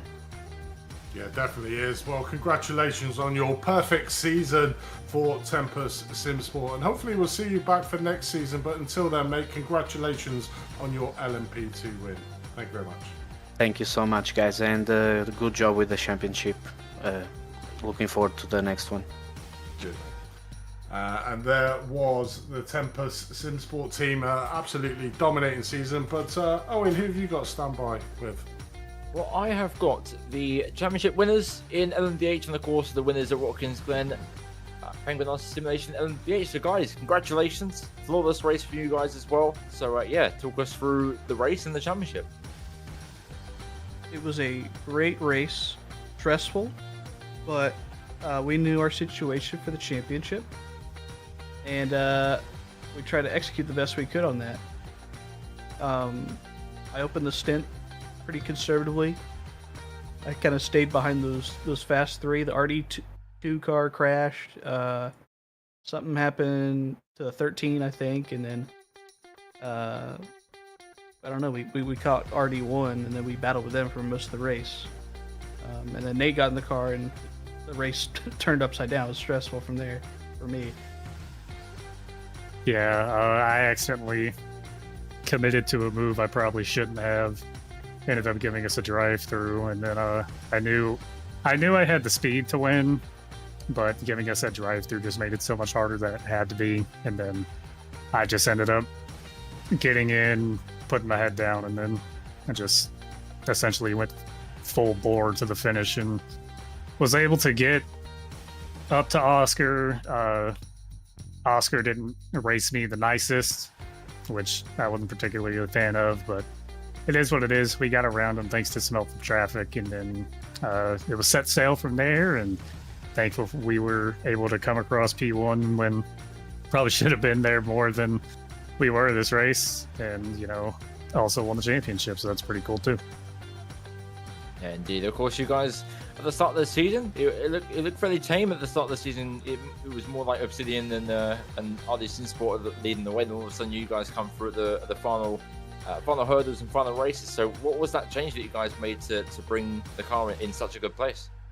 I don't think it was really a change. It was more like we don't have as much attrition as the other guys do. I mean, they're fast out of the gate, but especially in the second stint in these races a lot of the guys in the prototype class up at the front, they just get in incidents. Kind of silly. It's been like that all season. And then these last rounds, I think, we were the only team to switch the Cadillac, and especially here, in the later part of the race, it got to be the fastest car on the track, in my opinion. The same with Spa at the end. We had to fix some damage there. We got second, but I think we easily could have won the last race too. So it all comes down to that, but we never give up. Yeah, indeed, guys. And of course, today you showed that as well. Of course, with the drive-throughs and everything else that you were talking about as well. Just that, never giving up attitude forced you towards the end and paid off well. So how was it, managing everything out there today compared to obviously most of the tracks I've been to? Of course, they've been more, not as conservative here. It's been more of kind of like a save tyres, definitely, and save fuel and manage traffic at the same time more than ever before. Was it a bit more tough to deal with that this round, or was it kind of the same? I think it was, but thankfully for me and Blake both, we know this course pretty well thanks to NASCAR going here quite a bit, because me and Blake are both NASCAR guys, so we were able to learn the ins and outs of this track quite a bit, and I would say more so than some road guys too, because we have to run in so many different cars and all that. So we learn prototypes, stock cars, GT cars. We have a wider range of experience and a lot of people, I would say. So we get used to, feeling out what we need to do with tires and gas and managing slow traffic and, fighting with faster cars and, just everything. I'm thankful I know this track really well, because I don't think I would have been able to put on as good a show at the end if I didn't really know this course as well as I do. Indeed, guys. There's another flawless race from you guys again. And again, congratulations on winning the entire championship. And yeah, if there's anyone like to thank, now's your chance. Yep. Shout out Penguin RC Simulation, sponsor of the series, sponsor of our car. Our car looks beautiful. Cosmin Yaneshu at Splash and Go made it. He also made our BMW when we were racing that. Brian Son, of course, for sponsoring us. You guys for broadcasting. You guys are an excellent watchback during work for me. I know I pop up the VOD, the YouTube VOD, and watch that while I'm working sometimes. And Nate for coming on. Flynn Lazier, he won for us at Le Mans, and Sam Adams started us out at Daytona. So good squad, diverse drivers, and getting the win for us. Indeed, guys. Congrats again, and hopefully we can see you here next season to hopefully be on the winning streak once more. Yep. Thank you. All right, thank you. That was Penguin RC Simulation there for your championship winners. And Andy, who have you got waiting for us in the wings today? Well, we've got two-pack racing team, Jose Carrera here joining us in the booth. It was an exceptional race for you. A little bit nervous before the first round of pit stops, but after that you sort of asserted your dominance and went on to win the race. Just talk us through the race from your point of view. Hi guys, so yeah, I think we went in without much practice in terms of, what was the peak strategy to follow, but it was like, I think based on the starting temperature of the track, it was like we should just use the sets now, because I think it was around like 105 degrees at the start, so my partner was just, getting decent lap times down at that temperature, and then I just needed to use one set for the final two stints, and it worked out. It definitely was. I mean, you were in a real race with your championship protagonists, the Sim Racing PR. Both of you were on 150 points. Were you aware of that going into this race? It was pretty much winner takes all. Oh yeah, 100%. Before the race, we thought, hey, maybe with the drop rounds and everything, we might be ahead. But ultimately, we said it's easier if we just straight out win the race, or at least finish ahead of Sim Racing PR, and that's what we did. Definitely was. I mean, we spoke to you in Spa, and you had really good aspirations for this track at Watkins Glen. Obviously, winning at Watkins Glen. How do you think your season has gone through these 6 races in the 2023 iRTES series? Yeah, so I think overall it was a great season. Last season we actually won the championship, so coming here in this season and just only winning 2 out of the 6 races is kind of a humbling experience. But overall, we're looking forward to hopefully grab that championship trophy again next season. It definitely is, but congratulations on your win. Congratulations on gaining second place overall in a GT3. Obviously, still a top 2 finish for yourself, and be looking forward to seeing you come back next season in 2024 to see if you can retake that GT3. But before we let you go, mate, is there anyone you'd like to give a shout out to? Yes, for sure. Team TPRT. You know, we've been doing this series with CMS for now 2 straight years. It's great. It's always challenging. So we're looking forward to see if we can put more cars in this series next year, specifically in other categories. So, yeah. Well, congratulations, mate, and we look forward to seeing you next season in another GT3 car and see if you can win it. Yes. Cheers, mate. Thank you. See ya. Thank you. So there was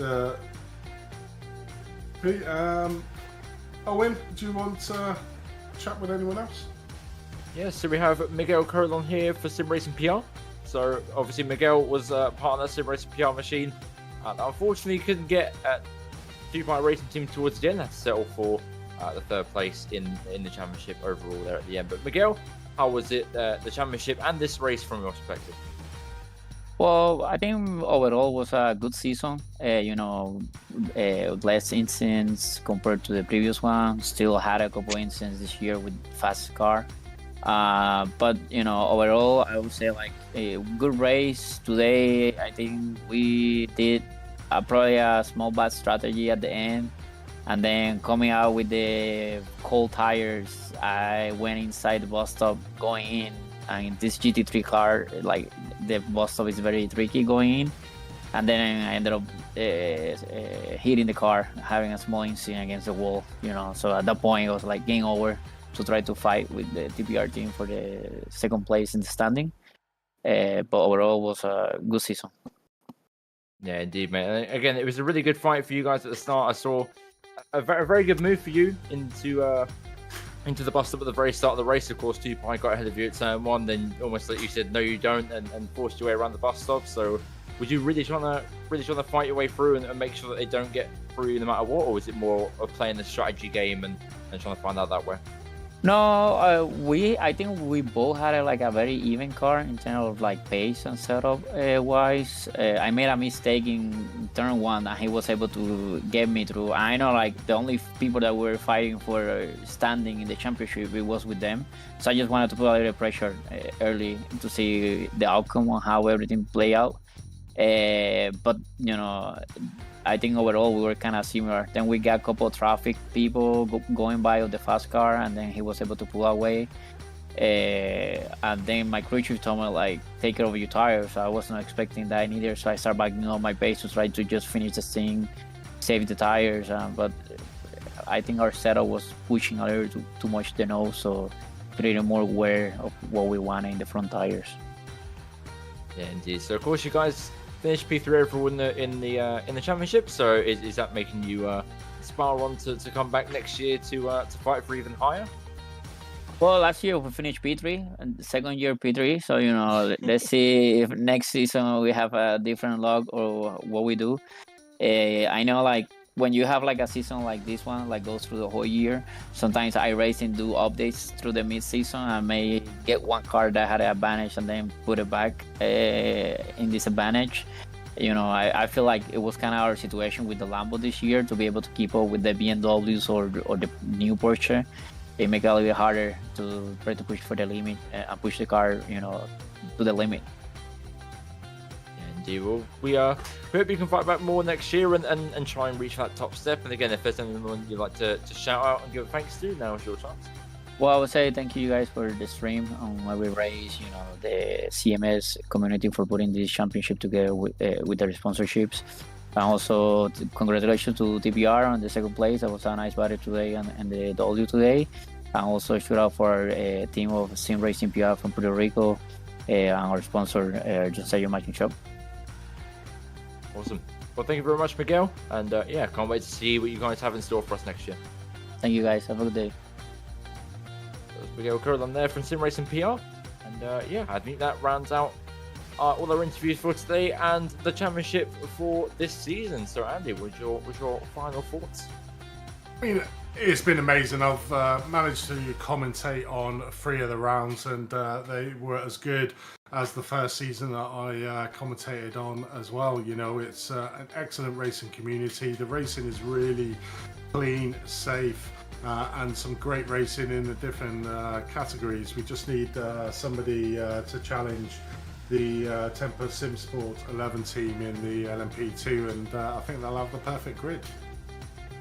Yeah, indeed. It's been a massively fun championship this year, and hopefully we can have just as much fun next year, perhaps even more. So yeah, it's been fun. I've been Aaron Carroll. I've had Andy Thompson alongside me with Lee Thompson in the virtual production trailer, and we will see you next time for some more racing action on Apex Racing TV.